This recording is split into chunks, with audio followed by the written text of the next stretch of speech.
in the schools, increasing security around Jewish centers of life, and more. And he pledged more support for Israel, and he says he won't rest until they get all the hostages Hamas holds free. Now, Israel keeps bombarding Hamas targets in Gaza, insisting it's trying to protect civilians, opening a new border checkpoint for more humanitarian aid. Rows of body bags fill the hospital room. Zayed al-Dabari is cradling her 1-month-old grandson, killed alongside his mother. My love, she repeats. Airstrikes killed more than 50 across Gaza overnight. The World Health Organization is asking Israel to spare hospitals, of which fewer than a third are partly functioning. As Fox's Jonathan Savage, the U.S. Supreme Court says it's going to consider former President Trump's appeal that he has presidential immunity, should not be prosecuted in the federal overturning election case.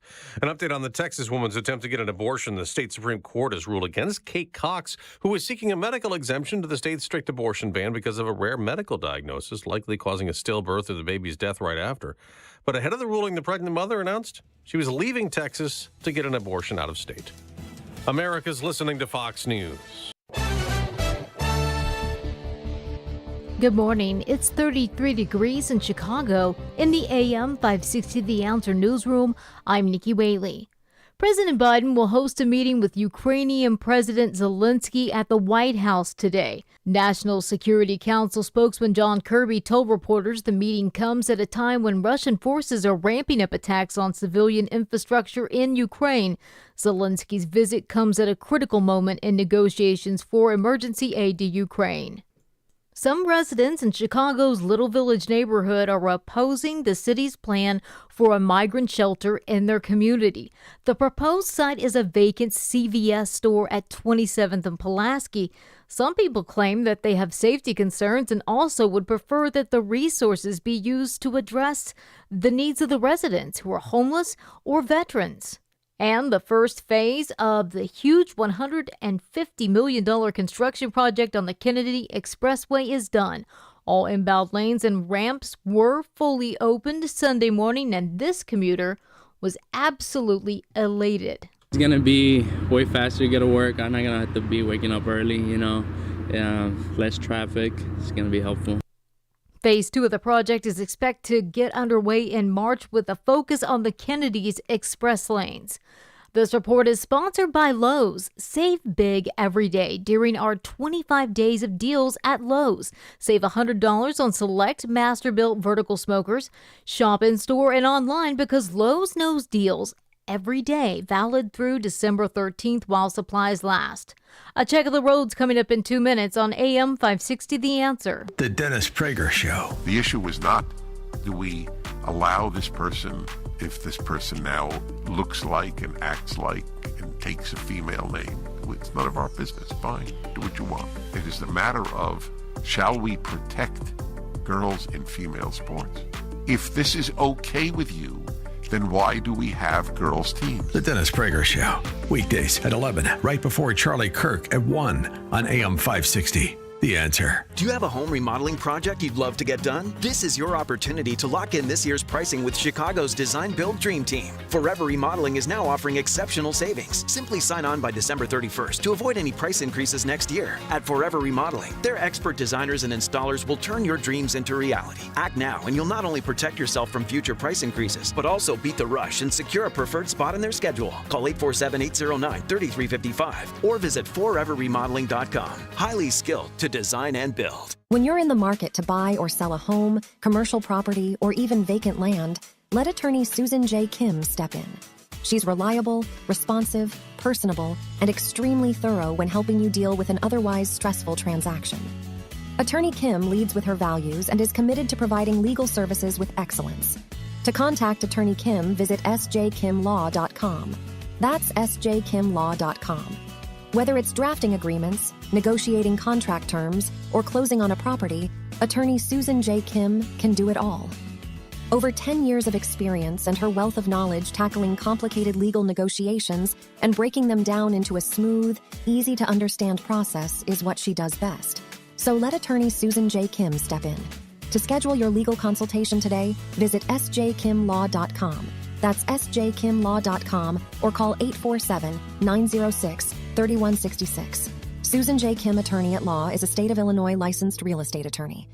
Don't miss the new movie by Dinesh D'Souza, Police State. We have freedom of religion and freedom of speech. MAGA Republicans threaten the very foundation of our republic. Are we becoming a police state? The government is trying to crush the conservative movement, our society, and our freedoms. They define you as radical. How did we give the state this kind of power? If they're coming for me, they're coming for you. Police State. Buy it or stream it now at salemnow.com. salemnow.com.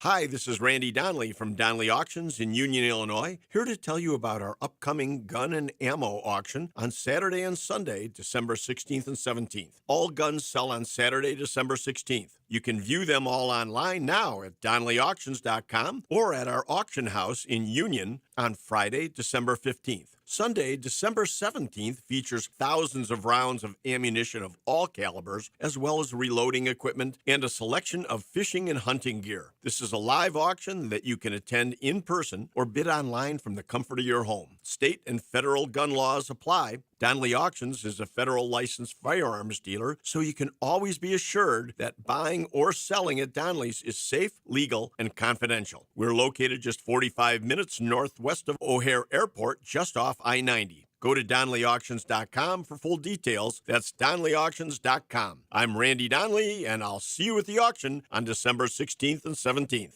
Signature Bank is Chicago's fastest growing independently owned business bank. They're a bank with roots right here in Chicago, and their decisions are made locally too. I'm Dan Proft, and I know this because Signature Bank is my business bank. Hi, I'm Mick O'Rourke, President and CEO of Signature Bank.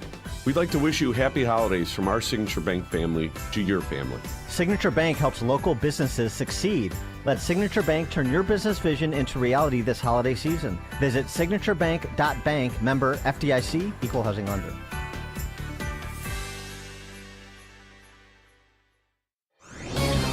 This is Seth Leibson of 960 AM, thepatriot.com for townhall.com. I recently traveled to the southern Arizona town of Lukeville, where the Mexico-American border was being overwhelmed. I'd been told what was happening there was different, newer, and bigger than ever before. When I got there, I saw a line of hundreds of illegals who cut through our barrier with Mexico, almost all of them from West Africa, most of them young men. Only one reporter was there covering it, a flood she'd been seeing for weeks. We encouraged other media to go down and cover this, and now all the media is there. But all this after the flood.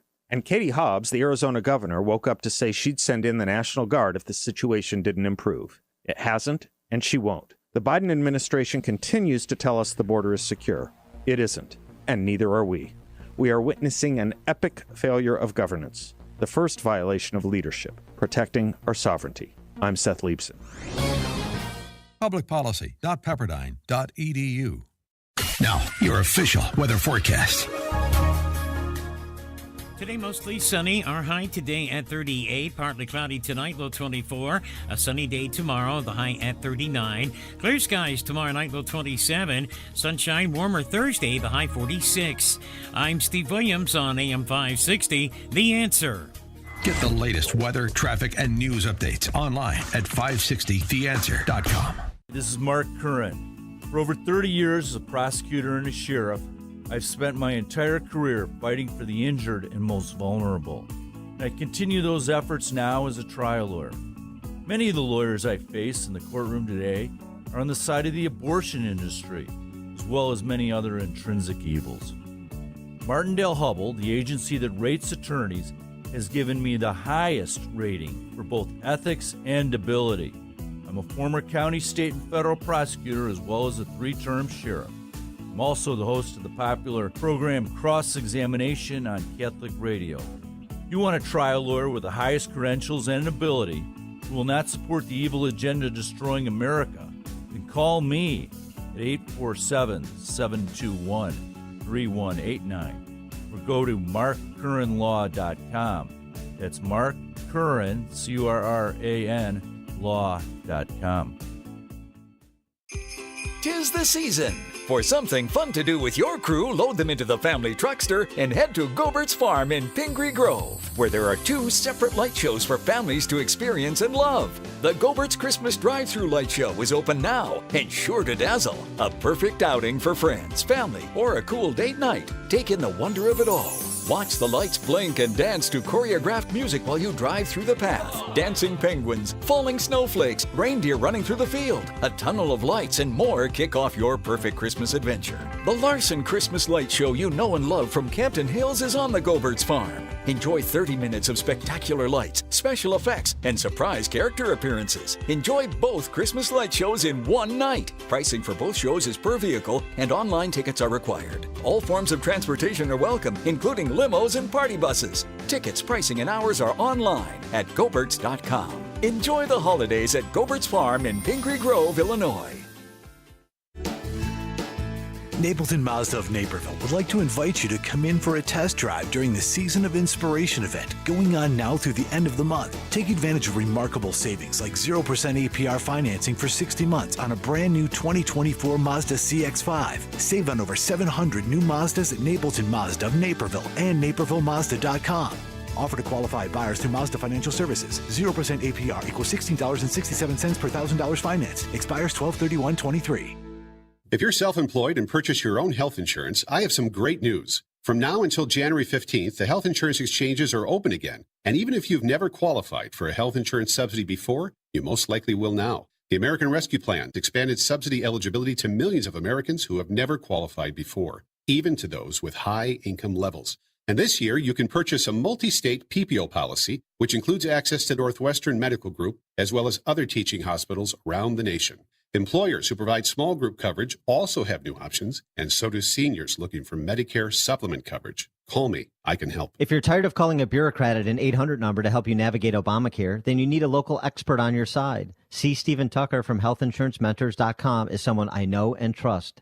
He's a 25-year licensed broker who's been educating our listeners for more than 10 years. Steve, how can our listeners get in touch with you? Thanks, Dan. They can visit healthinsurancementors.com or call me directly at 630-674-1551. Amy Jacobson and Dan Proft here, and we want to tell you about our 2023 Food for the Poor campaign. As many of you already know, Food for the Poor is a nonprofit, faith-based organization that provides food, water, medicine, clothing, and life-saving supplies directly to local partners in Latin America and the Caribbean. Right now, millions of families and children are experiencing the devastating effects of economic decline and rising food prices. For many, the cost of food has simply become prohibitive, leading to sickness and starvation. The only thing between these families and starvation is Food for the Poor and their partners who are providing life-saving food relief on the ground. But in order to get the food to those who need it, Food for the Poor needs your help. Thanks to a generous match, your one-time gift of just $80 can provide life-saving food for 2 children for an entire year. To make that gift, just call 844-862-4673. Visit 560theanswer.com/foodforthepoor or just click on the Give Life banner. And if you're a small business owner or you make the marketing or advertising decisions for a business, then this message is for you. Here's how you and your business can be part of the solution. Become a Food for the Poor business benefactor. Just make a $2,500 tax-deductible donation to Food for the Poor, and AM 560 will give you 40 one-minute commercials to air here on AM 560 The Answer between 5 a.m. and 8 p.m. Monday through Friday at no additional cost to you. Lock in your 2024 marketing now at this incredible price. It's the best deal in all of Chicago radio. Just call Anjanette Natowski at 847-472-8951.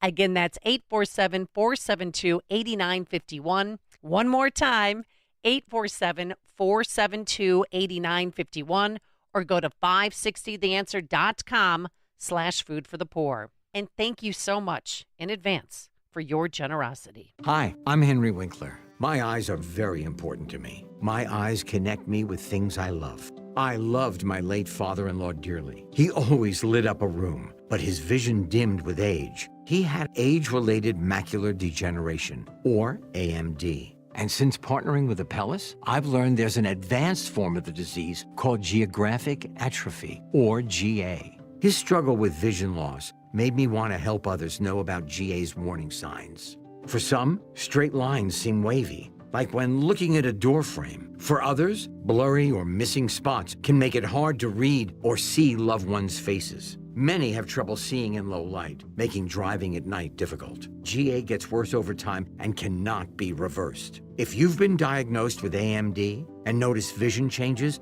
don't wait. Talk to your eye doctor about GA today. Learn more at GAWon'tWait.com. That's GAWon'tWait.com.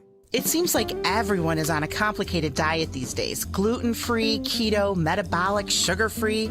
And with these diets comes special dietary protocol and food products. You can find plenty of advice on your social media sites, but you need expertise to purchase the right food items. A visit to Lil's Dietary Specialty Shop is necessary to shop the best food choices for a medical diet or health plan. Lil's Dietary Specialty Shop stocks all the hard-to-find foods you're looking for, like wheat and dairy alternatives, sugar-free baking mixes, healthy snacks, and more. There's no longer a reason to put off that diet you're supposed to be on when you have Lil's. The staff has personally researched and vetted each item in the store and has plenty of choices in stock. Lil's Dietary Specialty Shop on 111th Street in Mount Greenwood on the south side of Chicago. Stop in and shop in person or order online at lilsdietary.com and get your items shipped right to your home. lilsdietary.com. Shop, learn, and be healthy. Wealth Health Radio. The biggest fears that people have is, do I have enough money to retire? Retirement doesn't have to be complicated. To make sure that you're going through retirement with confidence. Learn principles of income planning. There's a lot of different facets that you need to take into consideration when you're retiring. Tune into Wealth Health Radio with Joe Murphy, noon to 1 p.m. Sundays on AM 560, The Answer. Have you been struggling to find an easy, safe, and secure document scanning solution for Salesforce.com, Microsoft 365, SharePoint, or OnBase by Highland? Your struggle is now over, and it's time to get your documents and operations into the 21st century with IoT Smart Connected Scanning. It's easy to turn physical paper into digital documents and have them directly uploaded to the cloud with IoT Smart Connected Scanning from IDT. And you don't need a degree in computing or IT to make it happen. Using QR code technology uniquely configured for your specific business, anyone can set the IoT Smart Connected Scanning device up in 5 minutes or less, saving your organization money and valuable time. Remote employees can even capture documents and send them safely and seamlessly. Organize documents efficiently and securely with IoT Smart Connected Scanning from IDT. To see a demo or to order now, go to ready4idt.com. That's ready4idt.com. Use promo code SMART and receive 10% off your order. IDT, putting paper in its place. You're smart, you're busy, and don't have time to waste on the mainstream media cycle. Salem News Channel breaks that cycle. Topics that matter from hosts worth watching. Dinesh D'Souza, Andrew Wilkow, Brandon Tatum, and more. Open debate and free speech you won't find anywhere else. Salem News Channel, not like the other guys. Watch anytime on any screen, free 24/7.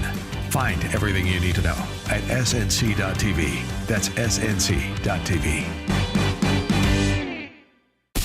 Now, from the Signature Bank Studios. Portions of the following show may be pre-recorded. This is Chicago's Morning Answer with Dan Proft and Amy Jacobson on AM 560. The Answer.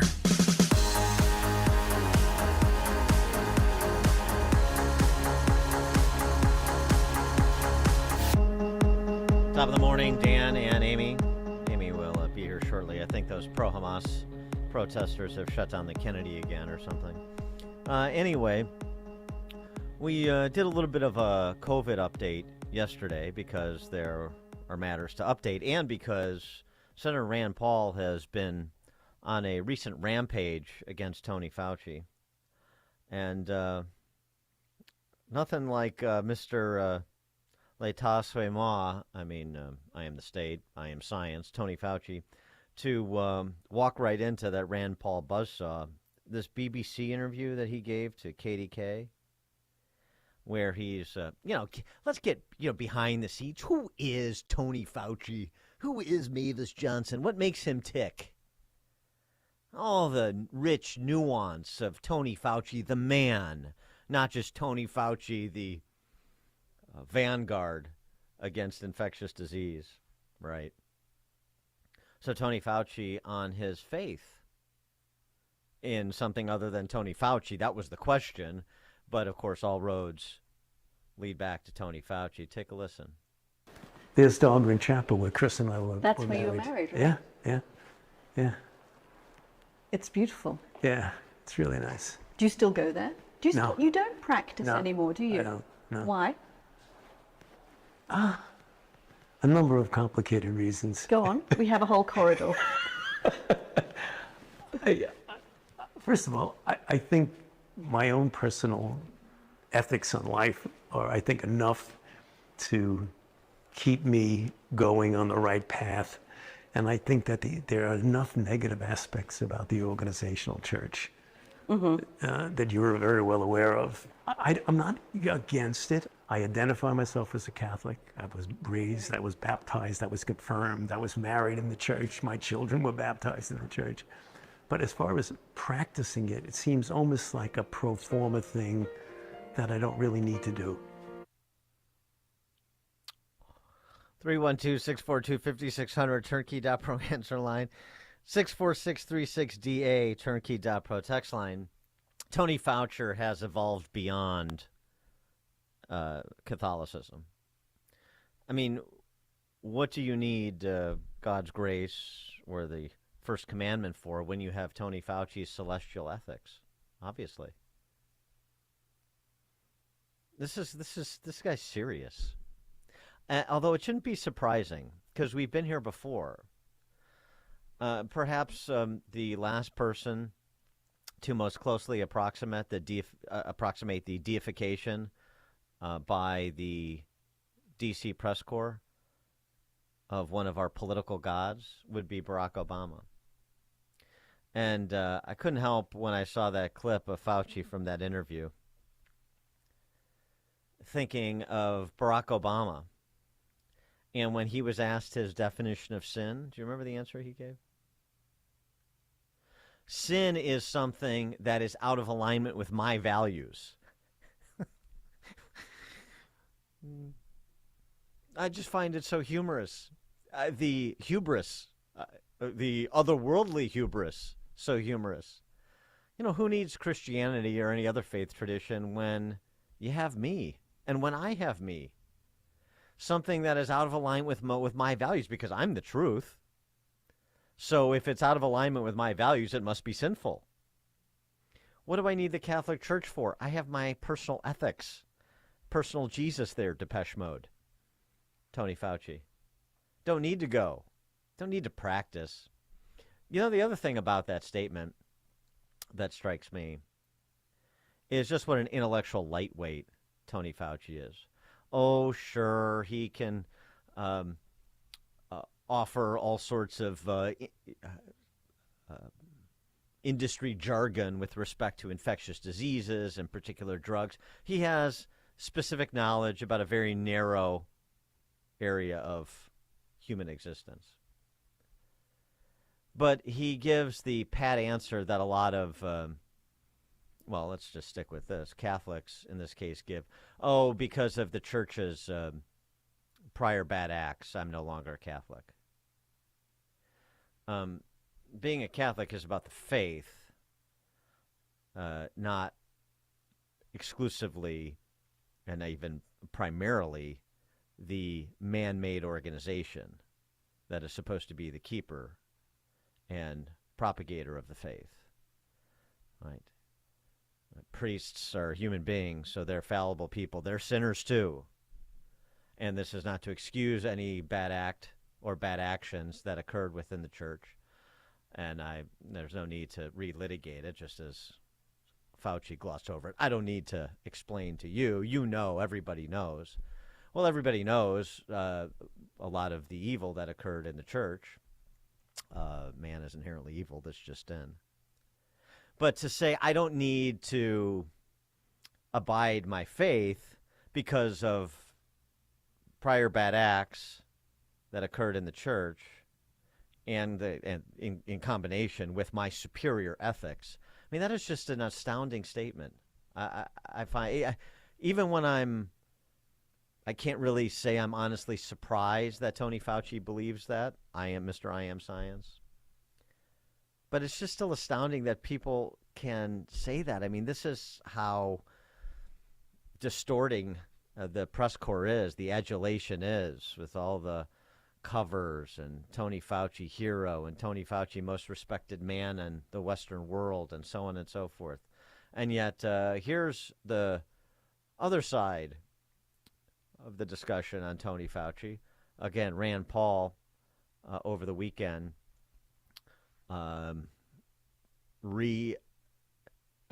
advancing the desire to open hearings into Tony Fauci and the decisions that were made during COVID and the dishonesty that predicated so many of those decisions and was used to try to cover so many terrible decisions.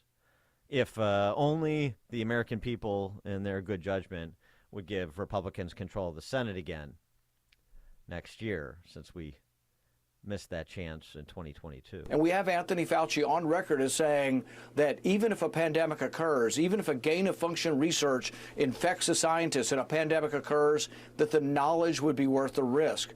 And I think most people who had a loved one die, from COVID, either here or around the world, would disagree and think Anthony Fauci made a disastrous judgment call. But he also took the research, and it didn't go before the normal scrutiny. There's a safety committee that was supposed to review this, and Anthony Fauci allowed this research to be done at his signature, at his conclusion, at his approval, without the approval of the safety committee. And this, for this, he really should go down in history, perhaps as one of the worst people in public office ever, and responsible for probably more deaths than any other individual in the medical world. Well, of course he didn't need approval. He didn't need to go through the normal safety protocols, Senator Paul. Tony Fauci is the way, the truth, and the life. Dan and Amy, Chicago's Morning Answer. There's only one radio show in Chicago talking about today's biggest stories and telling you what they really mean. That show is this one, Chicago's Morning Answer on AM 560, The Answer. I love giving jewelry as a gift. Hi, it's Mike Gallagher. I want to tell you that Roland's Jewelers is the perfect place for that magical holiday gift for someone you love. I'm always amazed by their 5-star Google reviews.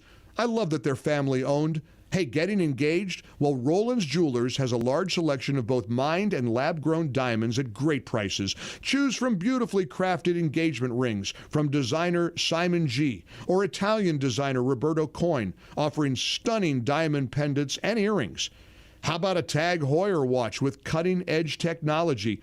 Listen, I've been a customer of Roland's Jewelers for a long time. You should too. They're so impressive. Their staff is expertly trained. I encourage you to visit Roland's Jewelers in downtown Libertyville or visit RolandsJewelers.com. That's ROLLANDS, RolandsJewelers.com. Roland's Jewelers, a family-owned jeweler you can trust this holiday, just like I do. Cable news. Noisy, out of touch, on repeat. Tired of all the lookalikes? So are we. Salem News Channel is here to change the game. Streaming 24/7, free on your TV with the greatest collection of conservative voices. Home to Dinesh D'Souza, Andrew Wilkow, Brandon Tatum, and more.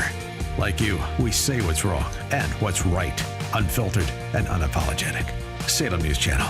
We're the answer to the mainstream media. Learn more at snc.tv. The holidays are here again, and it's really getting cold outside. It's time to snuggle up by the fireplace with a delicious mug full of Bob's Belgian hot chocolate. Oh my gosh, it's so good. Each sip is so rich, so luxurious, and oh so chocolatey.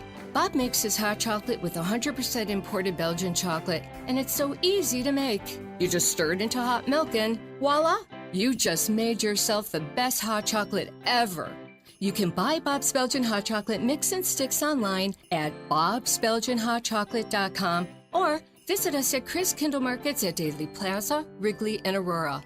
Come on out and join in on all of the holiday fun with visitors from all over the world. We can click our glasses and wish each other good cheer with a delicious mug full of Bob's Belgian hot chocolate. Oh my gosh, it's so good. bobsbelgianhotchocolate.com. AM 560, The Answer. All right, coming up on Chicago's Morning Answer. Harvard President Claudine Gay is under pressure but there's a rallying of support for her on campus. But she is the target of credible accusations of plagiarism. How will it play out at Harvard at 5:38? Later, don't ask somebody if they have an AARP card. We'll explain, but now let's head into the newsroom. Here's Mike Scott. In the Team Hochberg Traffic Good Center. morning. It's 33 degrees in Chicago in the AM 560 The Answer newsroom. I'm Nikki Whaley. Additional funding for Ukraine will likely be delayed until 2024. That's according to Texas Senator John Cornyn, who said Monday the delay would be because there isn't enough time before Christmas to reach a deal on border security. Hardline Republicans have repeatedly said any additional aid for Ukraine will be paired with southern border reforms. A 1980s ban on nuclear power plant construction in the state is coming to an end next year. Governor Pritzker on Friday signed a bill that will allow for the construction of small modular nuclear reactors.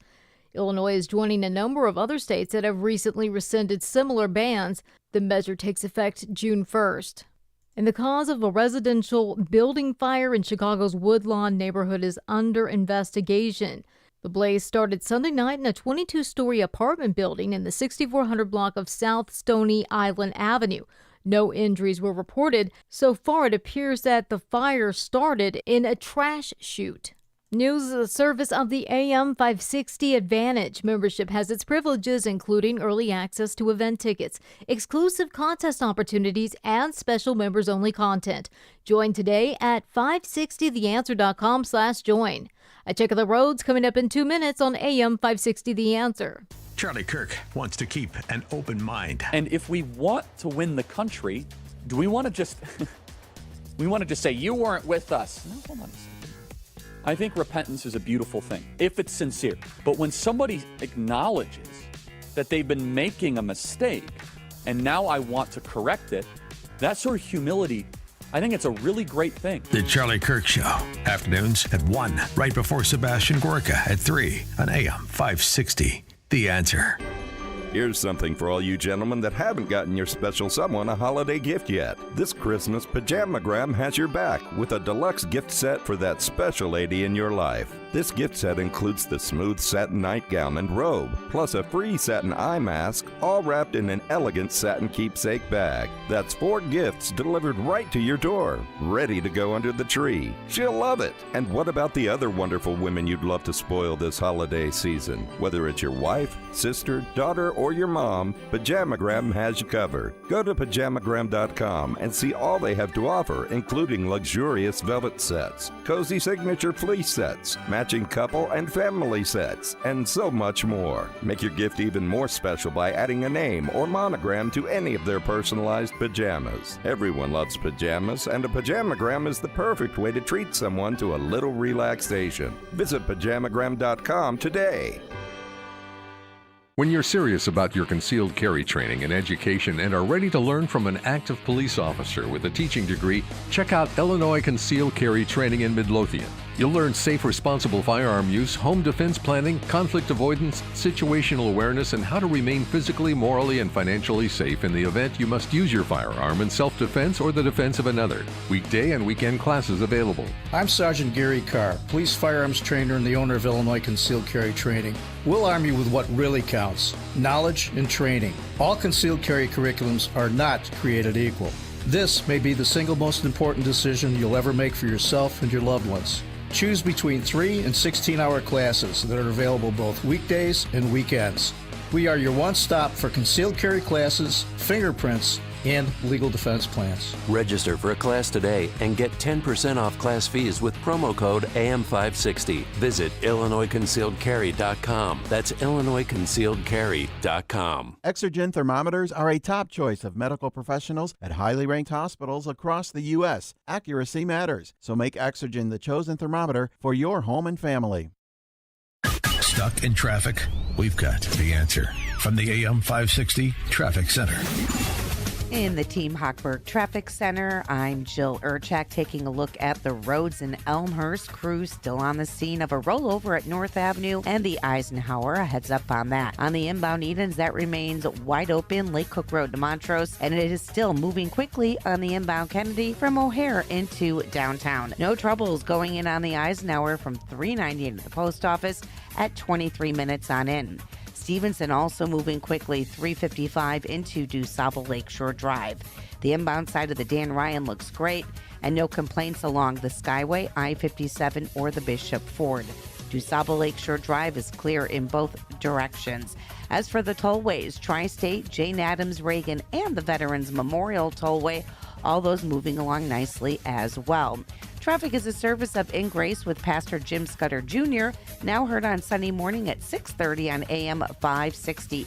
Tune in and find hope as Jim Scudder explores God's Word and His Word each Sunday morning right here, AM 560, The Answer. Chicago's Morning Answer continues next, but now a check of your forecast from the National Weather Service. Now, your official weather forecast. Today, mostly sunny. Our high today at 38. Partly cloudy tonight, low 24. A sunny day tomorrow, the high at 39. Clear skies tomorrow night, low 27. Sunshine, warmer Thursday, the high 46. I'm Steve Williams on AM 560, The Answer. Get the latest weather, traffic, and news updates online at 560theanswer.com. Now, from the Signature Bank Studios, this is Chicago's Morning Answer with Dan Proft and Amy Jacobson. Only the biggest stories, only the biggest guests, and only the biggest opinions. This is AM 560, The Answer.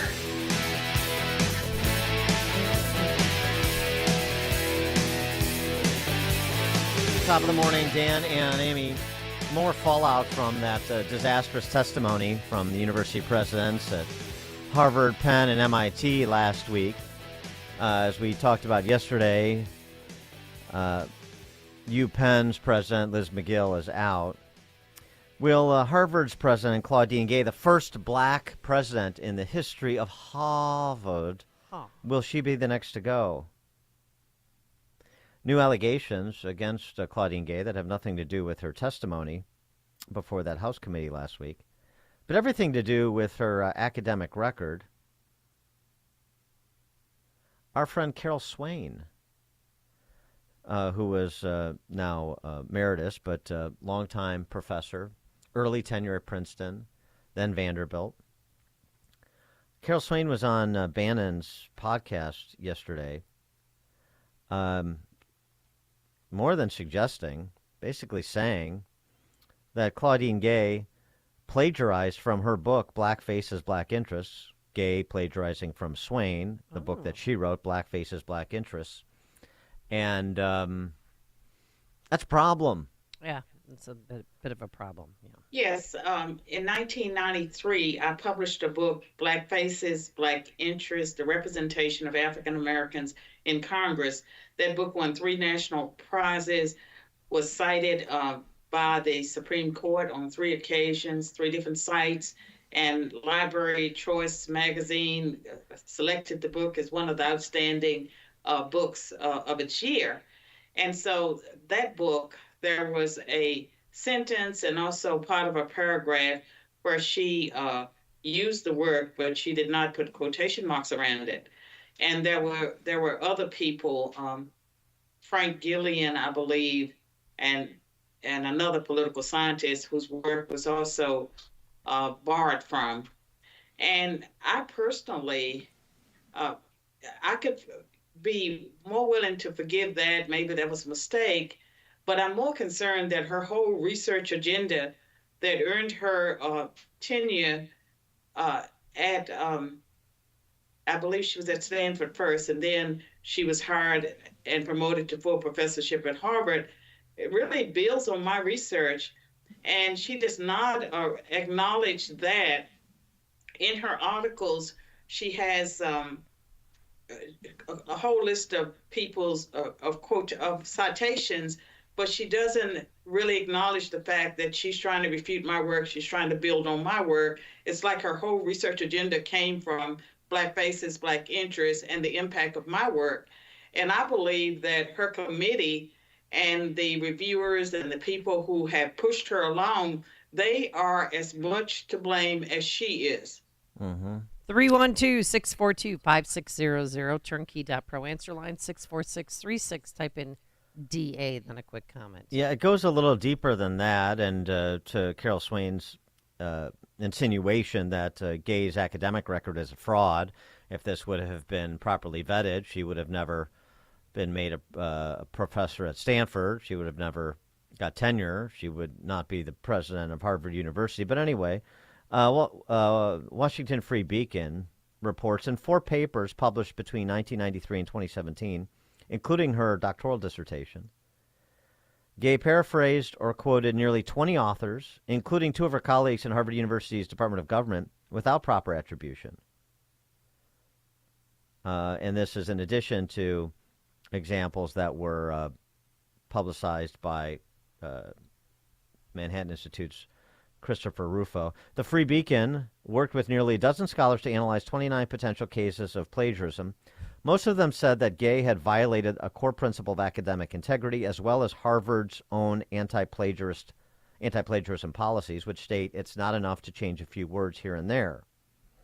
Scholars are expected to cite the sources of their work, including when paraphrasing, and to use, of course, quotation marks when quoting directly. But in at least 10 instances, Gay lifted full sentences, even entire paragraphs, with just a word or two tweaked. And they've got some examples of the plagiarism included in the piece. Well, shouldn't she step down for that alone? Well, that was what Bannon asked Carol Swain, and this is what Professor Swain said. Well, based on her record, she would not have been tenured at all based on the work that she produced, because it's not original path-breaking work. And so as far as the pattern of plagiarism, I think there are more things that have been disturbing about her leadership. And I do believe that she should step down, as well as the remaining professor that has not resigned, because they are not people that have the moral fortitude to lead young people. And it seemed as if they used the same coaches, because their responses were very similar. And we can do better in America. And as far as I'm concerned, they're pretty much destroyed the Ivy League. Well, I don't disagree with anything Carol Swain said, but I don't think Claudine Gay is going anywhere. Well, and also, she's a black woman. I mean, Liz McGill's white. She's easily dispensable. Claudine Gay. But people, don't forget what she said. Remember, she insisted that we should consider the context on when students call for the genocide of Jewish people. Well, that was McGill, but Claudine Gay's statements were similar in nature. I mean, all of them, as Swain said, were basically reading from the same playbook with the same middling HR speak. Yeah, that you can't condemn anti-Semitism raging on our campus. That's what McGill said, too. I mean... So, yeah. But here's the thing.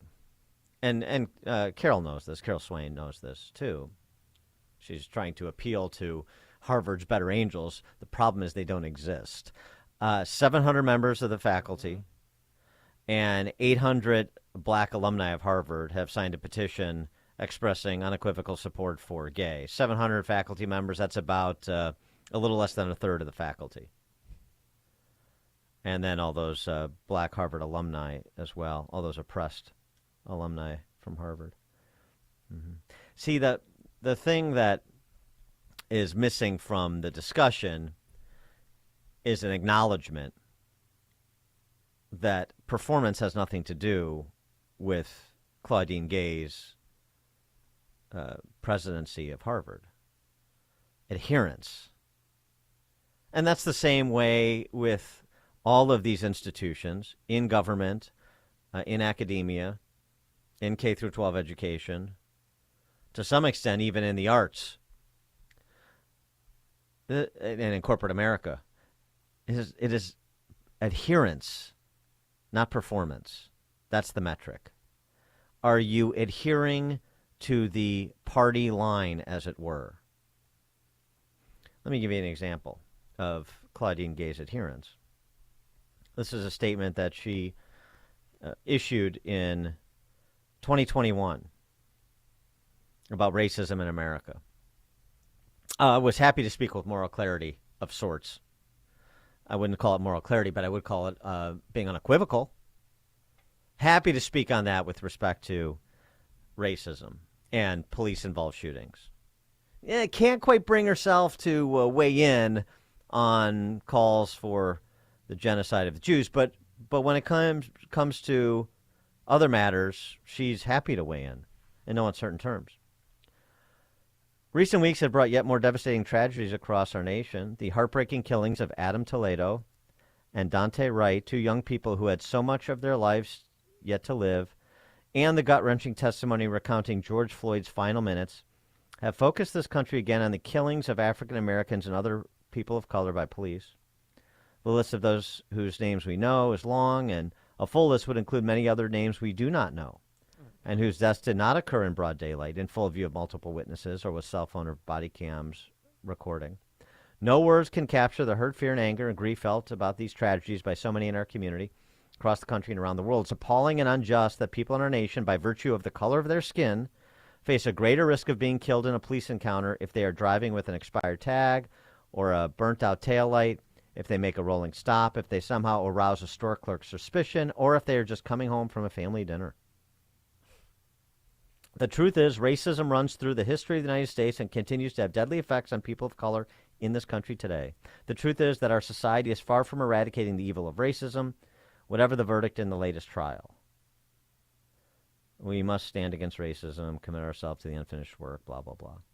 So Adam Toledo, of course, that was Chicago. Right. We're familiar with that situation. And he had a gun, and the officer who shot and killed him was not charged with any crime. No, because he didn't commit a crime. That's right.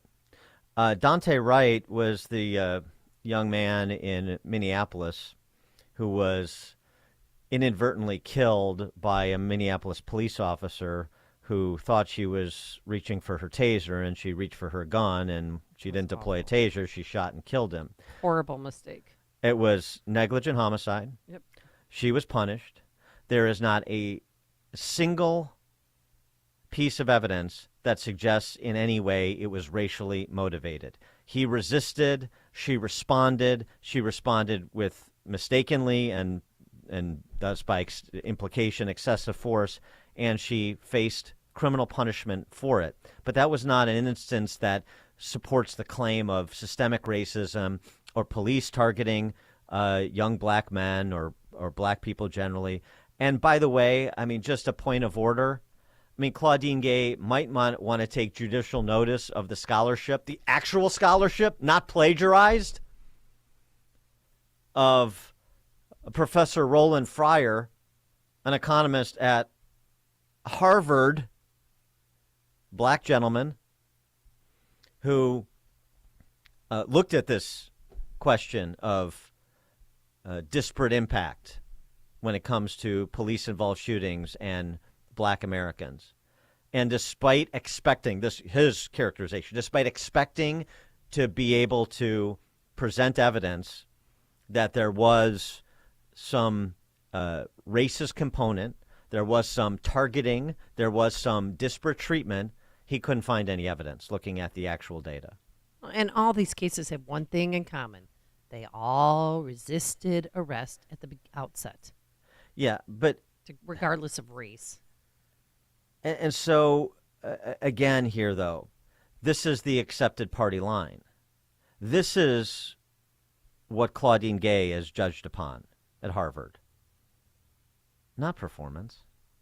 Not her testimony before that hearing, particularly when the aggrieved party are Jews and anyone else with the good sense to rally behind Jewish students being targeted in the way they have been on college campuses, including the Ivy League. But that's not a protected class. They're not a part of the oppressed, the oppressed at Harvard and the Ivy League. All these oppressed kids in the Ivy League. Yeah. You know, by the way, Claudine Gay. Yeah. You know, because she's got a high intersectional score. right? Because she's a black female. Right. Claudine Gay and Christopher Wray have basically the same educational experience. Claudine Gay was sent off to boarding school at Exeter. Then it was on to Stanford and Harvard for her degrees. Then back to Stanford, where she obtained tenure. Then back to Harvard to be university president. Chris Wray boarded just a little bit south of Exeter, New Hampshire, at Andover in Massachusetts. Then it was Yale and Yale Law School, clerking for an appellate court judge, over to DOJ, then to a white shoe law firm to cash out, and then to the FBI to power up. Christopher Wray and Claudine Gay are the same person. This was the point I made last week when Wray and Gay and McGill and the MIT president testified on the same day. It was so instructive to be able to juxtapose those two events, the testimony of the university presidents, the testimony of Christopher Wray. They're the same people. Claudine Gay could go to the FBI. Chris Wray could become president of Harvard. No one would know the difference in either institution. This is the point that Joel Kotkin makes about the coming neo-feudalism, about the clerisy, the managerial elite. This is the club. And it is regulation and direction of the masses, ideologically and legally. That is their chore. They've given that power to themselves, and they're implementing it. It's not performance-based, adherence-based. You're part of this club. Execute what we're here to execute. And along the way, right, as you said, there may be some people we have to sacrifice, like McGill. But let's just keep everybody together, make sure that the culture within these institutions is extended, because Claudine Gay and Christopher Wray are inconsequential people in the grand scheme of things. They're cogs, and they'll be replaced, and McGill will be replaced at Penn with another cog. And don't forget, I mean, we mentioned this yesterday. She's still there. She's a tenured professor in the law department, so law That's school, right. excuse me. So she's not really going anywhere. They're just shuffling people around. Kevin in Ogden Dunes, Indiana. Yes, this is the president of Ireland, and I'd like to weigh in. I spoke just recently with Governor J.B. Lizzo, and we talked about you, Mr. Dan Proft, Mr. Fancy Pants, and I will tell you that Governor J.B. Lizzo is not a fan of yours, and he said to me, if a man can be a woman, why can't a Harvard professor be an American Indian? What's wrong with that, I asked. Thanks for the call, President. J.B. Lizzo, that is great. Yeah, I like that. I don't want to see him in the same garb that she No, wears, though. no. Bill in Virginia Beach. Hey, Dan, I was inspired when you started mentioning these terms about how the unequivocal support by the Harvard alumni and the faculty for President Gay. It reminded me of my time as a federal agent. One of the most difficult things we had to do was arrest a local police officer. And typically what you would see the fellow department members do is line up in their uniforms at the back of the court during that initial hearing, showing this kind of unblinking, unfazed, unequivocal support that you're mentioning, until the horrific details of what this criminal had done to his victims starts coming out, and then everybody scatters like a cockroach with the lights going on. I'm sure as they keep digging here on this DEI hires, misdeeds and nonfeasance and incompetence, almost like the laptop intel officers who signed that thing, I think nothing but regret is waiting for these people who are lending them her unequivocal support at this point. Thanks for the call, Bill. Jim in LaGrange. Hey, Dan. Hey, Amy. So what's the big deal? I mean, plagiarism, majorism, I mean, it worked out okay for the big guy, but in the grand scheme of things, Dan, I think you talked about it. This is a blip on the radar, and the real issue is the degradation of the whole system in our country. The moral value drops. The values drop. The standards drop. And this becomes acceptable. That's the biggest problem. This is not an anomaly anymore. It becomes part of the vernacular, and that's why America is in decline right now. Thanks. Have a good day. Thanks, Jim. Dan and Amy, Chicago's Morning Answer. This is the morning show more Chicago radio listeners are choosing. This is Chicago's Morning Answer on AM 560. The Answer. It's really important that we take care of ourselves for our sake and the sake of our family. Taking Balance of Nature, I just feel better. I'm active. My wife and I go to the gym 7 days a week. If the weather's nice like a day like this, I ride my bike. I've been taking Balance of Nature for the past 20 years. I won't give it up. I take Balance of Nature because it makes me feel great. I really thought that they paid people to say that stuff. And then I tried it. I was surprised. Balance of Nature really was the game changer. I'm serious, it works. Celebrate Christmas with us. Go to balanceofnature.com and sign up as a new preferred customer to get 35% off your first order, plus a free fiber and spice supplement. Go to balanceofnature.com or call 1-800-246-8751 and get this exclusive holiday offer by using discount code CHICAGO.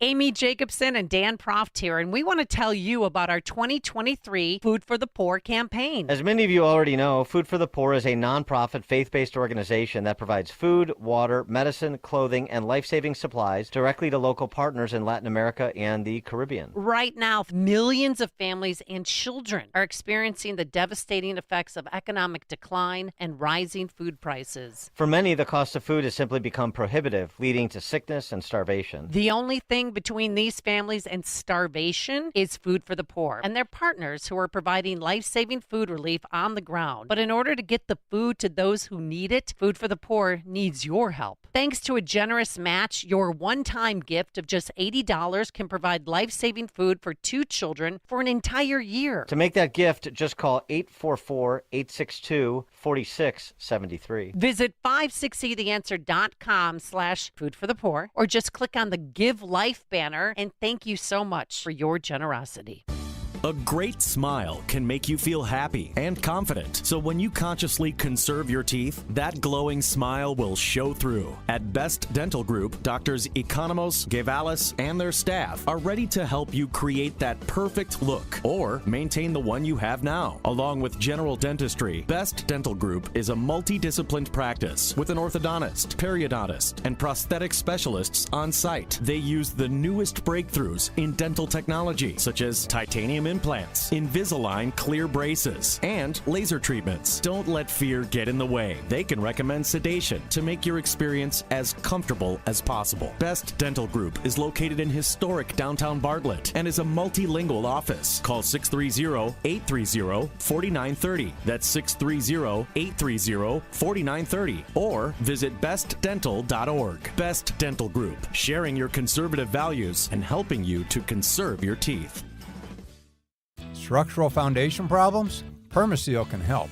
Hi, I'm Roy Spencer, president of Permaseal. Last year's severe drought has homeowners across Chicagoland and Northwest Indiana experiencing symptoms of structural foundation issues. Cracked brickwork or caulking, uneven floors, new cracks in the drywall or ceiling, doors or windows that no longer open or shut properly, or basement walls that are leaning or bowing. All of these can be signs of a structural foundation issue. Too often we hear of homeowners paying for an expensive consultation just to determine the problem. Don't be one of them. Call Permaseal today at 800-421-SEAL. Our certified structural consultants will thoroughly evaluate your foundation and offer you a permanent solution at absolutely no charge. Life's frustrating enough. Let's fix what we can and avoid even bigger problems. Call Permaseal today, 800-421-7325, or visit permaseal.net.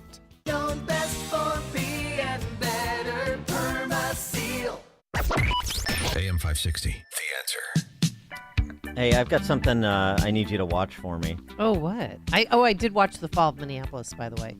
Loved it. Okay. Lifetime original movie, Ladies of the 80s. Ooh. It features Lonnie Anderson, Donna Mills, Nicolette Sheridan, Morgan Fairchild. Ooh, I love her. Wow, Morgan Fairchild. Beautiful. And Linda Gray. And so I want you to watch it so that you comment on how well they look going into their 70s and 80s so I don't get accused of being a misogynist. All right, we'll do. All right. Thanks. Coming up on Chicago's Morning Answer. Migrants Gone Wild, 6:06. It is now 6 a.m. WIND Chicago. Ah. He's so far ahead. Still. I'm Dave Anthony, Fox News. Former President Trump has a 50-point lead over his top Republican 2024 challengers, Nikki Haley and Ron DeSantis, in a new Reuters Ipsos poll out today, despite his 4 looming criminal trials. But as Fox's Kristen Goodwin reports, he's trying to get out of one of them. The Supreme Court says it will consider on an expedited basis whether to rule on former President Trump's argument that he is immune from prosecution in the federal case alleging he plotted to overturn the 2020 election results. Earlier this month, a U.S. district judge denied a motion from the former president's lawyers to dismiss his indictment on presidential immunity and constitutional grounds. Well, the special counsel bypassed lower court appeals, asking the Supreme Court to get involved, wanting to avoid a delay to the planned March 4th start of a trial. That Reuters poll is the latest to give the former president a lead over President Biden by 2 points in this one. And today, the House Rules Committee will consider a resolution to formalize an impeachment inquiry. And Judiciary Committee Chair Republican Jim Jordan tells Fox it matters. We think we'll be able to get additional emails better from the administration. We'll have a better chance of getting them if we have to go to court. Republicans are trying to link the president to his son's overseas business dealings. Now, the president claims he was not involved. The White House calls this a political smear campaign. Today, President Biden will host Ukraine's president at the White House. Volodymyr Zelensky will also meet with congressional leaders asking for more help from the U.S. in the war against Russia. Zelensky told the National Defense University in Washington Ukraine will not give up. And you can count on Ukraine, and we hope just as much to be able to count on you. Now, some Republicans are upset the White House brought Zelensky here again to push for more aid. Senator J.D. Vance tells Fox, I think it's disgraceful. I think it's grotesque. And I think Republicans are holding up aid to Israel and Ukraine, demanding more be done to secure the U.S. southern border. America's listening to Fox News. Good morning. It's 33 degrees in Chicago in the AM 560 The Answer newsroom. I'm Nikki Whaley. The war between Israel and Hamas is raging on in Gaza. Health officials warn that humanitarian conditions are deteriorating fast with intense fighting in Gaza's largest southern city. 3 teens are among the 4 wounded following a shooting on Chicago's South Side. Police say the 4 were on the 2nd floor of a home last night in the 9300 block of South Racine Avenue when they started arguing. A 16-year-old boy reportedly pulled out a handgun and fired shots. 2 15-year-old boys and a man were hospitalized with gunshot wounds. The man and one of the 15-year-old boys were listed in critical condition. The 16-year-old gunman was also sent to the hospital with gunshot wounds and taken into custody. An investigation is underway. Cook County Sheriff Tom Dart and Illinois Secretary of State Alexi Giannoulias are partnering together to provide state identification cards for individuals leaving Cook County Jail. The partnership is the first of its kind for a county jail. Government-issued IDs are critical for enrolling in educational programs, getting jobs, and obtaining housing and government benefits. And the state is releasing preliminary totals for the firearm deer hunting season. Hunters in Illinois harvested more than 76,000 deer during the 7-day season that concluded December 3rd. That's slightly less than last year. News is a service of the AM 560 store. Order t-shirts, hoodies, and more from your favorite AM 560 brands, including Proft University and The Sean Thompson Show when you go to 560theanswer.com/store. A check of the roads coming up in 2 minutes on AM 560 The Answer. Dr. Sebastian Gorka wants to know where the women are. It's just a simple question. The left, the champion of women. Who do they represent today amongst women? Is it only men pretending to be women? Because it's not after the Me Too movement. Jewish women who were raped, in many cases mutilated and afterwards murdered. It's a good question. America First with Dr. Sebastian Gorka. Afternoons at 3, right before Sean Thompson at 4 on AM 560. The Answer. With the holidays upon us, the increase in traveling, shopping, and connecting online also heightens the need to protect your identity and finances with LifeLock. Identity thieves see this time of year as an opportunity to drain your accounts, open new loans in your name, and damage your financial future. LifeLock detects and alerts you to the threats you might miss on your own. Don't let the busy holiday season catch you off guard. Save up to 25% off your first year with promo code CLAY. LifeLock.com, promo code CLAY. Hi, this is Scott Trout of Cordell & Cordell. There are a lot of great dads out there. Sometimes those dads get divorced. For more than 30 years, we have represented men in divorce, confronting the pitfalls that could devastate your finances or harm your family relationships. While every situation is different, our goal is to get the best outcome for you and your kids. Visit CordellCordell.com to take the first step. Schedule an appointment with one of Cordell & Cordell's Springfield area attorneys. 2815 Old Jacksonville Road, Suite 103, Springfield, Illinois, 62704. Hi, everybody. I'm Kathy Lee Gifford, and I've been blessed to have a wonderful career for a lot of years. People still come up to me all the time, and they go, "How are you, Kathy Lee? How's your va-va-voom?" And I laugh with them, and I tell them, still going strong, still taking my balance of nature every day, and telling all my friends and loved ones to do the same. Because it's balance of nature, changing the world, one life at a time. Celebrate Christmas with us. Call 1-800-246-8751 or go to balanceofnature.com and sign up as a new preferred customer to get 35% off your first order plus a free fiber and spice supplement with free shipping and our money-back guarantee. Go to balanceofnature.com or call 1-800-246-8751 and get this exclusive holiday offer by using discount code KLG.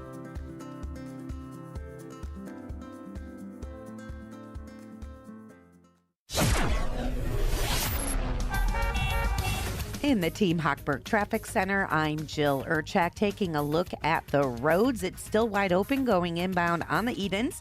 Lake Cook Road to Montrose and the Kennedy looks good. O'Hare into downtown. Starting to back up just a bit on the inbound Eisenhower, 25th Avenue to Des Plaines. So we're seeing about 26 minutes in from 390 into the post office outbound at 28 minutes. Stevenson in as well, about 25, 355 into DuSable Lakeshore Drive, stop and go Ashland into the Ryan.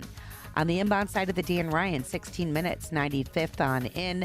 The express lanes tightening up 43rd to 31st. Inbound side of the Bishop Ford, stop and go 115th to 71st Street. All the tollways in good shape, and so far so good along DuSable Lakeshore Drive. Traffic is a service of the daily podcast of Chicago's Morning Answer and The Sean Thompson Show. Hear both shows with limited commercials when you subscribe for free to the daily podcast at 560theanswer.com/podcast. Chicago's Morning Answer continues next. But now, check of your forecast from the National Weather Service. Today, mostly sunny. Our high today at 38. Partly cloudy tonight, low 24. A sunny day tomorrow, the high at 39. Clear skies tomorrow night, low 27. Sunshine, warmer Thursday, the high 46. I'm Steve Williams on AM 560, The Answer. Now, from the Signature Bank Studios. This is Chicago's Morning Answer with Dan Proft and Amy Jacobson on AM 560. The Answer.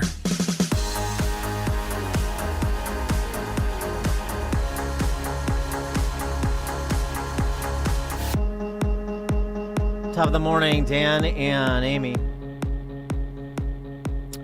Well, Kate Steinle Redux. More angel moms and dads being created every day in America because of the political ruling class's refusal to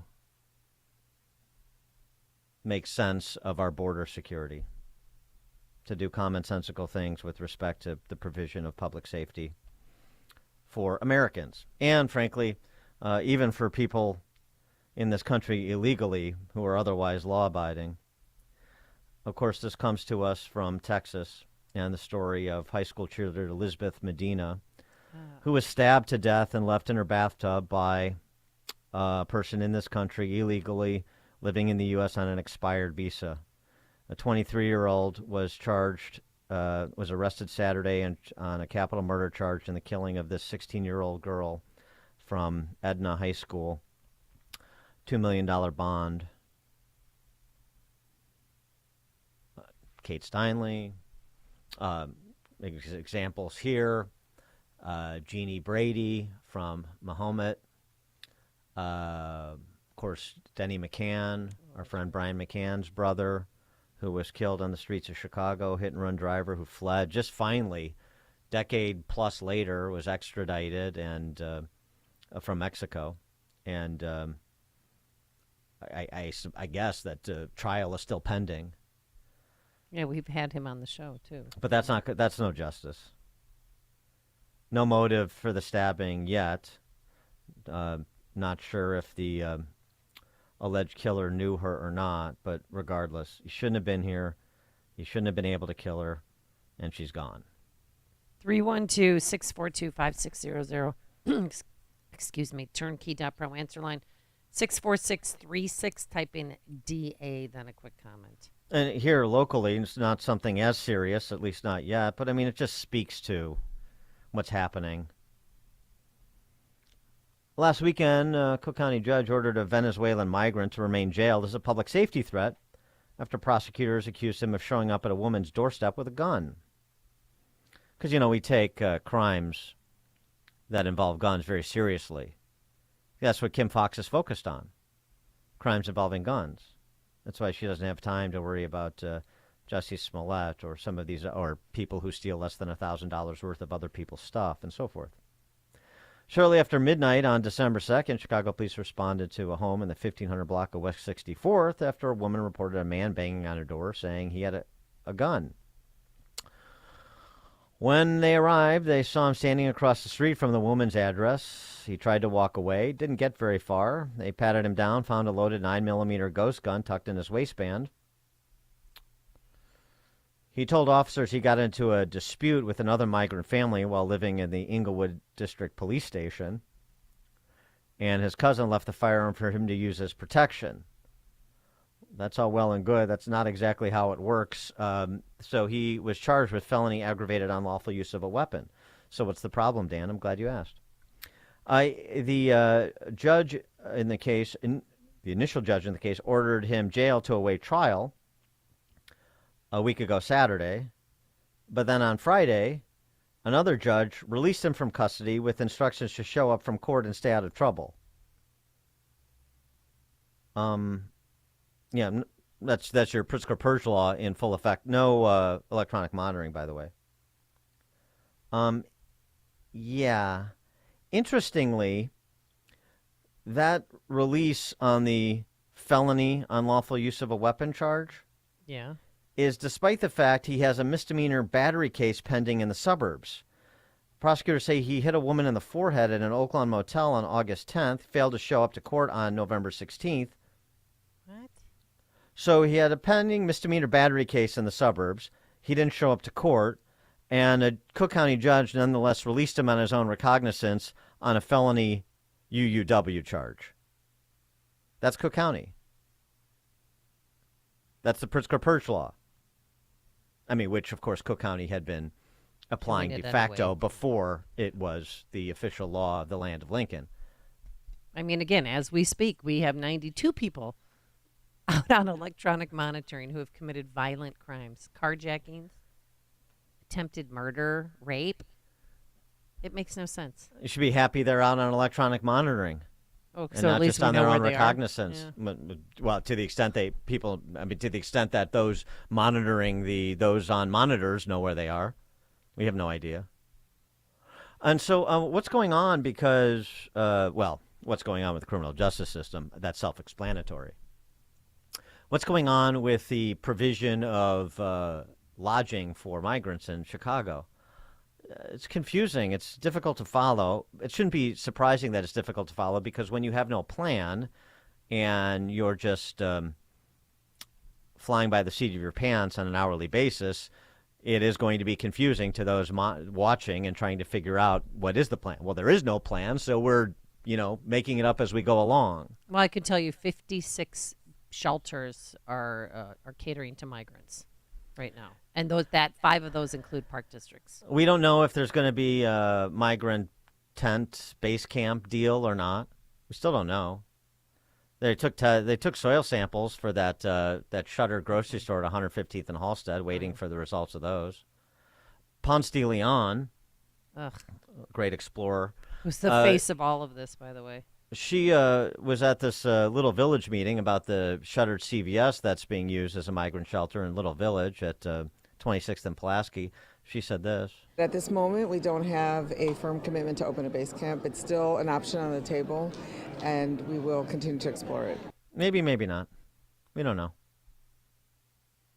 Alderman Mike Rodriguez of the 22nd Ward, so that would encompass this migrant shelter that's the CVS, the old CVS is being turned into 200, 300 beds. Yeah, that's it. Hey, this is a joint.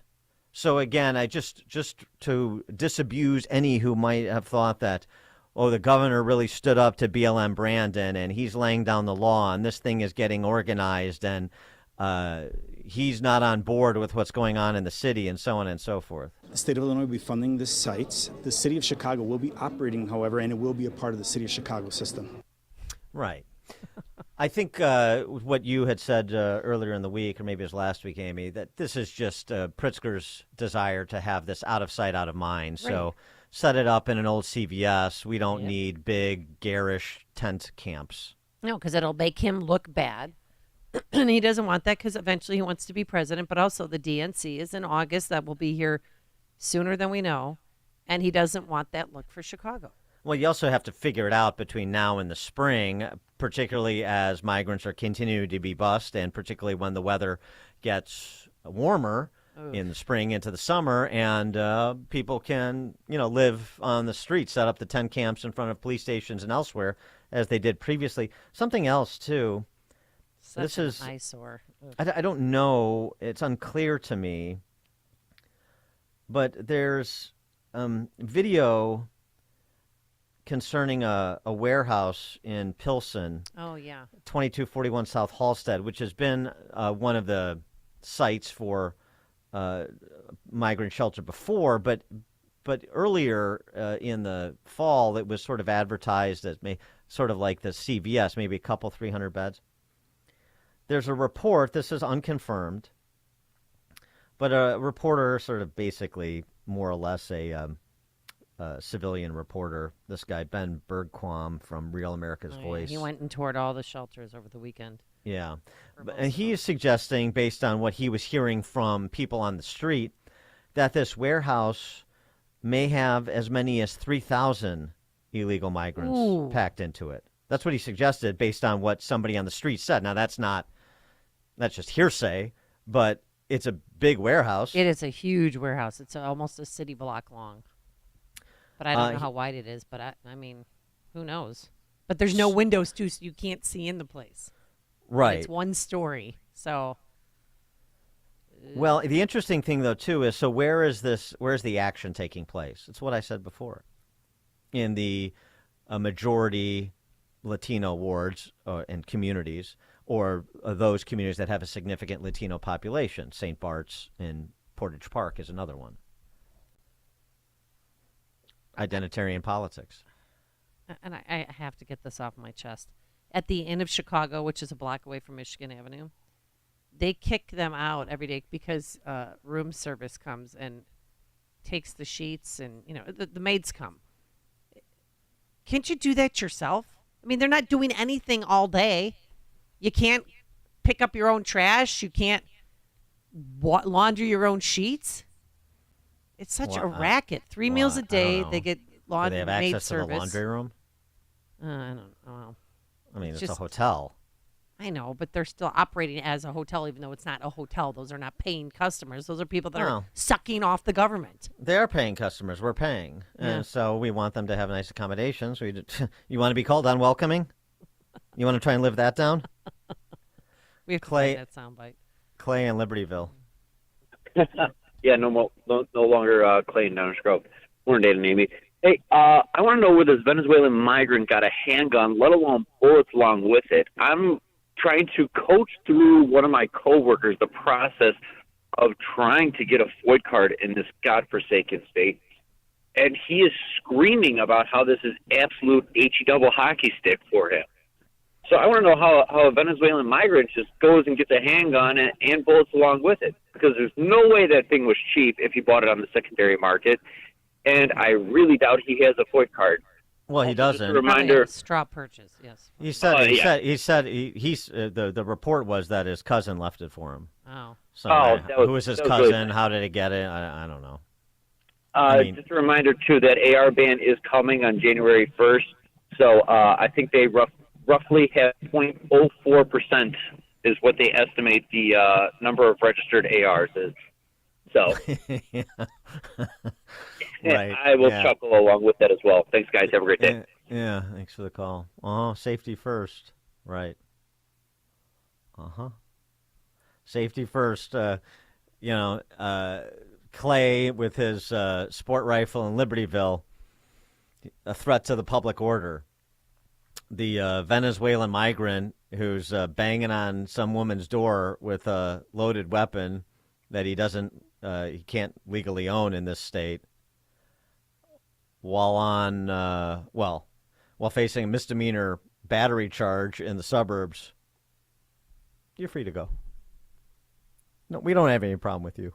Got a text message as we come to Christmas and watch Christmas Story. Did you recall, Dan and Amy, that the director, Robert Clark, was killed in a traffic accident by an illegal alien?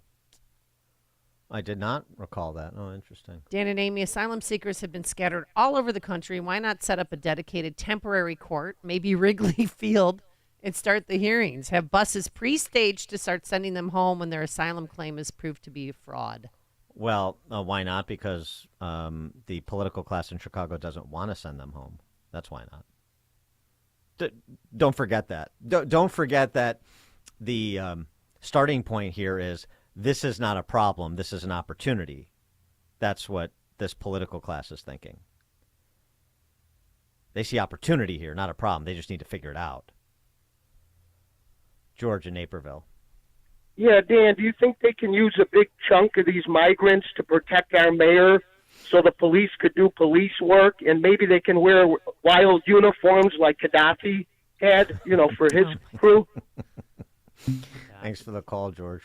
I like those. Wasn't Gaddafi the one who had like those fembots as his security detail? Yeah. The 70 women traveled with him, and remember they set up a tent. They were in New Jersey. Well, they're in New York at the UN headquarters for something, and he brought his entourage with him. That guy knew how to party and to travel. Yes. Very Dr. Evil. Yes. Bob in Buffalo Grove. Good morning, Dan and Amy. Thanks for taking my call. Besides the migrants, there's also the issue of the homeless. 2 weeks ago, I was downtown, getting on the Kennedy at Madison Street. I'm going, what's going on here? There's a guy walking down the ramp to go onto the Kennedy. He was going right alongside me, and then I followed him down the ramp. And then you should let him merge. I mean, come on. Did he have his blinker on, Bob? I mean, come on. But I looked down, and it appears to be an encampment between the median of the outbound and the inbound Kennedy at about Randolph Street. Yeah. There was a couple of homeless living down there. Well, I was on West Garfield Thanks, Boulevard on Saturday. I had an event or had something to do on West Garfield. Then I drove down Roosevelt, and the Roosevelt and the Dan Ryan is the largest encampment I have ever seen. Got to be hundreds of homeless people there. It's such an eyesore. Ugh. But they choose to live that way because they've offered them help, and they don't want help. They want to keep their tents. Well, I'd be a little skeptical of help from the city too, but Marty in Naperville. Good morning. First of all, you better start showing some respect because these are going to be officers of the law soon. And what could possibly go wrong there? And a place to house them. I'll send them out to Comiskey Park. There's nobody there anyway. Hi-oh. So, thanks for the call, Marty. I mean, why not? I mean, wasn't every alderman supposed to step up and come up with a place to have a tent or two? I think Andrea Vasquez, my best friend in the world, should use Winnemac Park. It's a huge space. Just set up the tent there. Right next to Amundsen High School. That'd be great. Well, that's what I don't understand. I guess some do of it. these alderhumans are a little bit leery of being perceived as not enthusiastic about migrant shelters in their ward. But Well, I he's thought the it face was, of this, and he's not stepping up. Okay. Well, if I can finish. Yes. I thought the charge was a 2-acre site in all 50 wards. Mm-hmm. So when do we get the site map for those 2-acre sites in every ward? Otherwise, this seems like you're disproportionately burdening the majority Latino wards to the benefit of the other wards. Doesn't anybody want to make that case? Dan and Amy, Chicago's Morning Answer. This is Chicago's Morning Answer. Your show keeps me alive during the week. There's nobody I'd rather listen to between 5 and 9 in the morning than you guys. On AM 560, The Answer. This is Seth Leibson of 960 AM, thepatriot.com for townhall.com. I recently traveled to the southern Arizona town of Lukeville, where the Mexico-American border was being overwhelmed. I'd been told what was happening there was different, newer, and bigger than ever before. When I got there, I saw a line of hundreds of illegals who cut through our barrier with Mexico, almost all of them from West Africa, most of them young men. Only one reporter was there covering it, a flood she'd been seeing for weeks.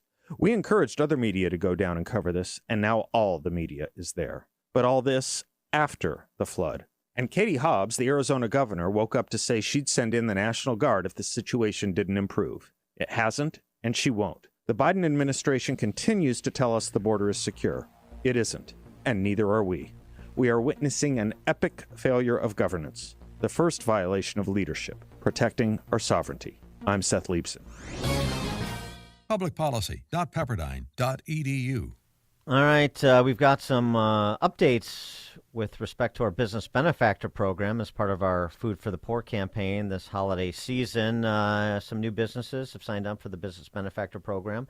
They include Morrison Security, JohnCastNews.com, nice, Salvi Law of Lake Zurich, our friend Garrett Vespo, Arlington Heats Heating and Cooling, Earthworks, Gatto Industrial Platers, Augustino's Rock and Roll Deli. Oh, that's good deli. DSP Insurance, and many, many more. If you want to join these enlightened businesses, pretty easy.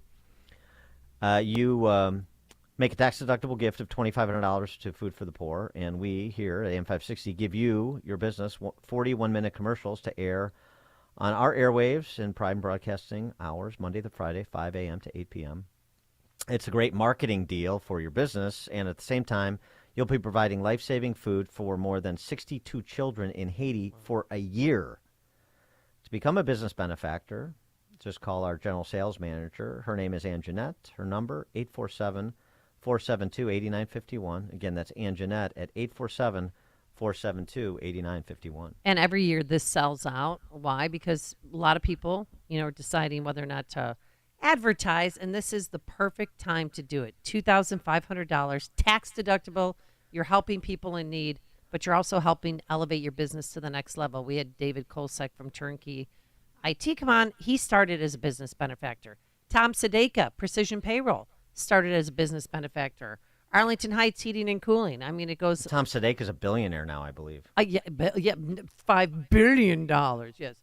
But so this is the best way. Try. If you've ever thought about it, if you're on the fence, just do it. But this sells out every year. Again, the number to call, 847-472-8951. 847-472-8951. Dan or I could even voice your commercials for you. Right, Dan? Yes. Yes, so we'll do that. We'll help you out and take your business to the next level.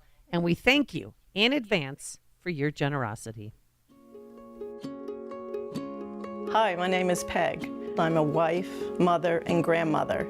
I love being with family. We have so much fun doing things together, and that is really the priority of my life. Family is so important to me, and I want to stay healthy so that I can continue to do the things that I enjoy doing with all of them. I try and exercise and eat well, and Balance of Nature just helps me to put it all together and take me over the top. I really am happy that I came across it, and I've been taking it for probably 5 years, and I will continue to take it. I would recommend Balance of Nature. It's so easy to do every day. I feel great, and who doesn't want to feel great? Go to balanceofnature.com and get 35% off plus a free fiber and spice supplement as a preferred customer by using discount code Chicago.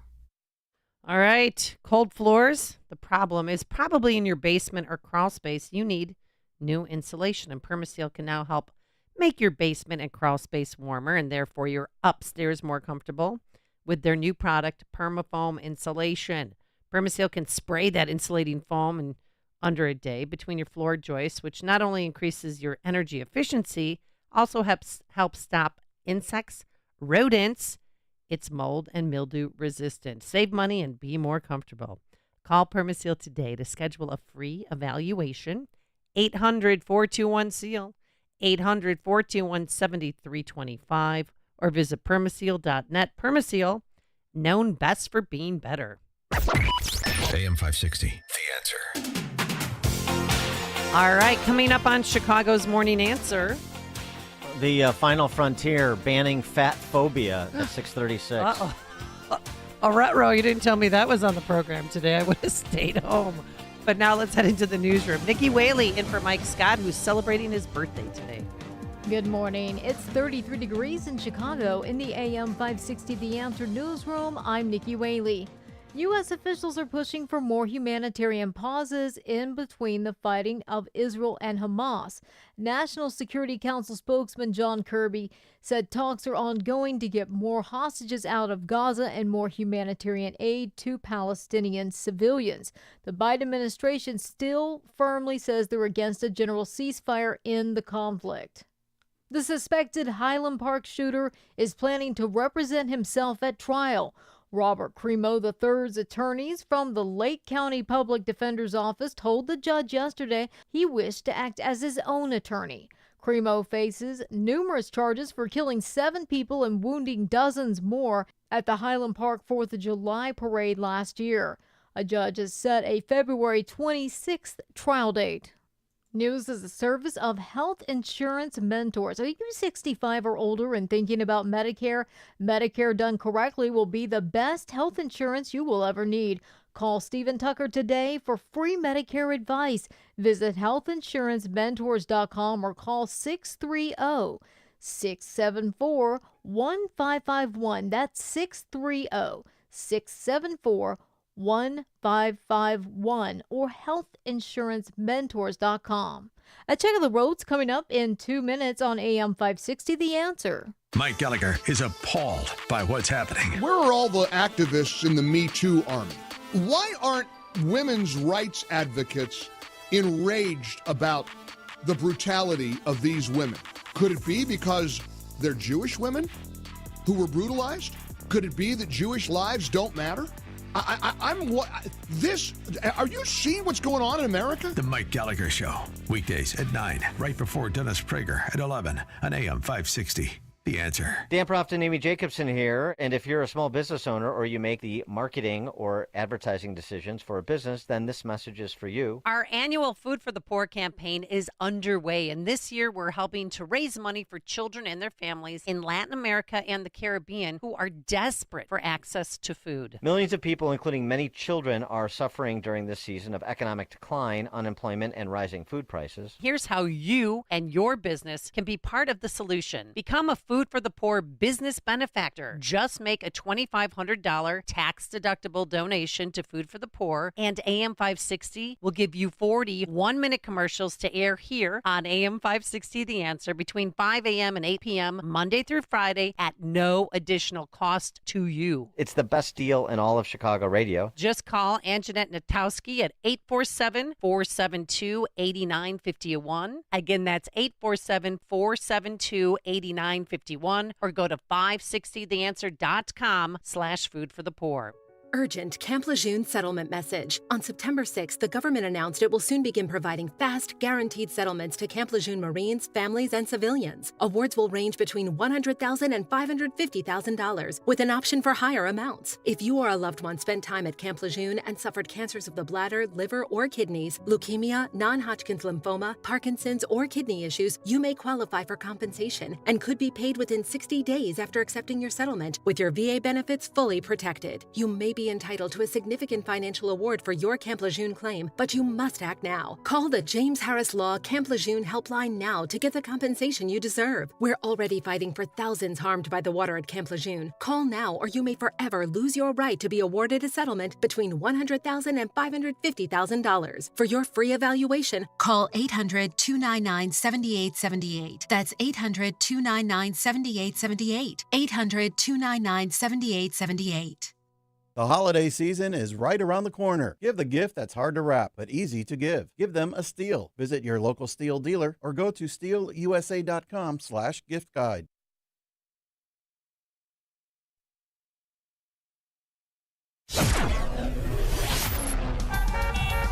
In the Team Hochberg Traffic Center, I'm Jill Urchak, taking a look at the roads in Elmhurst, North Avenue, between the Eisenhower and Northwest Avenue, that is closed with an overturned semi-cruiser on the scene.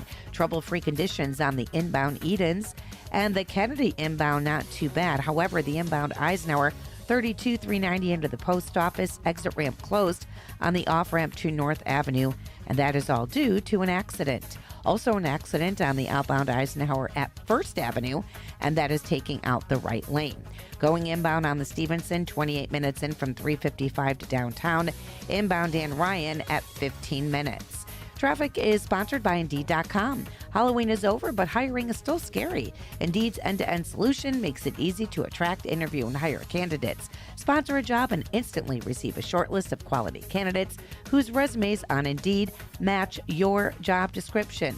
Visit Indeed.com/credit.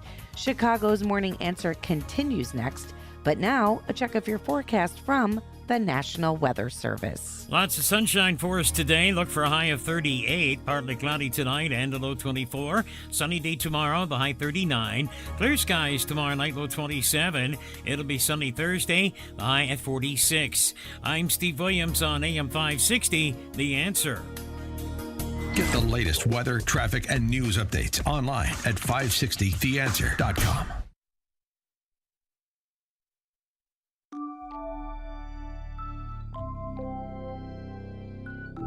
If you're looking for the latest news, insight into what it means, and the sharpest opinion, there's only one station in Chicago where you can turn, and it's this one. We're AM 560, The Answer. Top of the morning, Dan and Amy. I don't know if you caught BeautyCon in LA this year. BeautyCon? Of course I was there. I was this featured attraction. There were some plus-size models there arguing against the pervasive body shaming that exists in American culture. And one of the ways to combat the body shaming is to prohibit fat phobia as a matter of law. Oh, I don't know if I should be part of this conversation. Colorado, which ironically is America's slimmest state, a lot of outdoorsy type people in Colorado. Yeah, a lot of hiking and bike trails. It's beautiful. Fly fishing. Yeah. Colorado's set to become the first state in the U.S. to ban fat phobia by law. Politicians in Colorado and elsewhere are planning laws to add a person's weight to the list of characteristics such as race, age, religion, sexual orientation that are protected from discrimination. Right. The only group it's okay to discriminate against, heterosexual, white, Christian men, basically. Fat pride groups are pushing polls in other states, New York, Massachusetts, Vermont, New Jersey, also considering laws prohibiting fat phobia. Illinois, you would think, would be center stage on this. I don't know why. I just think it would.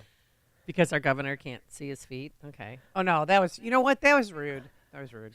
Cities across the country have started passing laws aimed at preventing discrimination against the fat. Oh, my God. San Francisco, D.C., and last month, New York among them.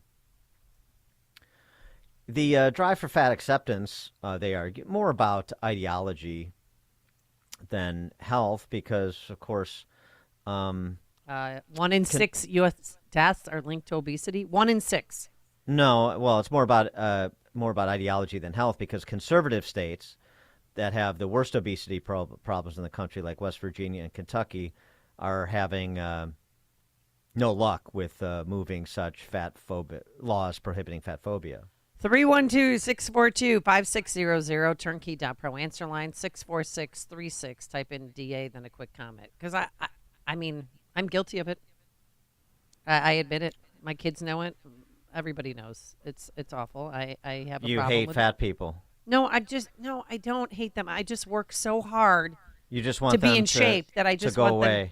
No, it's just, again, 1 in 6 You want them, die you want them because beaten. You want them starved. No, I don't. You want them imprisoned.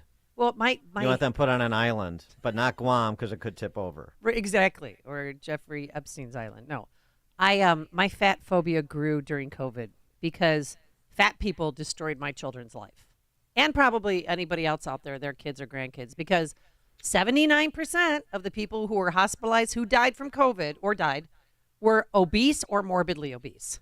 So yeah, that it grew exponentially during COVID. I don't know. I kind of want to see more dudes feeling less insecure about their body, walking around like Sam Smith in some sort of sequin, skin-tight one-piece, gyrating and so on and so forth. I think it'd just be fun, right? You know?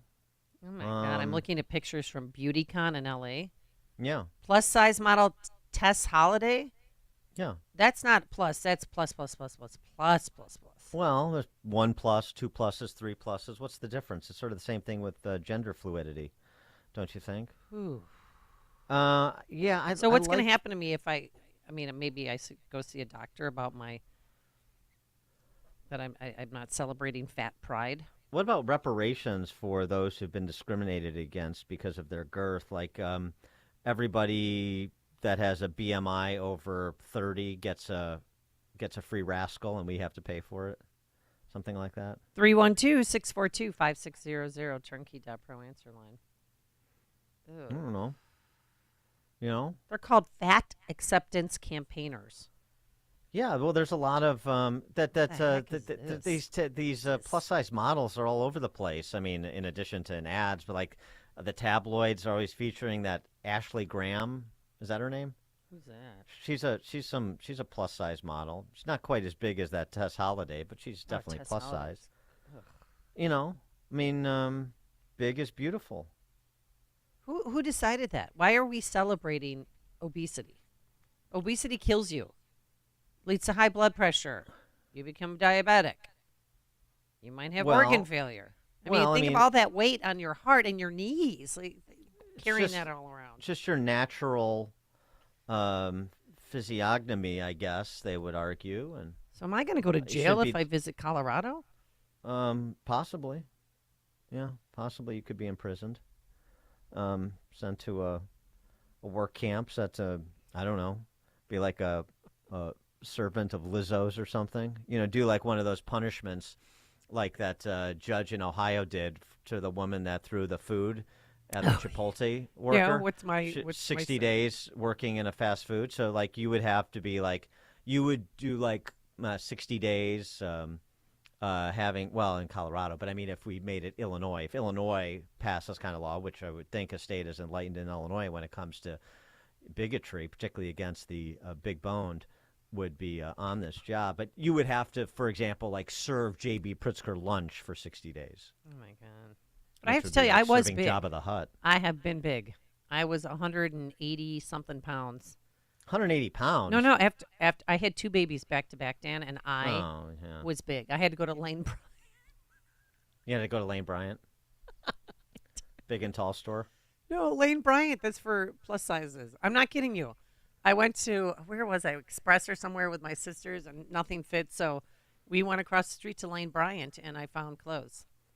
Well, maybe that's your natural weight, and if we weren't such a culture that fat shames, you wouldn't be so obsessed with your yoga classes and doing all that stuff and being, getting down to, whatever, 105 pounds or how much. I don't weigh myself. I just make sure I can fit into the same pair of jeans that I want to fit into. Mm-hmm. But I've been big. I have been there. And you know what? You're uncomfortable. And when you're uncomfortable, you're not happy, nor are the people around you. You know what helps? If you feel uncomfortable, you know what helps? What? Cheeseburger. Stop it. Greg in Jefferson Park. Hey, good morning, guys. Hey, Amy, I can solve your fatism problem and being a fattist or whatever the new words are going to be for this. I'm making Christmas cookies right now, so why don't you come over and I'll just, have you eat about 40 of them and put on some weight and get with the program, girl. I don't like sugar. Thanks for the call, Greg. Do not like sugar. Don't like desserts. I don't like any of that. If I had cookies, I'd be on the floor. Wait, we've had donuts here before, and I would have a fourth of a donut and just be knocked out. Maybe you should attend a Fat Pride group meeting and listen to their concerns, their challenges, their heartaches. It's just I travel a lot too, and maybe you could be a little bit more empathetic. I travel so much, and just to see these people get on a plane, I'm thinking, dear Lord, I mean, they didn't make the seat for that. We need bigger seats on planes. Well, that's a sort of the institutional discrimination against the big boned, is these seats that have not been updated to be respectful of the reality. Oh, got a text message. In 21st century America. Amy, you are not alone. I, too, knew many obese people, and they died young. My mother had a weight issue. She died at 56. Never seen me get married, never becoming a grandmother. Sad to see fat people. I feel like they're the walking dead. Ooh. Did you see the picture that Trump posted of Chris Christie in shorts? You know what? Nobody needs to see that, Dan. Why'd you even bring it up? Because people should see it. Okay. I mean, that'll maybe get you to put down that piece of chocolate cake if you saw that picture. All right, I'm going to look at it now. That's better than Jenny Craig. Just put if you think you need to lose weight, just put that picture of Chris Christie in shorts on your refrigerator. You won't open that door for a month. Ooh. I'm just saying. Jeff in Dundee's got some local info. Jeff, thanks for the call. Appreciate it. Dan, Amy, good morning. Anyway, there's a hotel out here, the Holiday Inn out here on 31 and the Tollway. Mm-hmm. They used to have a fat convention out here.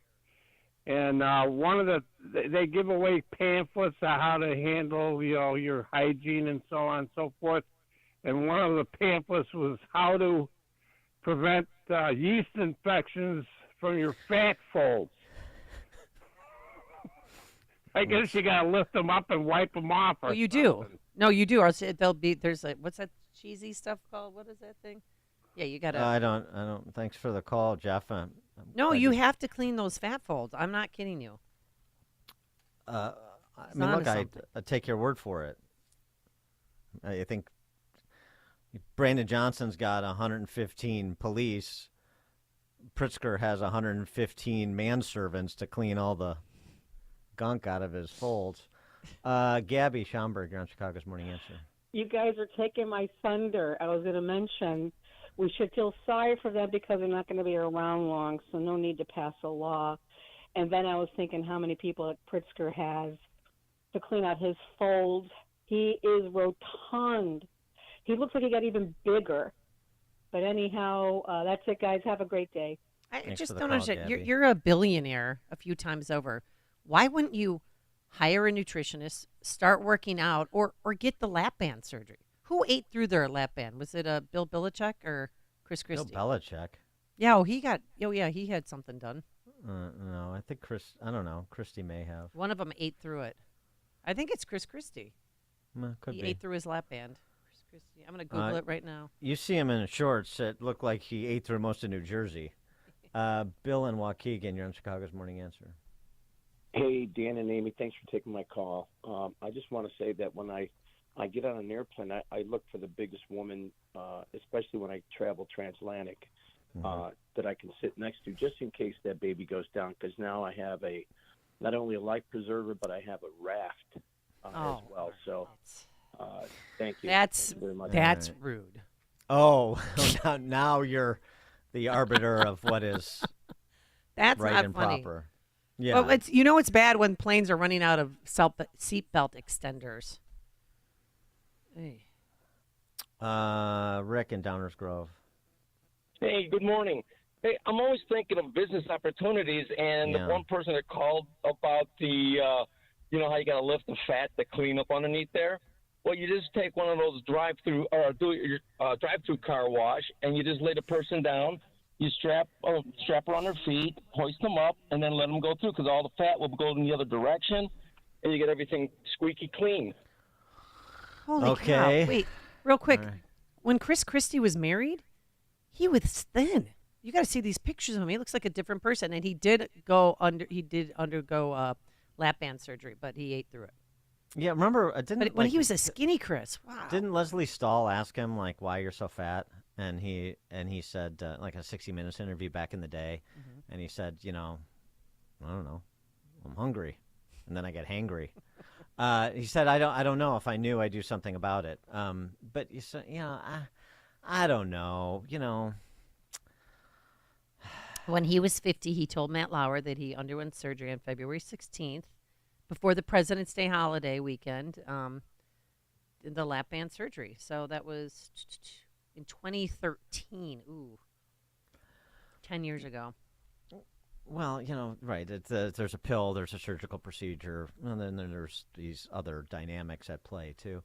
Although I got to say that cleaning out the fat folds thing, I mean, that could be a way to break into politics. It's like the old joke about the guy who cleans up the elephant dung in the circus, right? Oh, and it was New York Jets coach Rex Ryan. He had the lap band surgery and lost 100 pounds. Not Bill Belichick. Okay, all right. You're having your own conversation. I am. I'm talking to as myself. As usual, Ralph and Rantoul. Thank you, Dan. Well, good morning. It was Chris Christie, but the lap band, if you do a little research on it, it's just like a giant rubber band. It's synthetic calamari, and Chris Christie ate his. All right, Ralph. Lisa in the north suburbs. Hi, you guys. How come Amy has not seen? She's on Ozempic on Rejoice. She's lost like millions of pounds. Wait, I can't. Wait, we I can can't barely hear you talking to Lisa. the- You have to talk into the phone. Wait, you guys. MK has lost like millions of pounds. Oh, MK. On Ozempic. Yes. You're You're being still not muffled again. talking Is on somebody, your is, phone. is somebody kidnapping you? Are you being chloroformed? Wait, okay, so have you guys, so MK is on Ozempic, and she has lost major pounds. How could she not see Yo, dude. All right, thanks for the call, Lisa. So MK, that would be Jelly Belly's wife, is on Ozempic, and she's lost major pounds. That's the claim. Well, Pritzker should be on Ozempic. I mean, it's Well- the easy way out, but do something. I Well, mean, you have that- children. well, That is well- not sustainable.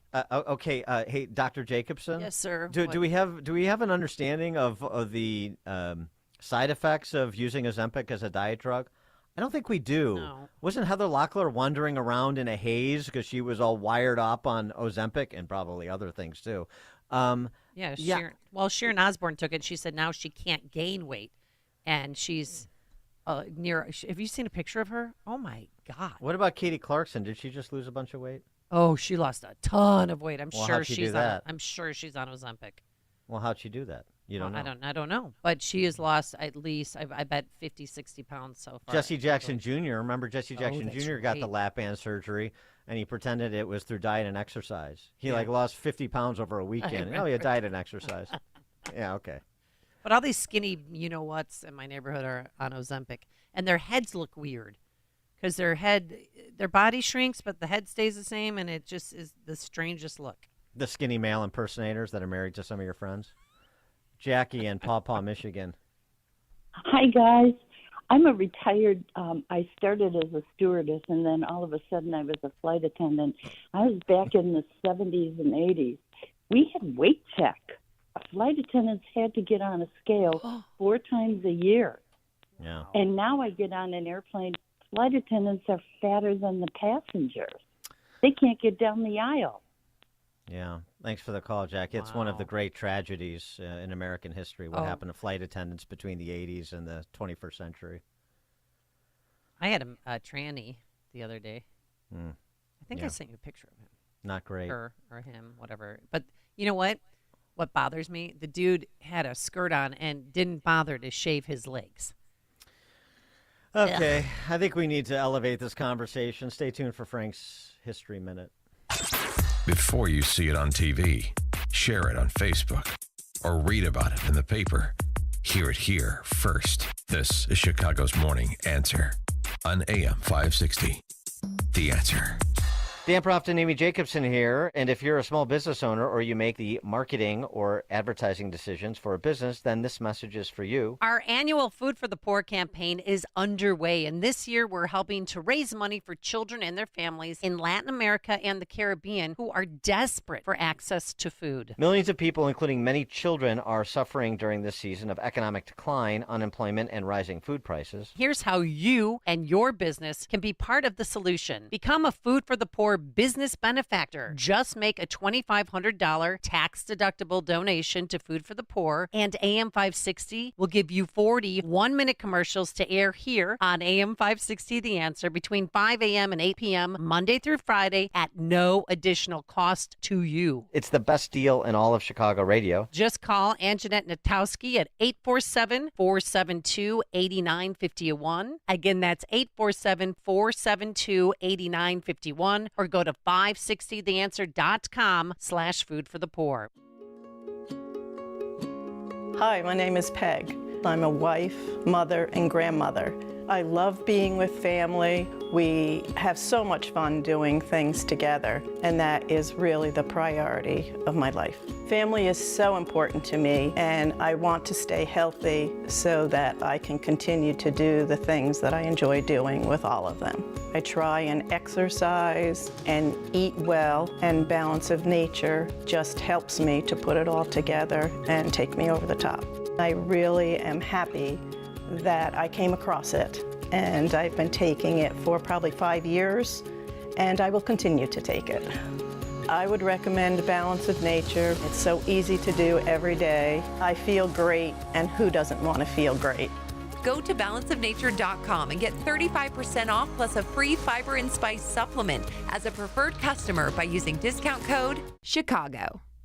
IT professionals are being sought for multiple positions and openings. Infrastructure engineer in Commvault. Design, develop, analyze, and implement computer and information network infrastructure and network services using various techs. Network security engineer. Plan, develop, implement, upgrade, and evaluate and monitor IT security programs and measures for protection of computer networks using various technologies.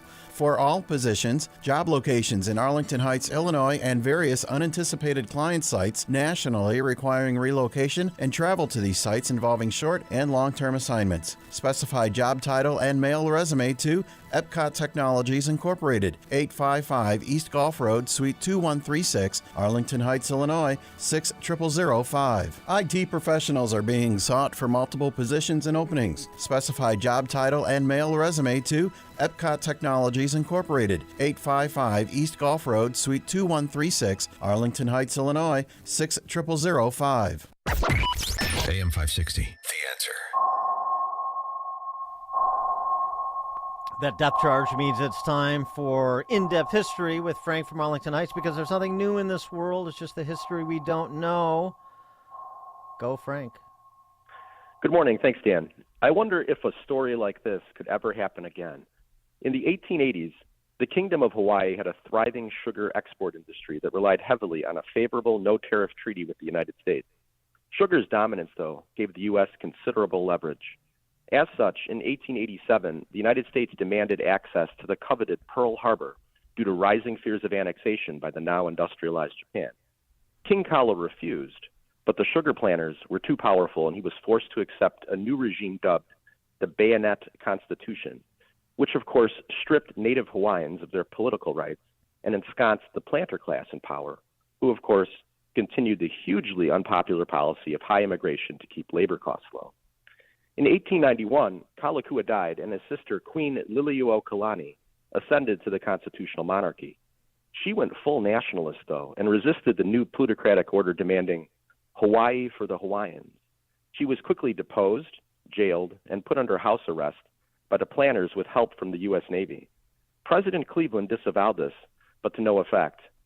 After McKinley took over and the Spanish-American War started in 1898, morality gave way to military imperative, and Hawaii was annexed as a territory to the United States. This also benefited the elitist planners as the tariff issue was now moot. Mark Twain once said, "History doesn't repeat, but it rhymes." Some are worried Donald Trump would be a dictator. I'm more worried he'll end up like the Queen. Yeah, it's very good, Frank. I have so much to say on Hawaii, but in terms of sugar, this story leads us right back to where we were, which is how Chris Christie got so fat and looked so terrible in those shorts. How about it? Well, I'll tell you, we have, they talk about us having a grain addiction since the agricultural revolution.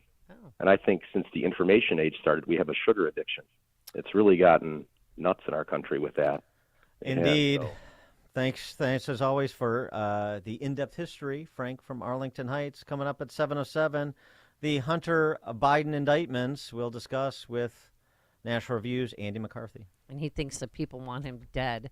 But now it is 7 a.m. WIND Chicago. Taking a step closer to impeaching President Biden.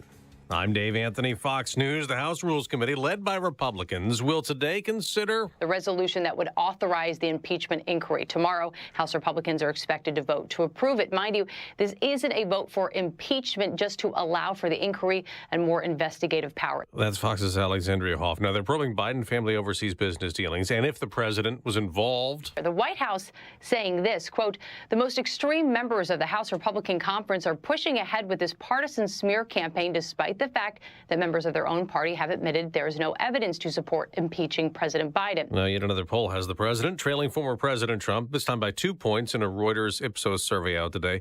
It also gives a 50-point Trump lead in the Republican race over his distant rivals. Now, the Supreme Court has agreed to consider a fast-tracked Trump appeal in a criminal case on whether Donald Trump is immune from prosecution. The federal judge overseeing the case ruled the criminal trial involving alleged 2020 election interference can proceed and that Donald Trump does not deserve a lifetime, quote, get-out-of-jail-free pass, end quote, just because he was president. That's Fox's David Spun. Ukraine's president will go to the White House this afternoon to keep up his push for more American military aid in the war against Russia. Before that, Volodymyr Zelensky will meet with congressional leaders. But Republicans are holding up an aid package to Ukraine and Israel bundled together, demanding more be done to deal with another record wave of illegal immigration. Senator Tom Cotton just told Fox. We're at this situation now, this impasse, because Democrats seem to care more about keeping our border open than they care about helping Ukraine. The Texas Supreme Court has ruled against the pregnant mother who sued trying to get an abortion in the state that bans most of them, citing a medical emergency. Her baby's rare diagnosis likely causing a stillbirth or a death right after, but the ruling doesn't matter in the end. Kate Cox left Texas to get the abortion out of state. America's listening to Fox News. Good morning. It's 32 degrees in Chicago. In the AM 560 The Answer newsroom, I'm Nikki Whaley. Israel says its soldiers are surrounding the last Hamas strongholds in the northern Gaza Strip as the war against Hamas continues. Israel's defense minister says Hamas battalions in the region are on the verge of dismantling. Meantime, the Israel Defense Forces are stepping up attacks in the central part of the Gaza Strip, where more than 18,000 people have been killed since Hamas attacked Israel on October 7th. Chicago aldermen are poised to approve an $8.75 million settlement for the man who was shot to death by a Chicago police officer in 2021. The City Council's Finance Committee voted to endorse the payout for Michael Craig's family. Authorities say the shooting happened after Craig called 911 and said his wife was attacking him with a knife. The full City Council is expected to vote on the settlement tomorrow. And a Chicago woman remains behind bars after she's accused of staging a deadly mass shooting on the city's west side. Deja Collins has been charged with murder, attempted murder, and aggravated battery with a firearm. Police linked the 23-year-old defendant to the shooting that happened on November 29th when one person was killed and 3 others seriously wounded. News is a service of the AM 560 Advantage. Membership has its privileges, including early access to event tickets, exclusive contest opportunities, and special members-only content. Join today at 560theanswer.com/join. A check of the roads coming up in 2 minutes on AM 560 The Answer. Brandon Tatum wants Israel to continue. I think that there never should be a ceasefire. You know, what is the ultimate goal here? I think Israel's ultimate goal should be to eliminate Hamas and take over Gaza, have complete control in Gaza. In my opinion, that's what I think Israel should do. You're going to have these terrorist attacks and the fear of terrorism forever unless you completely eliminate them and you control that particular government system. The Officer Tatum Show, weeknights at 7, right before Jay Sekulow at 9 on AM 560. The Answer. With the holidays upon us, the increase in traveling, shopping, and connecting online also heightens the need to protect your identity and finances with LifeLock. Identity thieves see this time of year as an opportunity to drain your accounts, open new loans in your name, and damage your financial future. LifeLock detects and alerts you to the threats you might miss on your own. Don't let the busy holiday season catch you off guard. Save up to 25% off your first year with promo code CLAY. LifeLock.com, promo code CLAY. Hi, this is Scott Trout of Cordell & Cordell. If you're a dad who is facing divorce, there are extra layers of stress that may include stereotypes and assumptions. No two situations are the same. Our legal experience and dedication prepare us for whatever legal challenges we face together. You need a partner you can count on. For more than 30 years, Cordell & Cordell has represented men in divorce. Schedule an appointment with one of Cordell & Cordell's Springfield area attorneys. 2815 Old Jacksonville Road, Suite 103, Springfield, Illinois, 62704. Support our police and hire the police to personally protect you. You've watched the news. Rising crime has been affecting our everyday lives in Illinois more and more these days. Blue Star Security can protect you, your business, or your place of worship. Blue Star Security is the only security company in Chicago with over 900 off-duty police officers, all W-2 employees. I'm Anthony Varchetto, president of Blue Star Security and a 20-year law enforcement veteran. The Blue Star team is made up of over 900 state-certified active and retired law enforcement professionals. We serve businesses and private organizations with supply chain and special event security, and also protect our loved ones at places of worship and schools all across the Chicagoland area. Blue Star Security's technology allows mobilization of off-duty officers quickly and efficiently. Our primary mission is to provide unparalleled protective services for each assignment with integrity, while maintaining our commitment to community service in the Chicagoland area. Visit online to schedule a free security consultation at BlueStarSecurityLLC.com. That's BlueStarSecurityLLC.com. Providing for your family is a top priority. But what happens when you need affordable health care? Christian Healthcare Ministries could save you up to 40% today. As a member, you can choose your provider without network restrictions. Sign up at your convenience with our anytime enrollment. Join a Christian community that supports each other's medical expenses, offering peace of mind as you prioritize what's most important. Enroll now at yourchm.org. Napleton Mazda of Naperville would like to invite you to come in for a test drive during the Season of Inspiration event going on now through the end of the month. Take advantage of remarkable savings like 0% APR financing for 60 months on a brand new 2024 Mazda CX-5. Save on over 700 new Mazdas at Napleton Mazda of Naperville and NapervilleMazda.com. Offer to qualified buyers through Mazda Financial Services. 0% APR equals $16.67 per $1,000 finance. Expires 12/31/23. In the Team Hochberg Traffic Center, I'm Jill Urchak taking a look at the road. Still looks good going in on the Edens. Kennedy, 22 minutes in from O'Hare. Eisenhower at 35, 390 into the post office with the exit ramp to eastbound North Avenue partially blocked with an overturned semi on North Avenue. On the inbound Stevenson, 40 from 355 into DuSable Lakeshore Drive. Inbound Ryan, 21 minutes, 95th on in. Express lanes tight. 51st to 31st and inbound I-57. Traffic slows right around the Ford interchange into the Ryan. Good news, though, DuSable Lakeshore Drive, okay. Tri-State Reagan and the Jane Addams, those are moving along okay. And the Veterans Memorial Tollway, also trouble-free. Elmhurst, North Avenue between the Eisenhower and Northwest Avenue blocked. At least the two right lanes with an overturned semi. Traffic is the service of the AM 560 store. Order t-shirts, hoodies, and more from your favorite AM 560 brands, including Croft University and the Sean Thompson Show, when you go to 560theanswer.com/store. Chicago's Morning Answer continues next, but now check of your forecast from the National Weather Service. Today, mostly sunny. Our high today at 38. Partly cloudy tonight, low 24. A sunny day tomorrow, the high at 39. Clear skies tomorrow night, low 27. Sunshine, warmer Thursday, the high 46. I'm Steve Williams on AM 560, The Answer. Get the latest weather, traffic, and news updates online at 560theanswer.com. Now, from the Signature Bank Studios. This is Chicago's Morning Answer with Dan Proft and Amy Jacobson on AM 560. The Answer.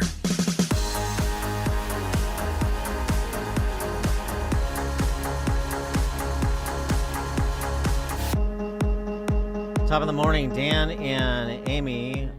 Baby boy Hunter Biden making the unusual public appearance, at least appearance of sorts, on Moby's podcast. That's a entertainer, right? Singer, Moby?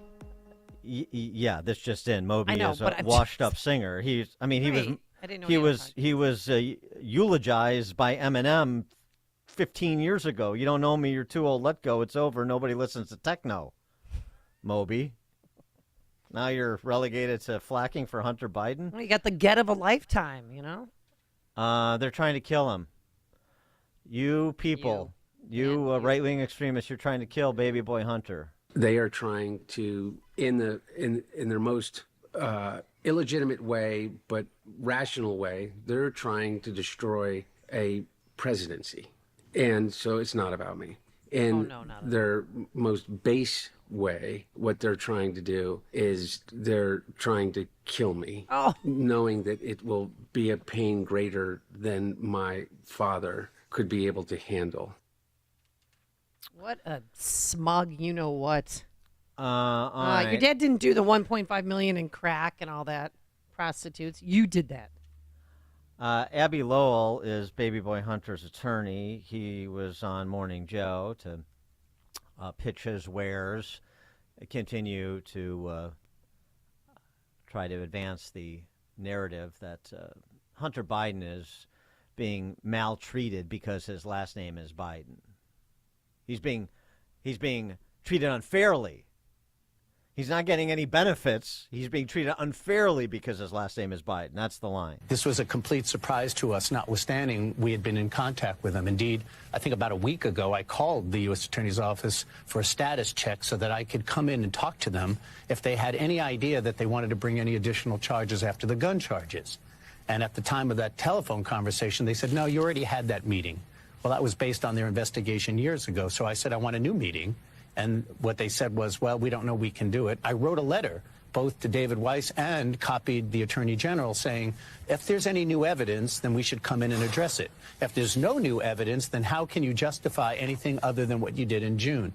And their response was first silence and then the indictment without any communication back to me. You know, again, if I've done this work, I am in the defense bar. That's not the way it works. Prosecutors engage with defense attorneys to discuss the investigation and the possible charges. It's just yet another way that Hunter's been treated differently than others in similar circumstances would be treated. It's because he is the son of the president who's named Biden. The Republicans and anybody else that's been investigating on the right-wing media, for example, have tried and tried to say that President Biden has done something wrong. They can't find a shred of evidence because he hasn't. And yet they want this to be an issue. And what they've successfully done, because they go out on the airwaves and people don't understand the difference between truth and misinformation, is basically saying, okay, I can't get the president, so I'll besmirch his son in a way to suggest that there's something going on between the two of them. That's why it is because his last name is Biden, because of his proximity to his dad, who has been a supportive father to his son through all the best and worst parts of Hunter's life.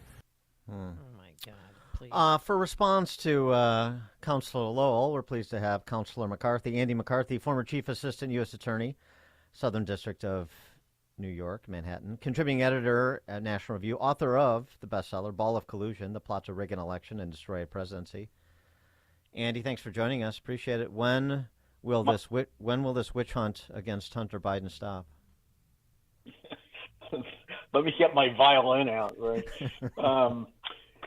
So, you know, look, Abby's a good lawyer, but you have to understand he's not like working for the truth or, you know, for like some committee that's trying to get to the bottom of it, or even a political committee that's not trying to, you know, whatever.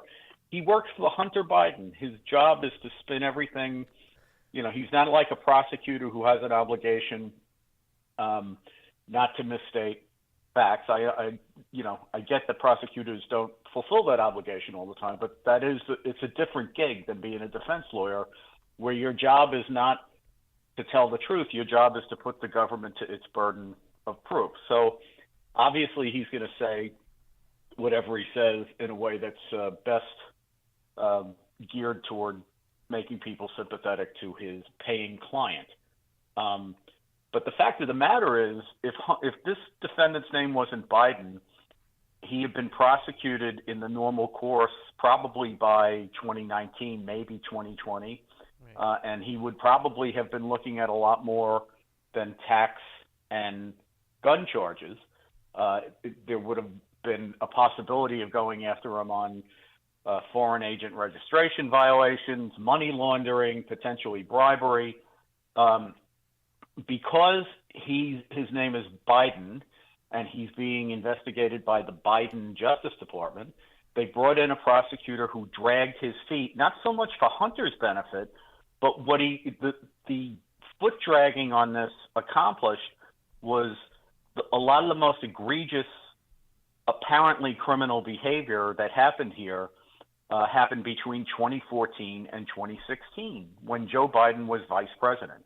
That stuff will never be prosecuted now because David Weiss, the prosecutor on this case, never filed charges and never addressed the fact that the statute of limitations was lapsing as he was delaying, because that was the objective. So it's now almost 2014.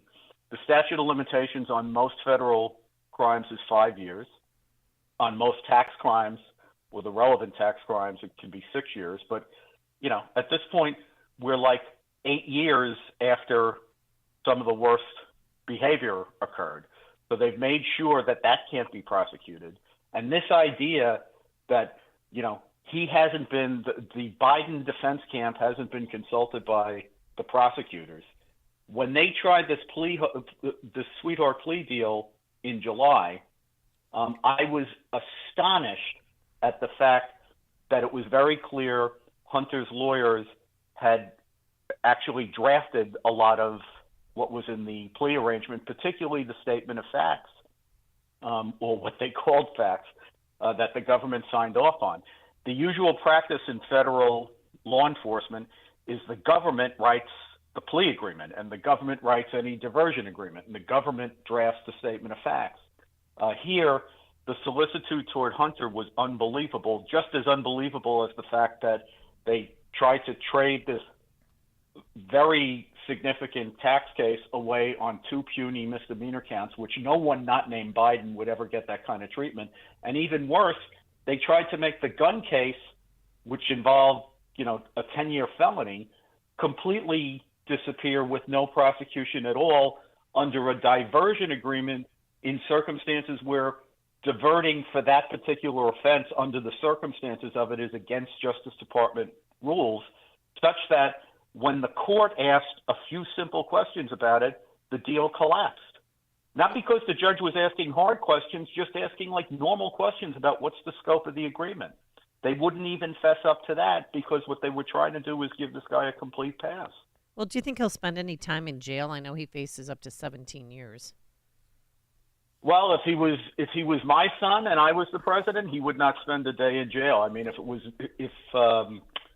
if I had the pardon power, and look, you shouldn't do it. And a president who pardons his son under these circumstances, or probably under most circumstances, should resign because it's an abuse of power. But I wouldn't let my sons get sent to the penitentiary. Well, especially if he was filling my pockets, which appears to be the case, despite Abby Lowell's and Jamie Raskin and the Dems line that there's no evidence that links Joe Biden. The evidence continues to mount with each passing pronouncement from Jim Comer at the House Oversight Committee. Now, yes, there's some additional dot connecting that needs to be done because there's some additional questions that need to be answered, prompted by the evidence that has been uncovered. But this whole line that there's no evidence, frankly, the public isn't buying it. The public didn't buy the Russian collusion hoax, and they're not buying that Joe Biden had nothing to do with his son's multi-million-dollar business. Yeah, Dan, that's a great point, and I think it's one that people should kind of take in this sense. I keep getting asked, so these guys are going to completely get away with it? Like nothing's going to happen to them? And my response to that is, look at what's already happened to them. Comer's been running this investigation for 10 months. What is the public appraisal of President Biden over the last 10 months? It's not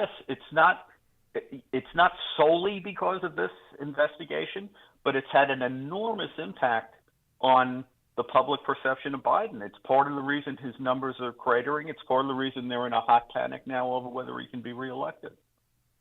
I wanted to switch over and get your reaction to what the special counsel prosecuting Donald Trump did yesterday and seeking to leapfrog the appellate court and get a ruling from the United States Supreme Court on Trump's immunity claims as it pertains to the charges against him relating to January 6th.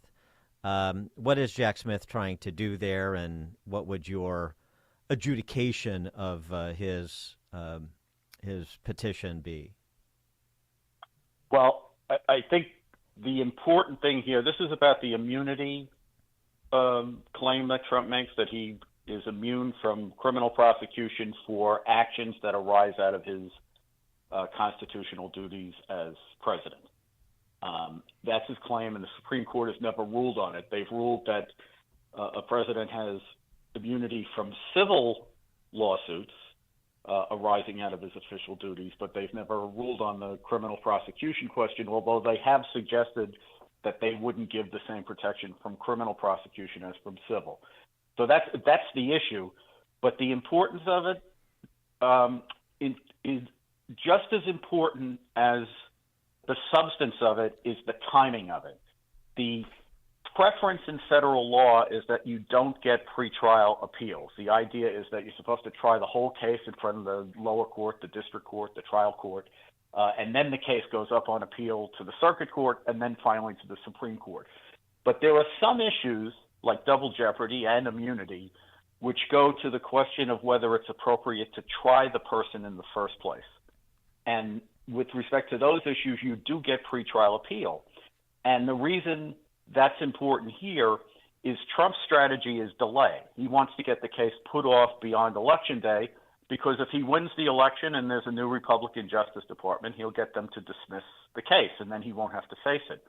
So the Democrats are in a lot of haste to get the case tried. For one thing, they're worried that if Trump wins, he'll never be tried for these terrible crimes that he committed that are hard to even explain to people.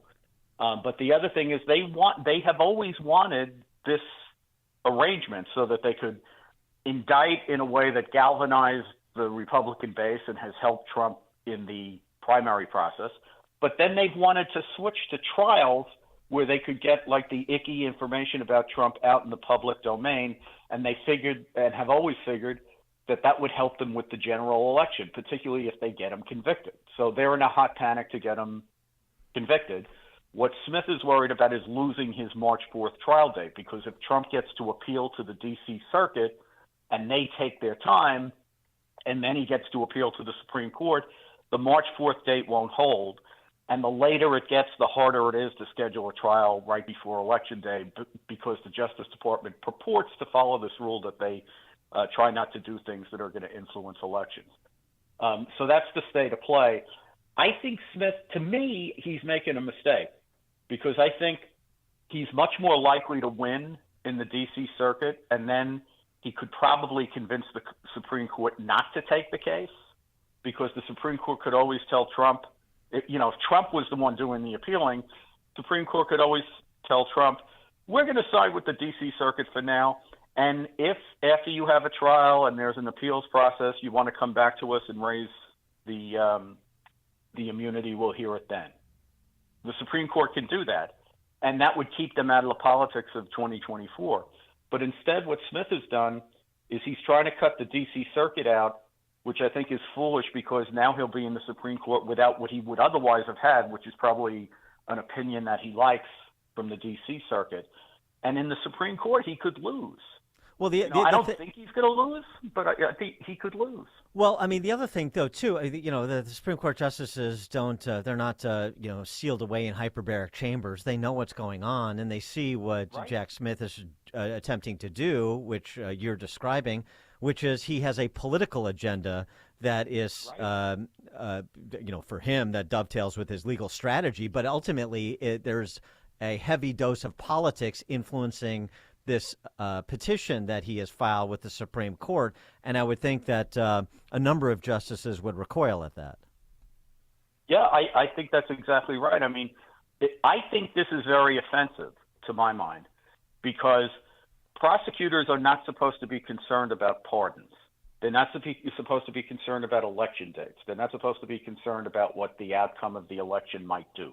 Their only job, Smith's only job, is to represent the United States and present its case the best he can whenever the trial gets scheduled to prove the case beyond a reasonable doubt. It's not for him to worry about whether Trump might pardon himself or Biden might pardon him if the politics spun that way, or you don't worry about that. That's not your job. That's politics. You're supposed to stay out of politics.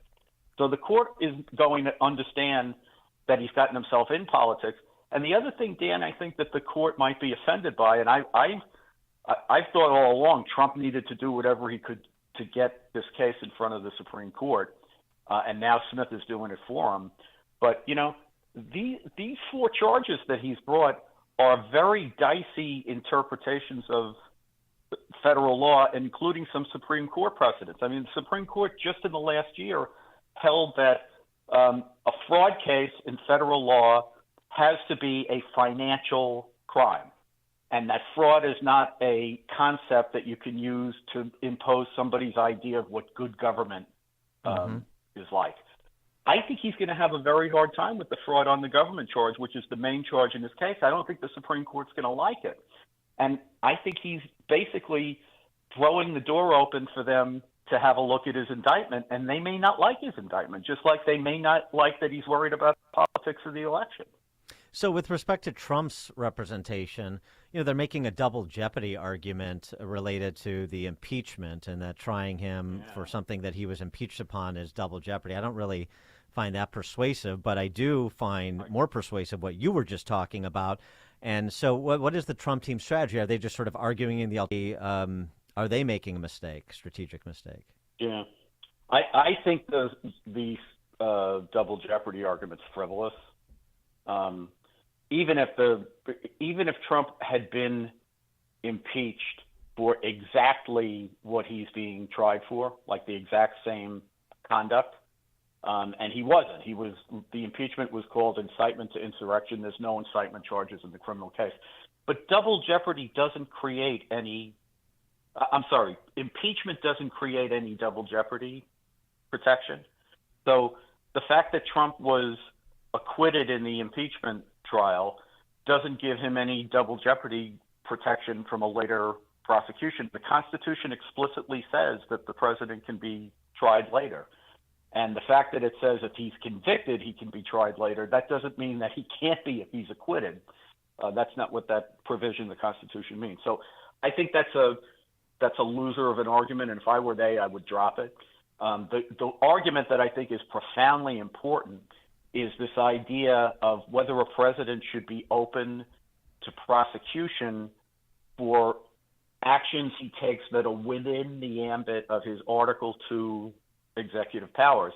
The Supreme Court has given the presidents immunity from civil suits precisely because we don't want presidents worried when they're wielding power in the public interest that they might be sued later for their actions.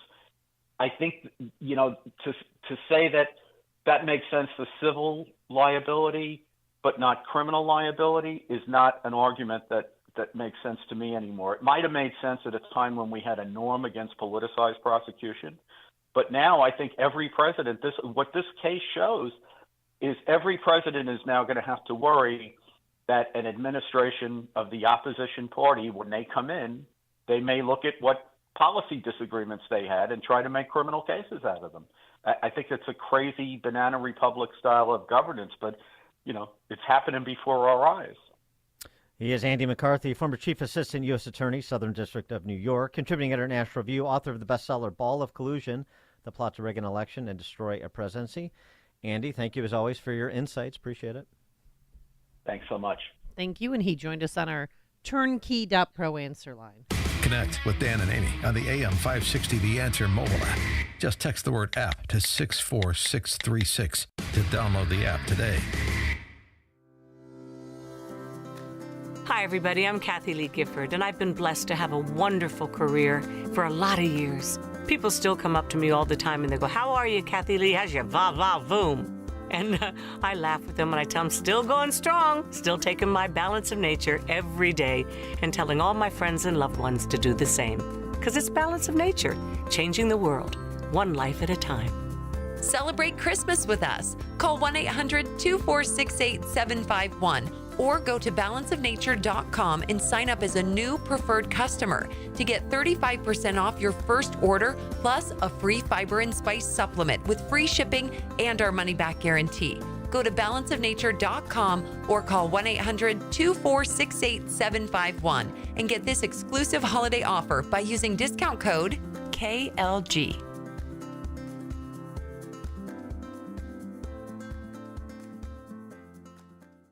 Amy Jacobson and Dan Proft here, and we want to tell you about our 2023 Food for the Poor campaign. As many of you already know, Food for the Poor is a nonprofit, faith-based organization that provides food, water, medicine, clothing, and life-saving supplies directly to local partners in Latin America and the Caribbean. Right now, millions of families and children are experiencing the devastating effects of economic decline and rising food prices. For many, the cost of food has simply become prohibitive, leading to sickness and starvation. The only thing between these families and starvation is Food for the Poor and their partners who are providing life-saving food relief on the ground. But in order to get the food to those who need it, Food for the Poor needs your help. Thanks to a generous match, your one-time gift of just $80 can provide life-saving food for 2 children for an entire year. To make that gift, just call 844-862-4673. Visit 560theanswer.com/foodforthepoor or just click on the Give Life banner, and thank you so much for your generosity. AM 560, The Answer.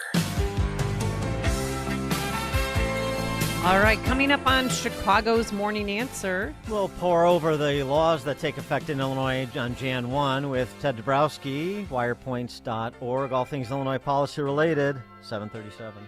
Now let's head into that newsroom. Nikki Whaley in for Mike Scott. Good morning. It's 32 degrees in Chicago in the AM 560 The Answer newsroom. I'm Nikki Whaley. A groundbreaking ceremony was held yesterday for a mixed-income complex on Chicago's west side. The 6-story, 65-unit structure will be built in the 3200 block of West Ogden Avenue. 19 of the units will be subsidized, and the structure will have retail and commercial space on the ground floor. The $40 million project was spearheaded by Grace Memorial Baptist Church pastor Marvin Hunter, who started the effort to bring more affordable housing to North Lawndale 25 years ago. More Americans are traveling on plane or by car this holiday season. Travel is still on the upswing after the pandemic. AAA predicts over 115 million Americans will travel at least 50 miles over the last 10 days of the year. That's the highest since 2019. AAA Senior Vice President of Travel said in a news release that this year's holiday prediction is 2.5 million more than last year. More Americans are interested in travel despite the cost to make memories with loved ones and experience new places. News is a service of the daily podcast of Chicago's Morning Answer and The Sean Thompson Show. Hear both shows with limited commercials when you subscribe for free to the daily podcast at 560theanswer.com/podcast. Taking a look at the... Make sure that you never miss a day of Dan Proft and Amy Jacobson when you subscribe to the Chicago's Morning Answer podcast, presented by Signature Bank. Listen to the entire show each day on demand with limited commercial breaks. You can subscribe today for free at 560theanswer.com and click on podcasts or search for Chicago's Morning Answer on Apple Podcasts, Spotify, Google Podcasts, or wherever you listen to podcasts. It's Reveille. Dick Durbin proved once again what a dangerous lawmaker he is. During a speech this week, Durbin suggested that newly arrived illegal aliens could fill the gap in military recruiting numbers. He remarked, "Do you know what the recruiting numbers are at the Army, Navy, and the Air Force? They can't reach their quotas each month. They can't find enough people to join our military forces. And there are those who are undocumented who want the chance to serve and risk their lives for this country." He then noted Senator Duckworth's bill that would allow certain non-citizens to enter the military, such as DACA recipients and those in temporary protected status. Durbin's comments, though, were understood by many to include newly arrived illegal aliens with no distinction of what country they came from, and they were rebuked by many. Senator Tuberville said they want to turn around and give an assault weapon to a Chinese or a Russian or Iranian that's come into this country illegally. Have we lost our minds? The real problem is that 77% of military-aged Americans from 17 to 24 years old are ineligible to serve due to obesity, criminal records, or intelligence. That's up 6% since 2017. And then there's a whole other set of children and their parents who feel someone else can risk their life in defense of our nation. We obviously haven't fostered enough patriotism to organically garner the forces we need to defend this country. And that's another problem. I understand well the issues surrounding military leadership, and the woke leaders must be replaced. At the same time, leaders are grown in the military. Generals are first lieutenants, and sergeants started out as privates, which is why we need to encourage loyalty to the nation and service in uniform for American citizens. I'm Jeannie Ives. To learn more, sign up for my newsletter at breakthrough-ideas.com. That's breakthrough-ideas.com. It happens every year. Winter. Delivering and receiving supplies and getting people where they need to go can be impossible. Keeping your business doors and gates working properly to keep out the extreme weather is a major concern. Your business can't afford a loss of income or productivity.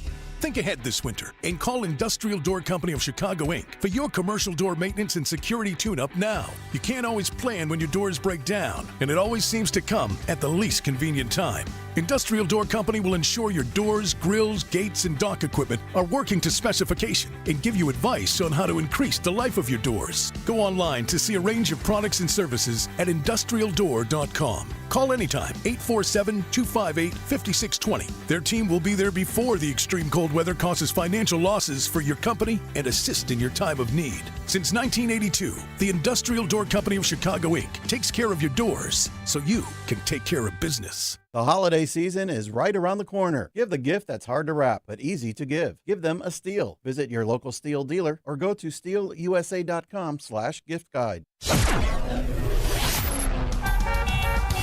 In the Team Hochberg Traffic Center, I'm Jill Urchak taking a look at the roads, and we begin with I-80 eastbound, where that is tight between Larkin and Center due to an accident on the ramp. Also, DuSable Lakeshore Drive southbound after Belbo, an accident blocking two of the left lanes. That stop and go from Jackson. So it is heavy into that. The good news is northbound side is okay. On the Tri-State, you're seeing scattered delays northbound trip. Also on the eastbound Reagan, scattered delays as well. But the Jane Addams and the Veterans Memorial Tollway, both of those are fine. Edens looks good going in. The Kennedy 25 in from O'Hare to downtown. And the inbound Eisenhower. The exit ramp partially blocked the off-ramp to eastbound North Avenue, and that is due to an overturned semi. Stevenson 45, 355, and 2 DuSable Lakeshore Drive. Traffic is a service of the AM 560 Advantage. Membership has its privileges, including early access to event tickets, exclusive contest opportunities, and special members-only content. Join today at 560theanswer.com/join. Chicago's Morning Answer continues next, but now check up your forecast from the National Weather Service. Lots of sunshine for us today. Look for a high of 38. Partly cloudy tonight and a low 24. Sunny day tomorrow, the high 39. Clear skies tomorrow night, low 27. It'll be sunny Thursday, the high at 46. I'm Steve Williams on AM 560, The Answer. Get the latest weather, traffic, and news updates online at 560theanswer.com.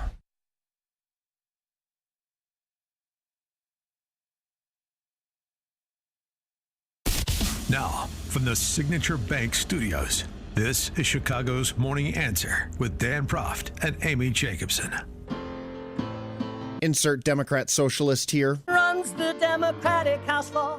for 30 plus years running. He's promising this and he's stealing that. Where can you get that kind of money? He's using your house like his own piggy bank. You ought to know by now.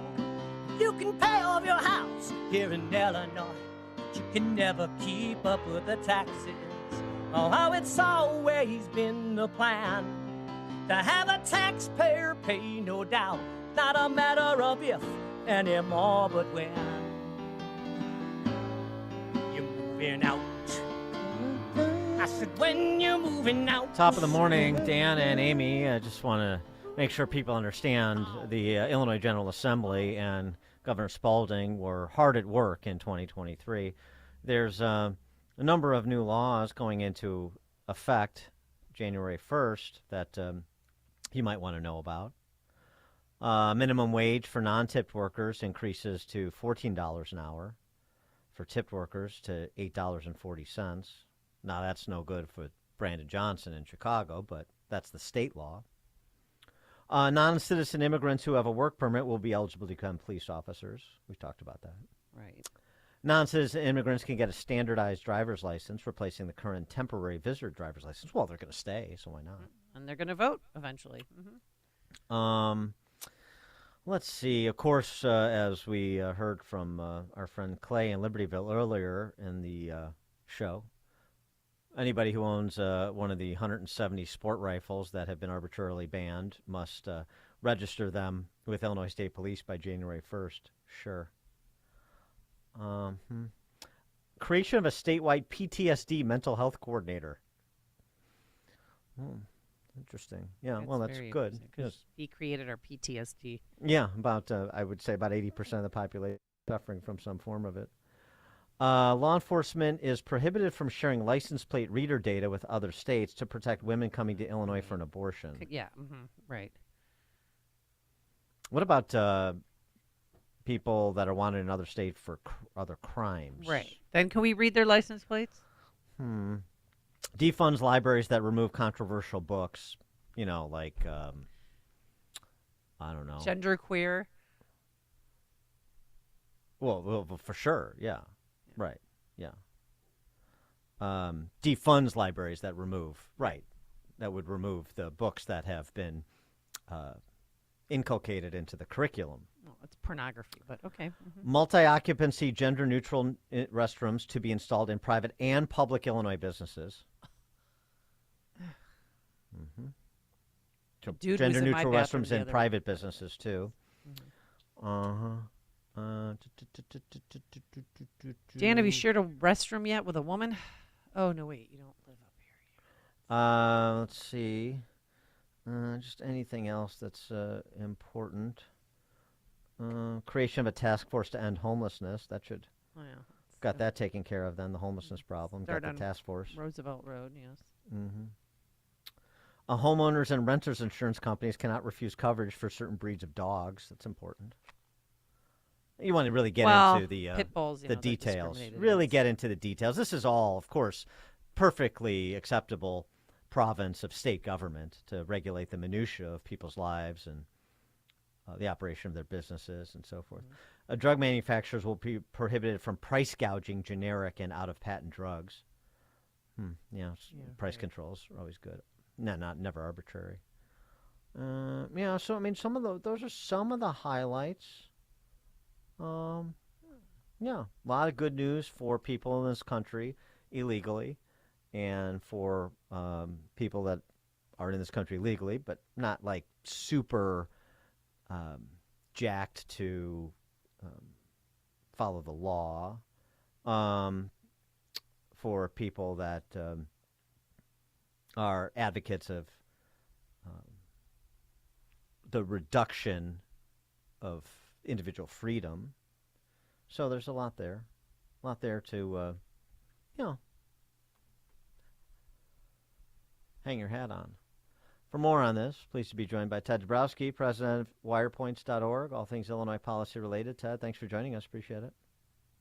Good morning, Dan. Good morning, Amy. Some big happenings this year in the state. Really I don't know, continuing the renaissance that has accompanied Pritzker's rise in Illinois. It is, and it's amazing. They're able to do whatever they want, whenever they want.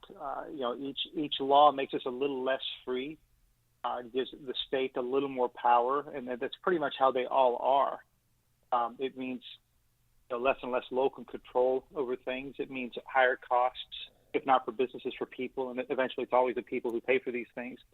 When you look at this minimum wage laws, when you look at the forced paid leave, they just add more and more costs. And you think that they'd start looking at some of the empty storefronts in different cities and across the state, but lawmakers don't, because that's not their agenda. Their agenda is, of course, to continue to control people a little bit more here and there. And you can see that in every single law that most people have no idea has been passed until you just read them out loud.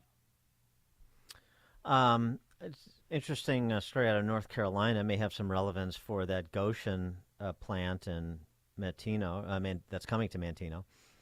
North Carolina's bad billion-dollar bet on a struggling EV company, Vietnamese electric vehicle manufacturer VinFast, has lost $6 billion in 3 years, during which time the state of North Carolina has provided $1.2 billion in state incentives. Sounds like basically about the economics of the Goshen EV battery plant, potentially, certainly with respect to those state subsidies and federal subsidies as well. And, then there's all these stories out about demand for electric vehicles not being particularly robust and so forth. So we could see, talk about $40 million here, $60 million there, and $100 million there with respect to, I don't know, things like spending on lodging and rental assistance and so forth for people in this country illegally. We're on the hook in the billions if that Goshen EV plant doesn't get profitable. Well, yeah, and I think that's the big fear. It's starting to crop up everywhere in the news. And I remember when Mark and I started working on this stuff, everybody was still excited by all this, but man, it turned quickly as the subsidies for EVs start to become very clear how huge they are. $50,000 a vehicle, and then we're starting to see how the companies that have been doing EVs are starting to lose a lot of money and having to back off of their plans. And this comes just at the time that Pritzker's bragging about having won Ocean and the $536 million that the state will give in subsidies, and then of course there'll be a property tax freeze for 30 years, so there's more money there. Not to mention the up to $8 billion, $7.5 billion that could come from the federal government. So, these things are massive. It's as we've talked about, industrial policy at its best. And what we're seeing now, though, is that places like North Carolina and others are having to back away from they're worried about some of their quote investments they're making. This is taxpayer money, and Pritzker's taking a gamble because he has no idea whether Goshen is a winner or a loser. He has no idea whether EV batteries, and EV cars are going to make it or not, or whether there's some new technology that comes along. But he's happy to do that because it pads his resume, and he's bragged so much about Illinois being a leader in the EV industry worldwide that he needed one win. Otherwise, he was shooting blanks. Chad, let's talk about the migrant issue and how Rosemont and Cicero and Schaumburg, and they're not too migrant friendly. You know what I mean? No, this is also, this is, the little bit of good news out there in that, Chicago's trying to get these migrants out of the city, and, they're hoping that other cities, other suburbs pick up the migrants. And, places like the ones you mentioned are starting to put in fines if people start to house people, for example, in hotels for longer than a month, and they're going to get fined, these hotel owners or business owners. They don't want the problem, and everybody recognizes what a big problem it is. And we're not going to let Chicago try to shove it on them. Obviously places like Oak Park will, up to a point, but other suburbs are saying, no, you will not do that here. If you do, we're going to fine you. And the battle's starting because the battle's obvious. Yeah, in Rosemont, they're going to impound the bus. Yeah. One of the law that goes into effect on January 1, Illinois landlords will be required to rent or sell property to people in this country illegally and in Illinois.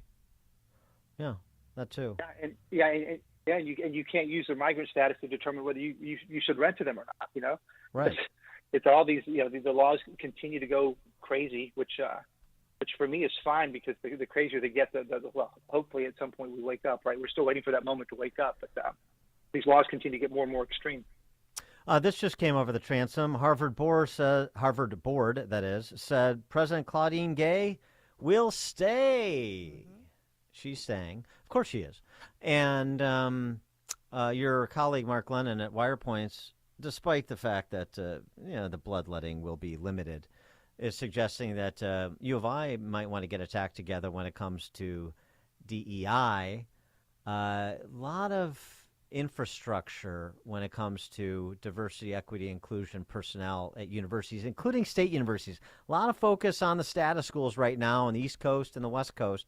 But in the middle here, I mean, I remember Mark Perry, our friend, former econ professor at Michigan, in 2018, he documented at the school at which he taught 90 people that were DI administrators of one sort or another, part of the diversity, equity, inclusion, 90 different staff people that totaled $11 million plus in salary. That was 5 years ago.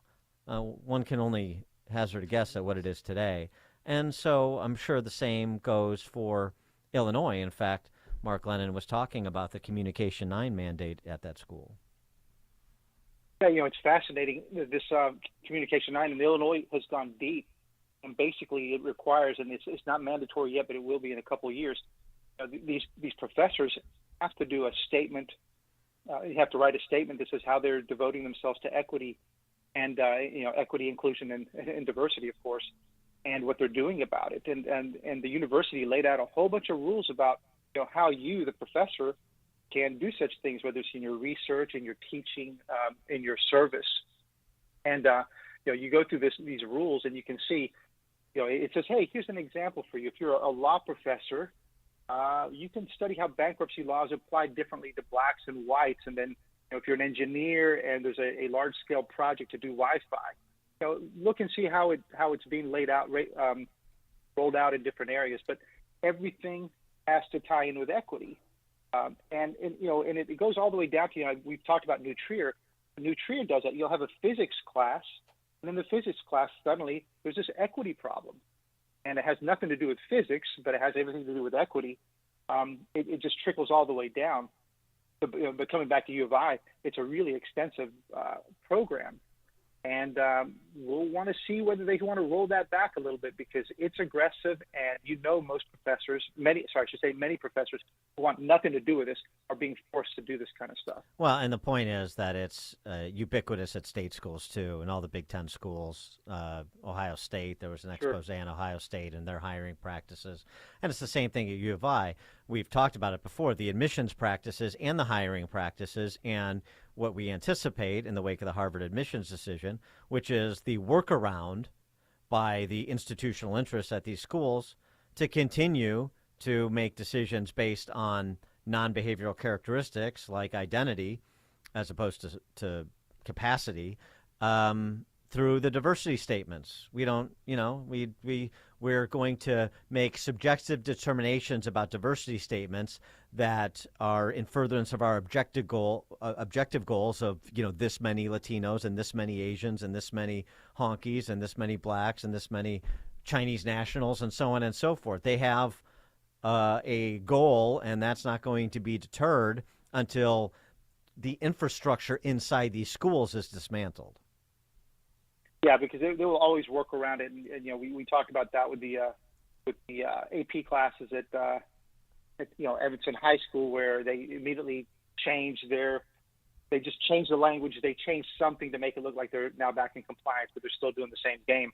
What's amazing about this whole DEI is also how much people are enriching themselves, and that's been a big part of the story too.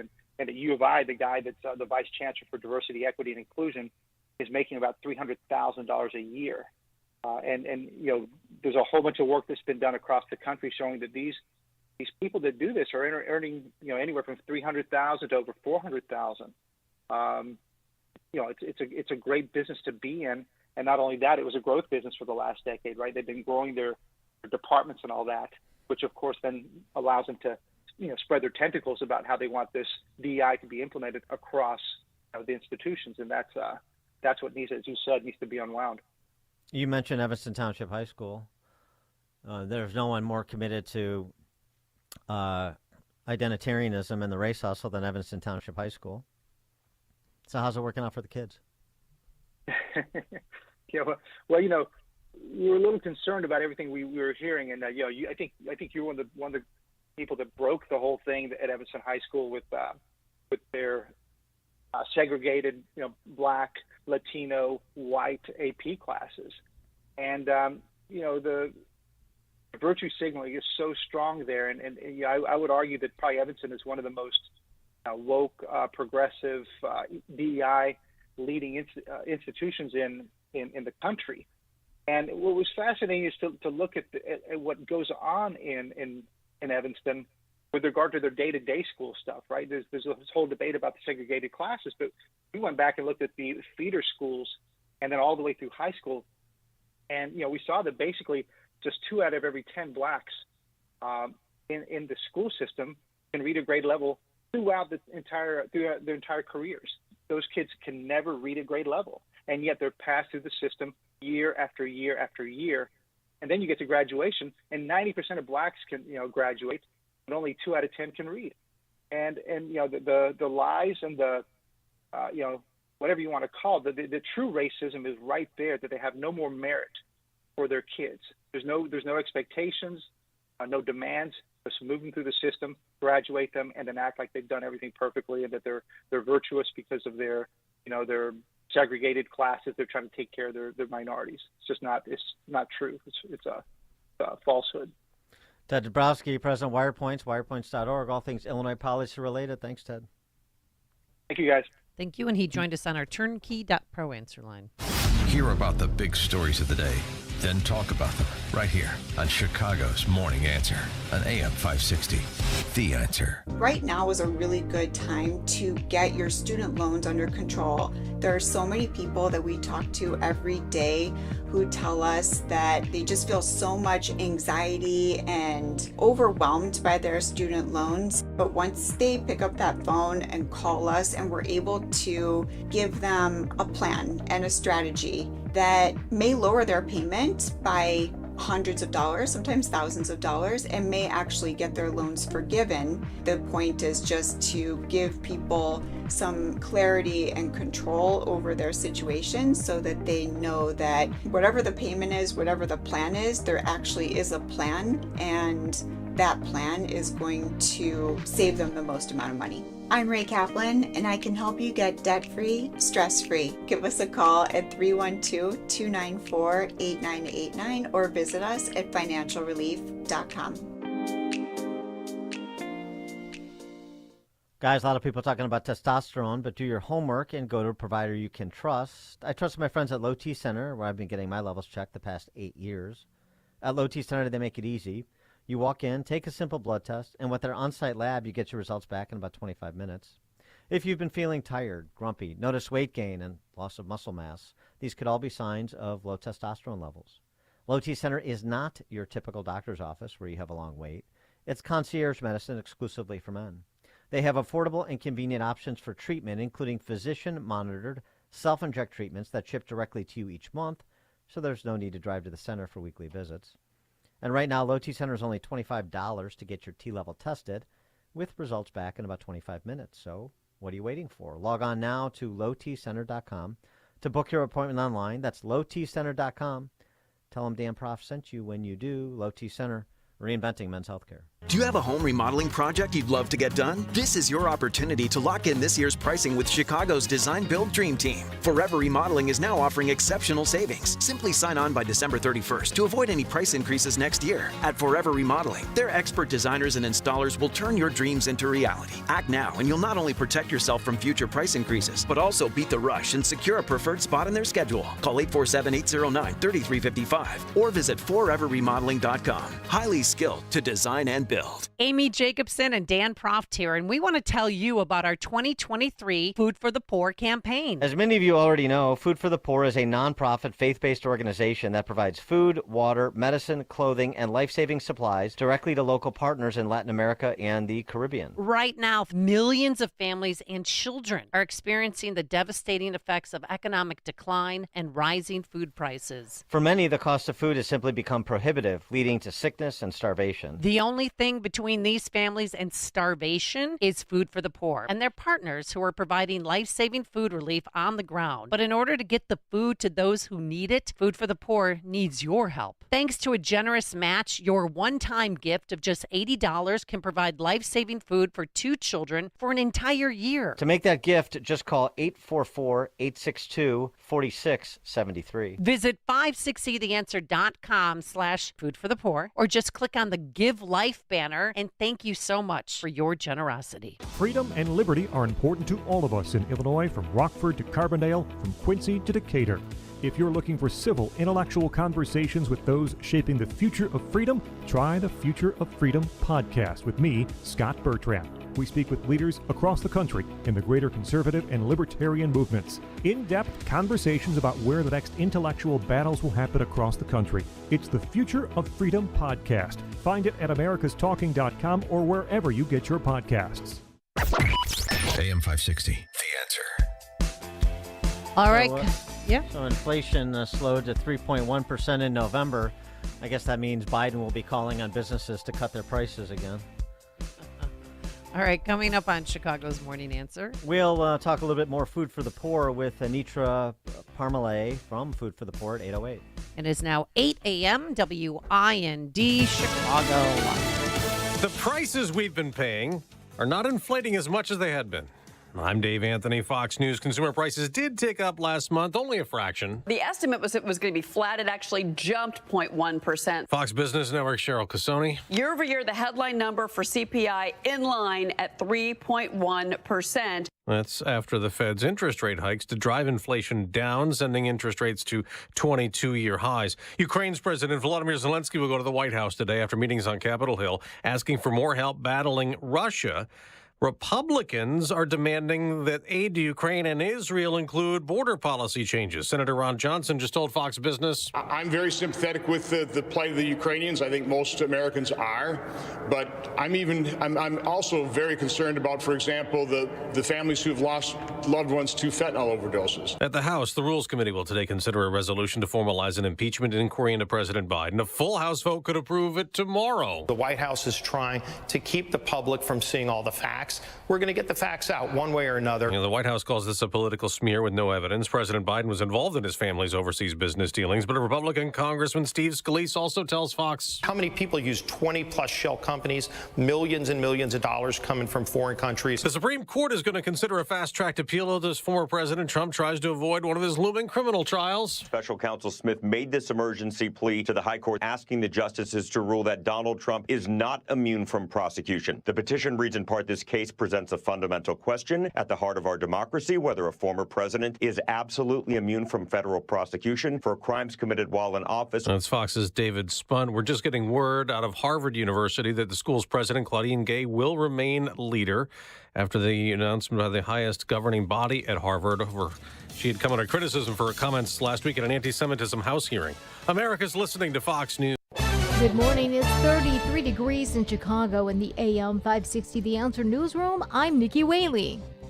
President Biden will host a meeting with Ukrainian President Zelensky at the White House today. National Security Council spokesman John Kirby told reporters the meeting comes at a time when Russian forces are ramping up attacks on civilian infrastructure in Ukraine. Zelensky's visit comes at a critical moment in negotiations for emergency aid to Ukraine. Some residents in Chicago's Little Village neighborhood are opposing the city's plan for a migrant shelter in their community. The proposed site is a vacant CVS store at 27th and Pulaski. Some people claim that they have safety concerns and also would prefer that the resources be used to address the needs of the residents who are homeless or veterans. And the first phase of the huge $150 million construction project on the Kennedy Expressway is done. All inbound lanes and ramps were fully opened Sunday morning, and this commuter was absolutely elated. It's going to be way faster to get to work. I'm not going to have to be waking up early, less traffic. It's going to be helpful. Phase 2 of the project is expected to get underway in March with a focus on the Kennedy's express lanes. News is a service of Salem Surround, providing your business with industry-leading digital marketing strategy designed to surround your target audience and drive action. Go to surroundchicago.com today. A check of the roads coming up in 2 minutes, but now time for the AM 560 Business Beat. I'm Elizabeth McDonald, and this is the Fox Business Report. One of the largest toy companies in the world is announcing job cuts. A continuing slump in toy sales heading into the holidays is triggering layoffs at Hasbro, which is cutting nearly 20% of its workforce. The maker of Transformers action figures, Play-Doh, and Monopoly will slash around 1,100 jobs in addition to the 800 layoffs earlier this year. Hasbro, like many toy makers, is struggling with a slowdown in sales after a surge during pandemic lockdowns. The CEO of Hasbro says some employees will find out whether their job has been eliminated this week, while the rest of the layoffs will happen over the next 6 months. And Choice Hotels makes a hostile bid for Wyndham by appealing directly to shareholders after failing to convince management. It's the latest move in a long-running attempt to acquire the rival budget hotel chain. That's your Fox Business Report. I'm Lillian Wu, invested in you. November 2nd, 2020, marked the 100th anniversary of the first commercial radio broadcast. We're still here, and we're bigger and better than ever. You can still listen to us over this great radio station, but now there are no limitations. Your smartphone is now your smart radio. Listen to us online on the app, TuneIn.com, iHeartRadio, and Odyssey.com. Your smart speaker can find us too. With radio, there is no separation anxiety. We're always on. AM 560, The Answer.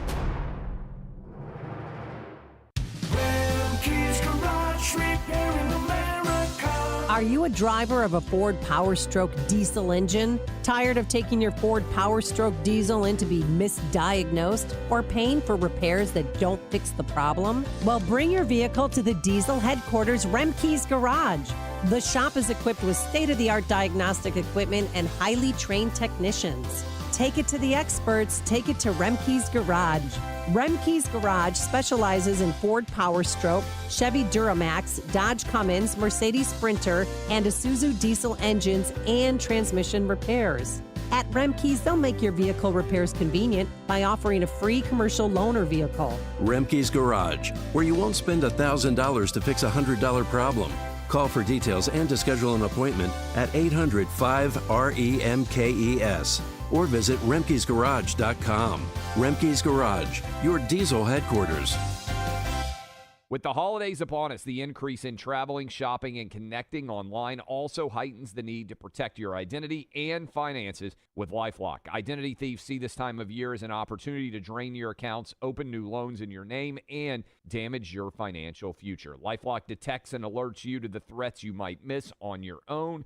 Don't let the busy holiday season catch you off guard. Save up to 25% off your first year with promo code CLAY. LifeLock.com, promo code CLAY. Hi, this is Joe Cordell of Cordell & Cordell. The holiday season should remind us that faith and family are the most important things in life. And we hope that you succeed in coming together this holiday season with those you love and in the process creating some generational memories. Holidays have this magical power to magnify small things to ever greater memories over time. What a return on investment. Happy holidays. Schedule an appointment with one of Cordell & Cordell's Springfield area attorneys. 2815 Old Jacksonville Road, Suite 103, Springfield, Illinois, 62704.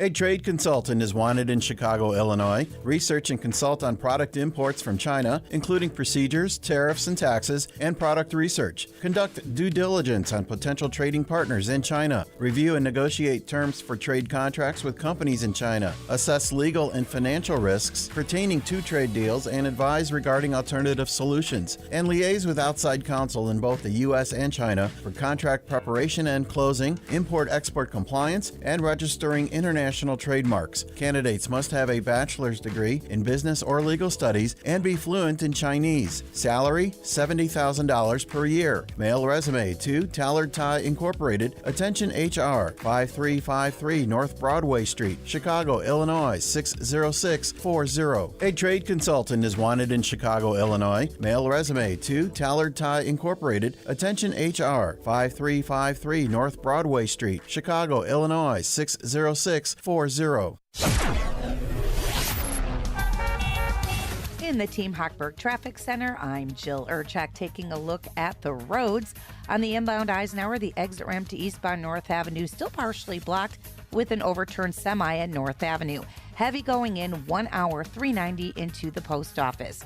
On the Edens inbound trip, still in good shape. Kennedy in from O'Hare to downtown at 45 minutes. Inbound Stevenson 55, 355 into downtown. On the Dan Ryan inbound 36, 95th on in express lanes, a bit tight right around 63rd to 31st. Inbound 57 sluggish from the Ford interchange all the way into the Ryan. As for the tollways, delays continue northbound Tri-State, northbound Veterans Memorial Tollway, and eastbound I-80 traffic is still tight, Larkin to Center. Traffic is a service of Dan and Amy 24/7. You can now enjoy uninterrupted programming from Dan Proft and Amy Jacobson around the clock all day, every day, including daily replays of Chicago's Morning Answer. Listen now at Dan and Amy 247.com. Chicago's Morning Answer continues next, but now check your forecast from the National Weather Service. Today, mostly sunny. Our high today at 38. Partly cloudy tonight, low 24. A sunny day tomorrow, the high at 39. Clear skies tomorrow night, low 27. Sunshine, warmer Thursday, the high 46.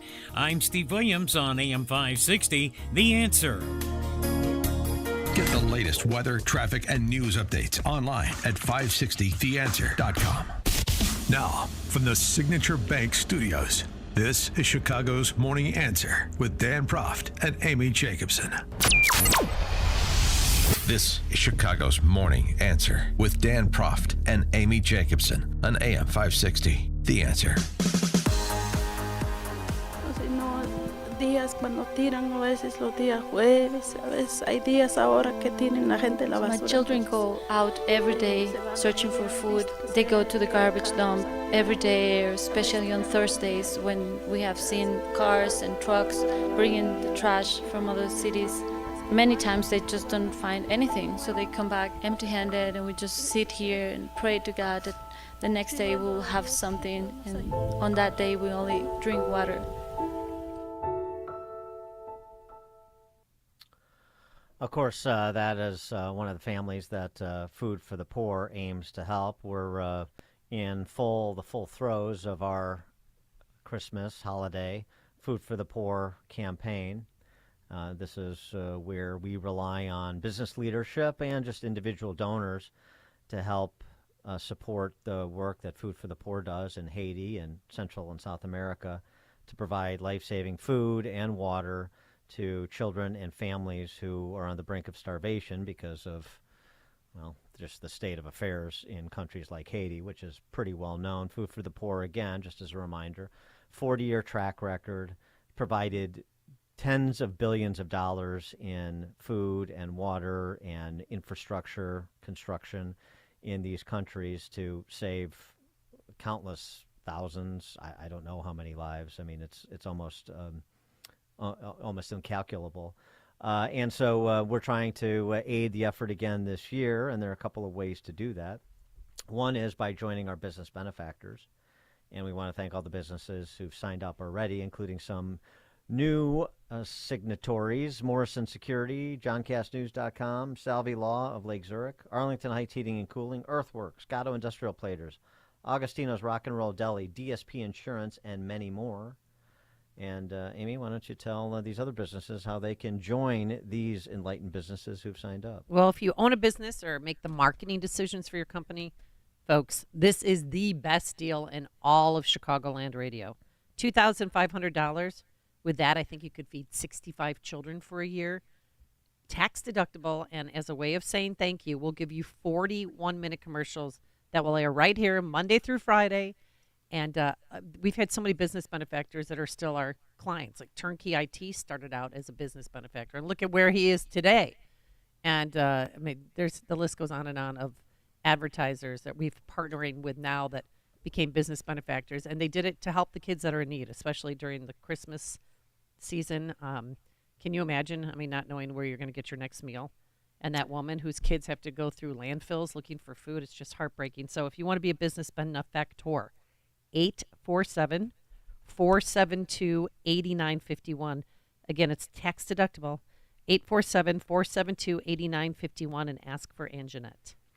For more on the Food for the Poor campaign and how we're doing here in Chicago, we're pleased to be joined by Anitra Parmalee with Food for the Poor. Anitra, thanks for joining us again. Appreciate it. It is my joy. I mean, Amy, when you were reading off, or Dan, when you were reading off the names of the businesses, I'm a very visual person. I'm immediately thinking that is 3 equivalents of a classroom of children who are going to eat for a year. I mean, what a transformation. And I'm talking about heroes like Rick and Sue in Woodridge.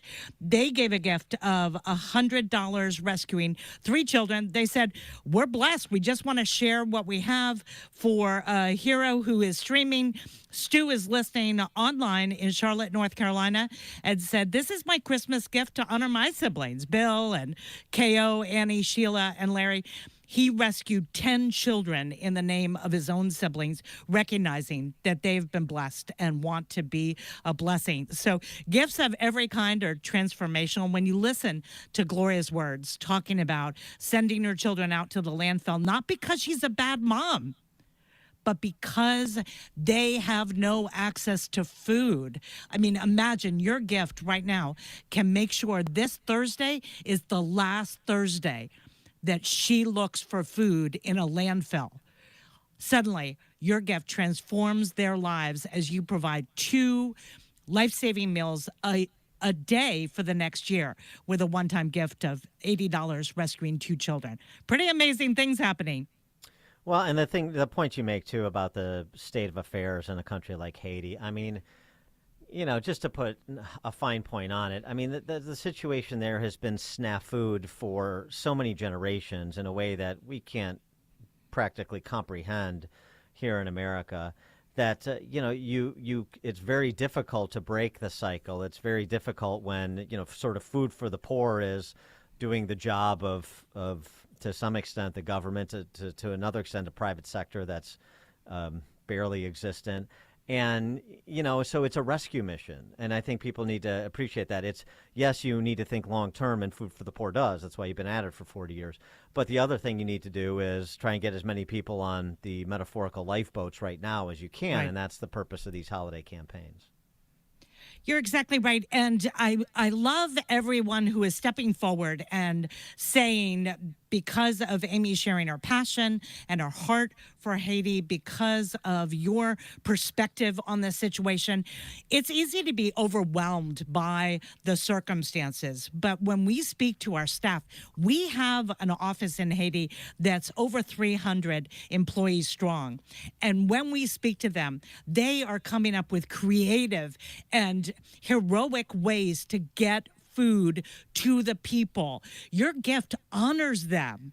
And I just think about the pastor that said, do for the one what you wish you could do for everyone. It's easy to look at overwhelming statistics, but I encourage you, focus on that next family of 4, that next cul-de-sac with your one-time gift of $320. You're rescuing 8 children because of a match.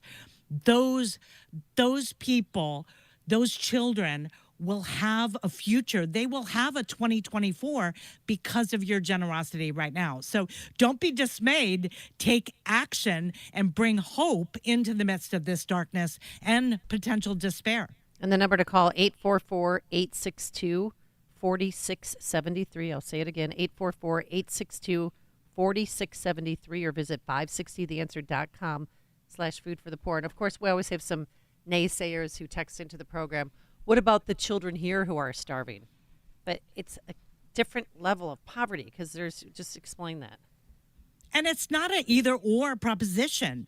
If your generosity is inspired by situations in your community, we encourage generosity. We're an organization reliant on generosity. Food for the Poor is not accomplishing these things. We're a bridge between your gift and those in need. And we're honored that you entrust your resources to us. But it's not an either or. But yes, you're exactly right, Amy. I mean, you've seen children not who are food insecure, but have no access to food. And they do not have a future without your generous gifts. So we honor and acknowledge that your heart is turned towards other organizations, and we celebrate that. But if you are wanting to make an impact on the life of a child who will not have a future without you, we encourage you. This is a way to do that. This is a vehicle to bring life and food and a future and hope to a child who this morning woke up knowing there will be no food today. Well, and I mean, let's just be real here about Chicagoland, the Chicago Food Depository. Every township government has a food pantry. I mean, to compare Chicago and the infrastructure here that's already financed by your tax dollars to a place like Haiti or Guatemala is to compare apples to orange groves. I mean, it is not the rescue mission that it is in these countries where you have a significant percentage of the entire population, so in the hundreds of thousands, if not millions, that are on the brink of starvation. You talk about it, and we talk about it in the context, we talked about it in the context of COVID. And again, that I've gone to before, the head of the UN World Food Program at the time saying, don't shut down your economies because you're going to cut off our supply chains. And we could see, instead of 10 million people starve to death, 30 million people starve to death. So you're talking about like 3 or 4 standard deviations different in these countries than anything we experience, even in the poorest communities in Illinois or America. Right. In Haiti, there are no safety nets. I remember speaking to Mary Lude and about whether she was a woman of faith, who did she turn to in her desperation as she had nothing to feed her children in an isolated community in Haiti. And she said, I feel abandoned by my government. I feel forgotten by my community, and I don't think God sees me. And I was able to reassure her in the name of WIND listeners. Oh, Mary Lude, I am here to tell you there's a reason to hope. I will go back and share your story, and I trust they will respond with generosity. So you're exactly right. We have many safety nets. We have neighbors. But in Haiti, your neighbor is suffering as much as you. Again, $80 feeds 2 children for a year. I mean, that's the other thing, too. I mean, the cost effectiveness, $80 to feed 2 children for a year is... Think of how much money we spend at the grocery store. Yesterday, I dropped $300 at the grocery store. Easily. $80 to feed 2 children for a year. 844-862-4673 is the number. Or you can visit us online, 560theanswer.com/foodforthepoor. And the Business Benefactor Program, again, that's the $2,500 tax-deductible gift to Food for the Poor. And we, at AM 560, give you 41-minute commercials to air on our airwaves Monday to Friday between 5 a.m. and 8 p.m., our prime broadcasting hours. And in addition to getting a good marketing deal to grow your business, you'll be providing life-saving food for more than 62 children in Haiti to become a business benefactor. Again, the woman to call is our general sales manager. Her name is Ann Jeanette. Her number is 847-472-8951. That's 847-872-8951. And Ann Jeanette is standing by. Even if you have any questions about the program, just call her. She'll walk you through the process. And we want to thank Second Option Health Solutions, their new business benefactors, DSP Insurance, Gobert's Farming, Pingree Grove. The list goes on and on. But this sells out every year. And we're not making it, we don't exaggerate on that, because it does. There's, we have a set number of business benefactors, and then that's it. So get on it, do it sooner rather than later, and you'll be helping people in need this holiday season, and you'll be helping elevate your business to the next level. Again, Anitra, some parting thoughts from you?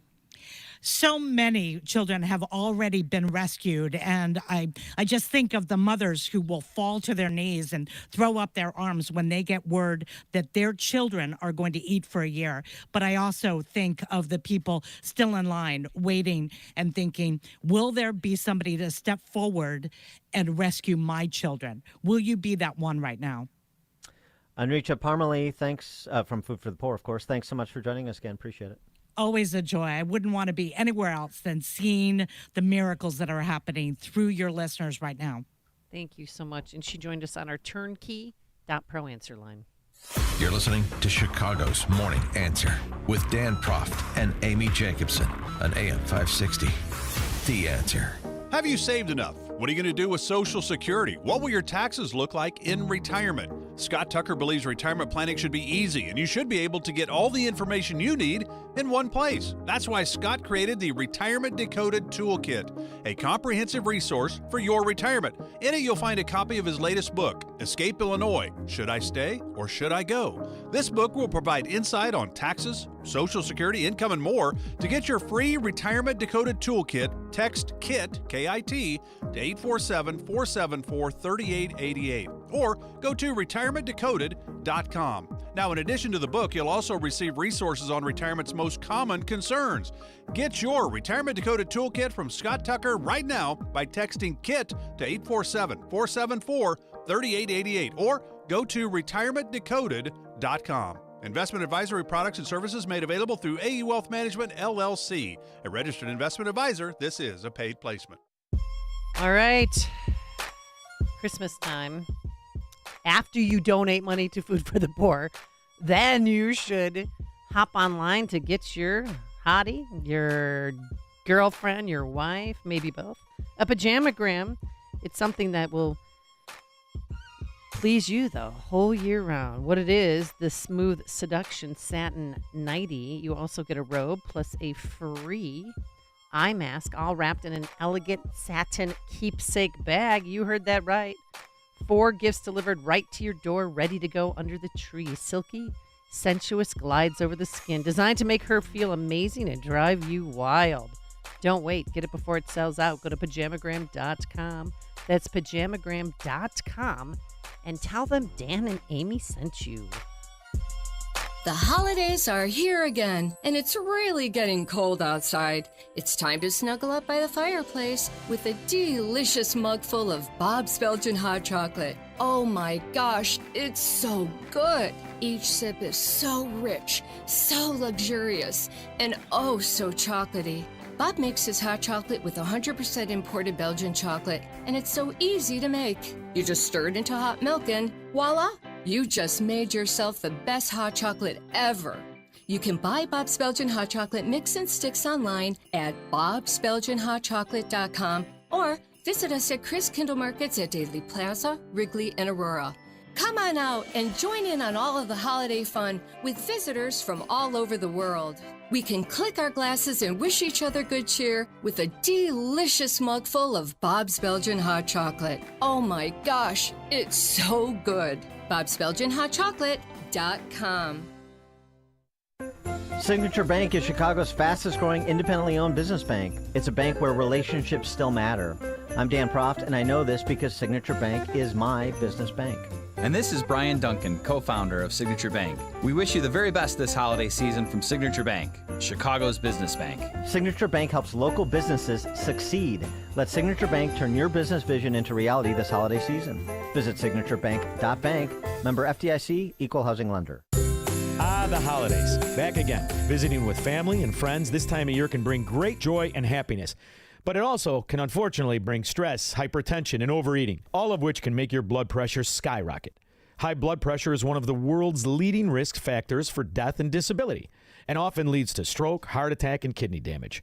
That's why Chicago's very own Ira Antelis developed 120 Life, a juice drink and powder that lowers your blood pressure naturally. I'm drinking it, I love it, and it works like a charm for me. And for those with diabetes, the powdered form of 120 Life has just 1 gram of sugar. If you suffer from high blood pressure around the holidays or whenever, give 120 Life a try. It's a fantastic alternative to pharmaceutical drugs. Order today at 120life.com. That's 120life.com. Use coupon code Liberty at checkout. Save 15%. From all of us at 560 AM, my friends at 120 Life, have a wonderful holiday season, and please don't overeat. Bettenhausen Mobility is the fastest growing authorized Braun Ability dealer serving the Chicagoland area. Bettenhausen offers a complete lineup of wheelchair accessible vehicles with the options to fit all your mobility needs. As a Braun Ability dealer, Bettenhausen Mobility can provide sales and service to all accessible vehicles and mobility solutions on several makes and models. Whether you need side entry with manual or power operation or different ramp options, Bettenhausen Mobility has a solution for you. Showroom open at BettenhausenMobility.com. Guys, if you've noticed a lack of energy, motivation, and drive, it could be low T. Be sure to schedule your health assessment with my friends at Low T Center. They offer the convenience of physician-monitored, self-inject, at-home testosterone treatments with an average payment of $150 a month cash pay, including labs and medication. If you don't live near a Low T Center or just need the convenience of at-home treatment, Low T Center makes it easy shipping treatments directly to you. Go to lowtcenter.com now to book your appointment online. That's Low T Center, reinventing men's healthcare. AM 560, The Answer. Dan and Amy, just a postscript on the inflation number out today, 3.1% year over year. Somebody will hopefully explain to the big guy, Mr. 10%, President Biden, that means prices are still going up, but at a slower rate. You see the difference. Something else, though. Wall Street Journal had this interesting piece, the math for buying a home. The math for buying a home no longer works, and the charts show you why. The average monthly new lease payment is just north of $2,000. The average monthly new home payment is well north of $3,000. And this is interesting. The analysis, when Biden took office, the average monthly new home payment was $1,787. Now it's $3,322. Almost double. And, of course, that has to do with the interest rates that were hiked to squelch inflation, so the Fed mystics tell us. Yeah, so I know happy days will be here again on the exchanges today, but now you understand why, despite the returns in the market, 75% of Americans are saying they are worse off than when Biden took office, because they are. Right. All right, coming up on Chicago's Morning Answer. At 8:38, we talked about it last week, Monday. I can't remember, all the days run together. But that documentary, The Fall of Minneapolis, revisiting the killing of George Floyd, or the death of George Floyd, may be a more accurate term. Liz Collin is the documentarian who produced that film, and she joins us to discuss it at 8:38. I can't wait. I have a list of questions for her. She did a great job. But now let's head into the newsroom. Mike Scott is off today because I believe it's his birthday, and here she is. Good morning. It's 33 degrees in Chicago. In the AM 560 The Answer newsroom, I'm Nikki Whaley. Additional funding for Ukraine will likely be delayed until 2024. That's according to Texas Senator John Cornyn, who said Monday the delay would be because there isn't enough time before Christmas to reach a deal on border security. Hardline Republicans have repeatedly said any additional aid for Ukraine will be paired with southern border reforms. A 1980s ban on nuclear power plant construction in the state is coming to an end next year. Governor Pritzker on Friday signed a bill that will allow for the construction of small modular nuclear reactors. Illinois is joining a number of other states that have recently rescinded similar bans. The measure takes effect June 1st. And the cause of a residential building fire in Chicago's Woodlawn neighborhood is under investigation. The blaze started Sunday night in a 22-story apartment building in the 6400 block of South Stony Island Avenue. No injuries were reported. So far, it appears that the fire started in a trash chute. News is the service of the daily podcast of Chicago's Morning Answer and The Sean Thompson Show. Hear both shows with limited commercials when you subscribe for free to the daily podcast at 560theanswer.com/podcast. A check of the roadways coming up in 2 minutes on AM 560 The Answer. This radio station is always on, but sometimes you need more content that you can take with you anywhere. That's why we invented the SalemPodcastNetwork.com. You'll find all the great hosts on this radio station, plus a few more, like Charlie Kirk, Dinesh D'Souza, Trish Regan, Jenna Ellis, and Dennis and Julie. There's literally no end to what we can teach you. It's like radio on demand, and just like radio, it's always on. Go find out what you're missing. Download the app, SalemPodcastNetwork.com. Hi, everybody. I'm Kathy Lee Gifford, and I've been around a long time. Every one of us, as we age, realizes that things are changing in our bodies, in the world around us. Lots of times I don't like what's happening, so what can I do about it? Well, the one thing we can do is pray, right?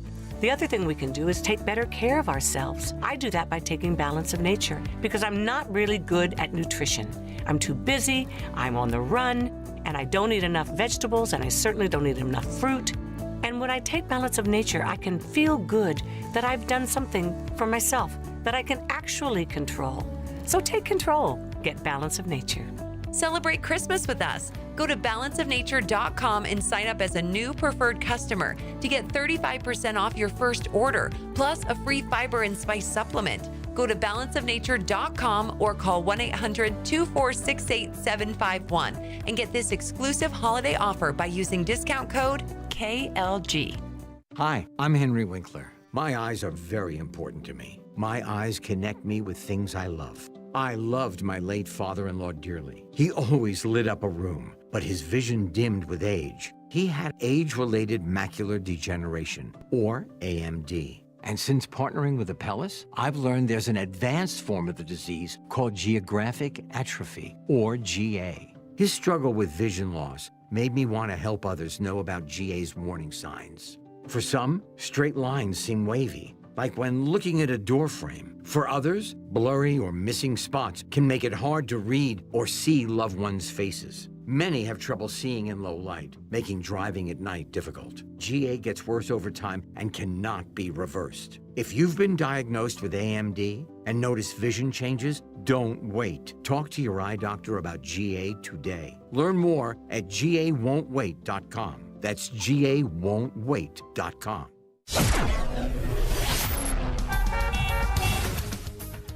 In the Team Hochberg Traffic Center, I'm Jill Urchak taking a look at the roads inbound Edens. Little heavy now at 25 minutes, Lake Cook Road to Montrose. Going inbound on the Kennedy, 45 from O'Hare into downtown.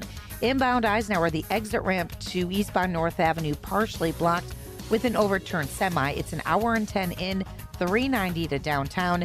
Stevenson inbound 45 from the Veterans Memorial Tollway into DuSable Lakeshore Drive. 35 minutes is what it costs on the inbound Ryan 95th on in. Express lanes tight Garfield to 31st. Scattered delays continue northbound Tri-State on DuSable Lakeshore Drive northbound, also quite heavy from the Stevenson to Monroe. Northbound Veterans Memorial Tollway, we see scattered delays throughout, but the good news is no accidents to report. Traffic is sponsored by Boost Infinite. Boost Infinite's new wireless technology gives you 3 networks for the price of 1 and better service at a lower price. Switch today. Visit boostinfinite.com. That's boostinfinite.com. Boost. Chicago's Morning Answer continues next, but now check out your forecast from the National Weather Service. Lots of sunshine for us today. Look for a high of 38. Partly cloudy tonight and a low 24. Sunny day tomorrow, the high 39. Clear skies tomorrow night, low 27. It'll be sunny Thursday, the high at 46. I'm Steve Williams on AM 560, The Answer. Get the latest weather, traffic, and news updates online at 560theanswer.com. Now, from the Signature Bank Studios. Only the biggest stories, only the biggest guests, and only the biggest opinions. This is AM 560, The Answer.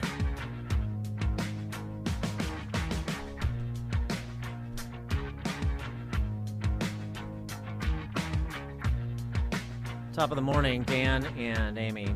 I just go back to the Glenn podcast. This is Glenn Lowry from Brown University, econ professor at Brown University. His podcast for the Manhattan Institute, which regularly features John McWhorter, who's professor of linguistics at Columbia University. Again, for those who have still not yet familiarized themselves with these two academics who we've referenced many times on the show and interviewed several times on this show. Both are black gentlemen. John McWhorter is a Democrat. And I applaud their decision to view The Fall of Minneapolis, this new documentary, and comment on it, because they could have just passed it over, not want to take the heat for reacting the way they did based on what was presented in that documentary. And it's just interesting to hear them almost like in real time, certainly shortly after they had viewed it, wrestling with what they viewed versus what they thought, and I would argue most of the country thought happened on that day that George Floyd died. Listen to John McWhorter. There are three things. One, if he's saying it in that clear, strong voice, it would appear that he could breathe, okay? So that was always a little strange. But maybe there's a point where you can say, I can't breathe, but you're getting dangerously little air. But still, that stands. Two, this is what's important. In the body cam footage, which we've never seen, George Floyd was saying, I can't breathe when he was standing up straight and just being coaxed to get into the car. What they were trying to do was take him somewhere to get treatment because the drugs were severely addling his mind.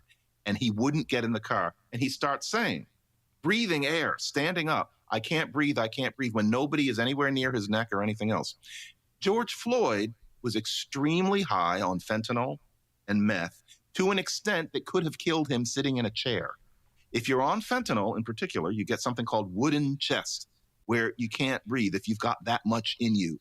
That's how high he was. Now, the issue is not the morality of him being high, but he was saying, I can't breathe, long before anybody had him on the ground. And then the third thing is this. What a lot of people are going to say is look at the agony of his face in the standard photo. It looks like he can't breathe, he's in agony. That grimace that we see is something that does move you, but if you look at the body cam footage we've never seen, George Floyd had that exact same look on his face when the cops just approached his car and said, get out. He was really messed up that night. I'm not moralizing. Just because I'm wearing a cardigan doesn't mean that I don't understand the joy of drugs and liquor, but he was majorly up. And it was during the day. It was not at night, but go ahead. Yeah, I'm making it at night. But it's in daylight. And the cops come up and he's just, oh God, oh, don't shoot me. And nobody has a gun. You know, I just lost my mother. His mother died years ago. Don't. They weren't threatening him at all. He was really, really messed up, and he had that same look on his face. So I don't think, unless this is faked, here we are in the age of AI. I mean, we have to allow that just maybe. But unless that body cam footage is faked, Derek Chauvin didn't kill that man. I never thought I'd be saying that. For more on the film, we're pleased to be joined by Liz Collin, who is a multi-Emmy award-winning reporter and anchor up in Minneapolis and one of the producers of this documentary. Liz, thanks so much for joining us. Appreciate it. Thank you very much for having me. I got to say, I'm in the John McWhorter camp. I can't believe I'm saying this. And I think a lot of people are after they watch this film.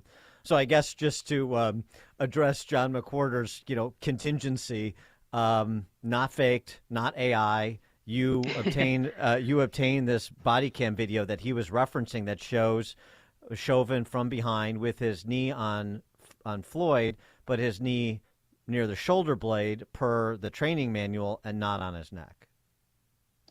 Yeah, there's so much about this that the public was not told. Just a bit of backstory here. I was a longtime mainstream media anchor and reporter at the CBS station in Minneapolis for nearly in total about 15 years. But I was also married to a Minneapolis police officer. He's since retired after all of this. But so I saw a lens into this very early on as to how, the media and our so-called leaders in Minnesota were manipulating this message. This is the first time the Minneapolis Police Department has withheld body camera footage That's why we start the film, The Fall of Minneapolis, with that body camera footage that people should really have been allowed to see from day one. Because I think you're right. There's so much here that changes the minds of people. I applaud people like John for putting that out publicly. Sadly, that takes courage nowadays to speak the truth, as we know. But yeah, there's an 18-minute interaction with George Floyd, and we're only allowed to see the viral Facebook video, and people should question why that was. Now, you exposed the George Floyd lie. Your movie came out, or the documentary, November 16th. Days later, November 24th, he was stabbed. Derek Chauvin was stabbed 22 times in prison. Do you think there's any relation between the two? Because he was stabbed by a former FBI informant. Yeah, so we raised the issue in the film about the FBI's involvement. They were called within just a couple hours of this happening on May 25th, 2020. And you're right, it's 9 days later. Derek Chauvin tragically is stabbed. He's been at this facility in Arizona with no incidents for 15 months. And then this former FBI informant, who has just a few years left on his sentence, decides to attack Chauvin as he's making copies. And his back is turned in the, kind of this copy room area in the prison. So there are a lot of questions that remain. His family's obviously thankful he even survived. It's pretty remarkable. But yeah, there's still so many questions surrounding all of this. And I get a lot more into the case. I put out a book last year. It's called "They're Lying: The Media, the Left, and the Death of George Floyd." But I knew that, only so many people nowadays read books or listen to audiobooks and whatnot. So there's a lot more in there, but we wanted to take this a step further and offer this film for free. You just have to dedicate an hour and 40 minutes to actually watch it, but to put it out in a way, that people are allowed to see these things that have been kept from them for so long. So how was the body cam footage, we hadn't seen before? I certainly hadn't seen before, that we were just discussing. How was that kept from the public for so long? How did you obtain it? Yeah, so it's about 2.5 months later when it is released, after it's leaked by an international news agency. That's kind of a backstory in and of itself. But there's a ruling made. Judge Cahill, which we focus on quite a bit in the Fall of Minneapolis. He makes some rulings early on, but he says that the body camera footage, in order to ensure that he can, get a jury. In this case, he has to, take steps to not release things. But we've never seen that before on a scale such as this. So we were able, the actual body camera footage is attached to the court case, along with all of the public documentation. People can actually see our documents and sources and such for themselves on thefallofminneapolis.com. We've posted them all for people to see. And that was sort of the point of all of this too. This is all public information. Why haven't news agencies really focused, on this information from the start? This isn't us crafting some sort of, conspiracy theory here. These are, public documents. And I saw that in mainstream media. Instead, they wanted to push this very dangerous, divisive narrative, about racism and, police officers, need to be feared and whatnot. Did the jury see that video? The jury saw about 90 seconds of the 18-minute interaction. What? So, but did they see the portion of the body cam video that we're describing? About 90 seconds in total of the 18-minute interaction. So there's an entire section of the film and the book about the actual trial against Derek Chauvin, because of course we know he was found guilty and sentenced to 22.5 years. But I say, it's not so much what the jury was allowed to see in the case, it's what they were not, including the training slide that discusses MRT, the maximal restraint technique, which the officers are talking about doing on body camera footage.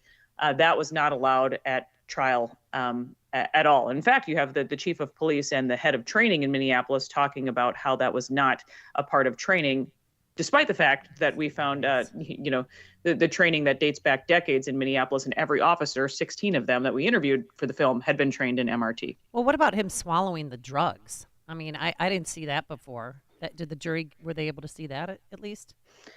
The prosecutors basically were able to sell to the jury that it could be possible that George Floyd was chewing gum in that clip. So there was some discussion about that. But you're right. You have George Floyd discussing how he can't breathe before Derek Chauvin arrives on scene. He's talking about how he just had COVID. He's resistant the entire time. He's pulled out of a cramped car, but yet he says he's claustrophobic and can't go into a squad car. He himself is asking to be laid on the ground. You have Thomas Lane calling for an ambulance 36 seconds after that happens. So much was kept from the public here. So would you say that Arredondo, the police chief, perjured himself on the stand? People have certainly asked that, and I say people kind of are allowed to think whatever they want to think after watching the film itself, but they are directly asked about this training, and it has been a part of Minneapolis police training. The farthest back we found is 1993, so that's a really long time for this MRT to be in the actual training documents. What about the coroner, the Hennepin County coroner, who we know from depositions in that civil case filed by a former Hennepin County assistant state's attorney that he allegedly said to her, "What do you do when essentially when the truth doesn't comport with the accepted narrative in terms of no asphyxiation, that was not the cause of death," to then testifying at trial that it was asphyxiation, the cause of death? Yeah, so we get into that in the book and the film as well. You have George Floyd's autopsy done within 12 hours of his death. They obviously have to wait a bit for toxicology results, but very early on, no strangulation marks, no bruising on the neck, 3 times the lethal limit of fentanyl in his system, along with methamphetamine. Again, he just recovered from COVID. He had 75% blockage in one artery. There's a tumor that many have said required more testing. But instead, they withhold that from the public.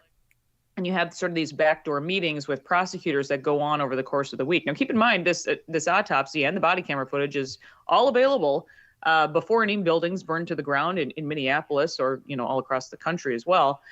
So they had an opportunity to put out the truth or at least the full story very early on.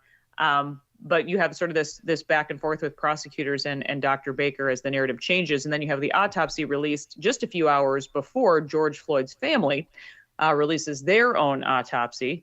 And you have the media glom onto that autopsy, which they refer to as an independent autopsy, which is obviously anything but, with these people who never even examined George Floyd's body. So there is much to say about that in both the book and the film. What kind of feedback have you been getting from people in the community? And any threats at all? Yeah, I think overwhelmingly it has been positive. It's been a relief as far as I think people still do believe in the truth. I think we're up to about 5 million views just putting this out, a few weeks back now, which is amazing because, of course, the mainstream media has ignored it completely, as I expected. So it's just sort of been word of mouth and this grassroots effort with sharing on social media and whatnot.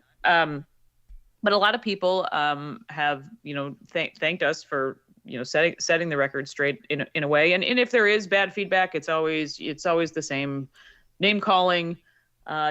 She's married to a cop, so you can't believe her because, that makes a lot of sense. But nobody is disputing the facts of this. And I think that alone speaks for itself. The thing that after watching the film that I just was perplexed about is all of the police officers that are interviewed. As well as Chauvin's mom.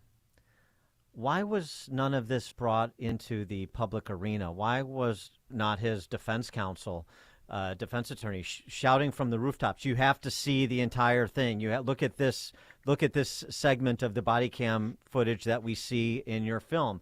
Look at the training manual that goes back 30 years. Listen to the training officer that called King, one of the best recruits he's had in his entire career." This is all new, it seems to me. And if so many of these people had this opinion from the get-go, why didn't any of them amplify their viewpoints and the information? Yeah, and I think you're asking a lot of the same questions that I've had all along. But in Judge Cahill's ruling, he did not allow so much to be shown to the jury. And also, you have a jury that's not sequestered in this case, so they're sort of paraded in and out of the Hennepin County Courthouse each and every day as they're surrounded by barbed wire and National Yeah, but even more Guardsmen. important, the fact that they weren't sequestered is even more important to put it into the public arena in real time. And you also have 2 floors of the Hennepin County Courthouse taken up by prosecutors in this case. They give prosecutors 2 floors of the Hennepin County Courthouse. And it sort of was this David and Goliath situation with the defense attorney, just Eric Nelson, working alone on this. And I shouldn't say alone. He obviously did have a bit of help. But I also think that you had a community permeated by fear. You had 1,500 businesses damaged or destroyed in the riots. Several people died. And this is where the trial is unfolding as well. So I think there is a lot of shoulda, woulda, coulda that could go around and certainly be used for discussion. And even 3 years later, there's still a lot of that fear there. But that's sort of the part of the film that I hope people will really take note of. You have Alex King talking about this. Is this what you want for your justice system in this country? That we just give the justice system, to the mob? Are we okay with that? Are we okay with the media and politicians manipulating this message? And then here we are 3 years later having to deal with the consequences of all of that. And I will say that a lot of this was sort of put out there, but the media ignored it for the most part. They refused to even care about the facts here. What about the $27 million that his family received? I know he has 5 kids with 4 different women, ages 6 to 22. Who got what? I'm not sure as to how they divvied up the money. I'll be honest there, but I think the important part is that $27 million was awarded to George Floyd's family during jury selection in Derek Chauvin's case. So what kind of message does that send to the jury as well? And also, I will say that you have a city council member who handles those type of payouts and whatnot, and that city council member in this case is the son. Jeremiah Ellison is his name, but the son of the Attorney General of Minnesota, who was basically leading up the prosecution of this case. Keith Ellison, a longtime, cop hater, that's well documented in his time, and also an Antifa supporter, also well documented with things he's posted on social media and such. So, and there's just a lot of questionable things. You kind of have the perfect players in the perfect positions in Minnesota for this to happen here. And one other important piece of evidence, the response time for EMS. You made mention that the call was made 36 seconds into George Floyd being on the ground for medical assistance, and it didn't show up for something like 20 minutes because of miscommunication between fire and paramedics or something like this. Was that included in the trial? So it explains why Chauvin and the officers are there sort of standing over George Floyd. They're waiting for the response to the call for medical assistance that they actually made properly. Yeah, so you have Thomas Lane, as you said, make this call 36 seconds later, but then they're still wondering, what's going on. So you have them sort of downgrade their force on George Floyd, as per policy. And even in documents, Thomas Lane talks about how they think that George Floyd is passing out, and it's not uncommon for that to happen, and for a suspect to be unruly and combative, if they come back very quickly, which has happened before. We obviously have the benefit now of knowing what happened with George Floyd, but the officers were not aware on the scene. And remember, this is 3 years ago, before fentanyl kind of is what it is now, and the officers are rookie cops, and they didn't completely recognize the medical distress clearly that George Floyd was in, because he had been talking and walking and combative the entire interaction with them. So you have them wondering, where the ambulance is, because the fire station is actually just a couple blocks away. So the fire rig arrives 20 minutes later. You're right. It's the ambulance that does come in just under 10 minutes, which is still a very, very long time. Right. And you have the fire truck who admits on the body camera footage that they went to the wrong address. And there's just, and none of that, and you're right, none of this is allowed in trial. Judge Cahill also did not allow the problematic EMS response to be heard in the case. Has the Floyd family responded at all to the documentary? Not that I have seen, no. Ben Crump. He hasn't shown. She hasn't shown back up in Minneapolis. No, haven't heard from him yet. And no local media response. They're just ignoring you at this point. Yeah, I mean, I've certainly done a lot of media with honest people who care about the truth, but it does kind of prove my point. Excuse me, about the mainstream media, because it's been crickets. Liz Collin is a multi-Emmy Award-winning reporter and anchor up in Minneapolis. She is one of the producers of this documentary, The Fall of Minneapolis, which, as she mentioned, is free. I watched it on Rumble. You get a Rumble, and I'm sure a lot of other YouTube places for too. free. Yeah. The Fall of Minneapolis is the film. Liz Collin, thanks so much for joining us. Appreciate it.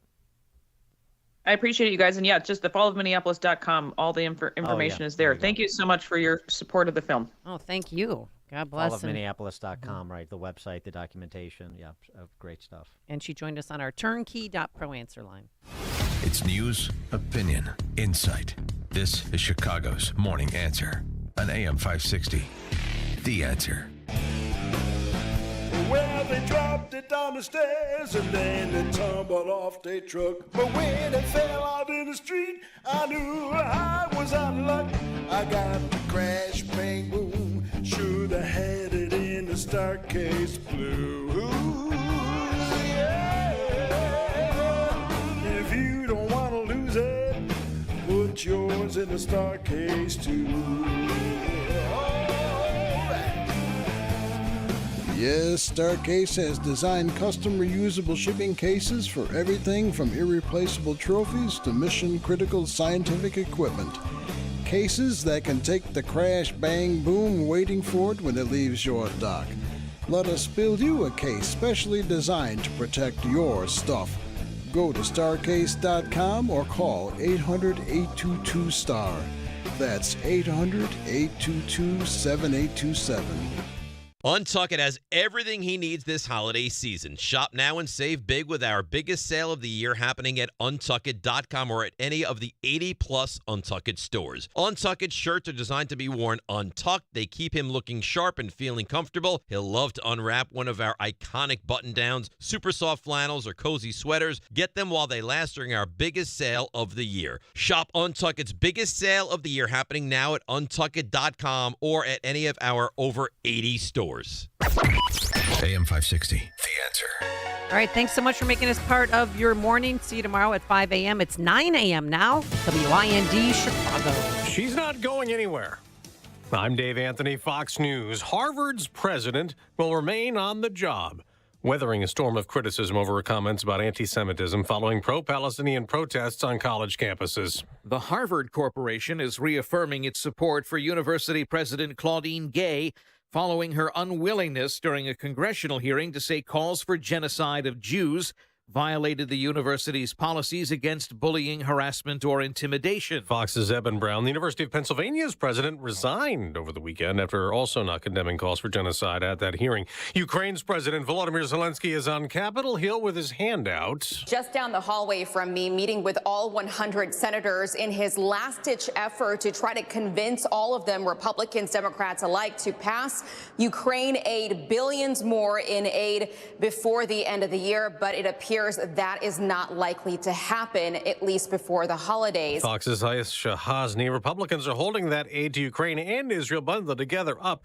demanding more be done to stop yet another record surge of illegal immigration. Senator Katie Britt tells Fox. We have to have real border security. The problem here is everything that we put forth that would actually secure and close the border, the Democrats don't want.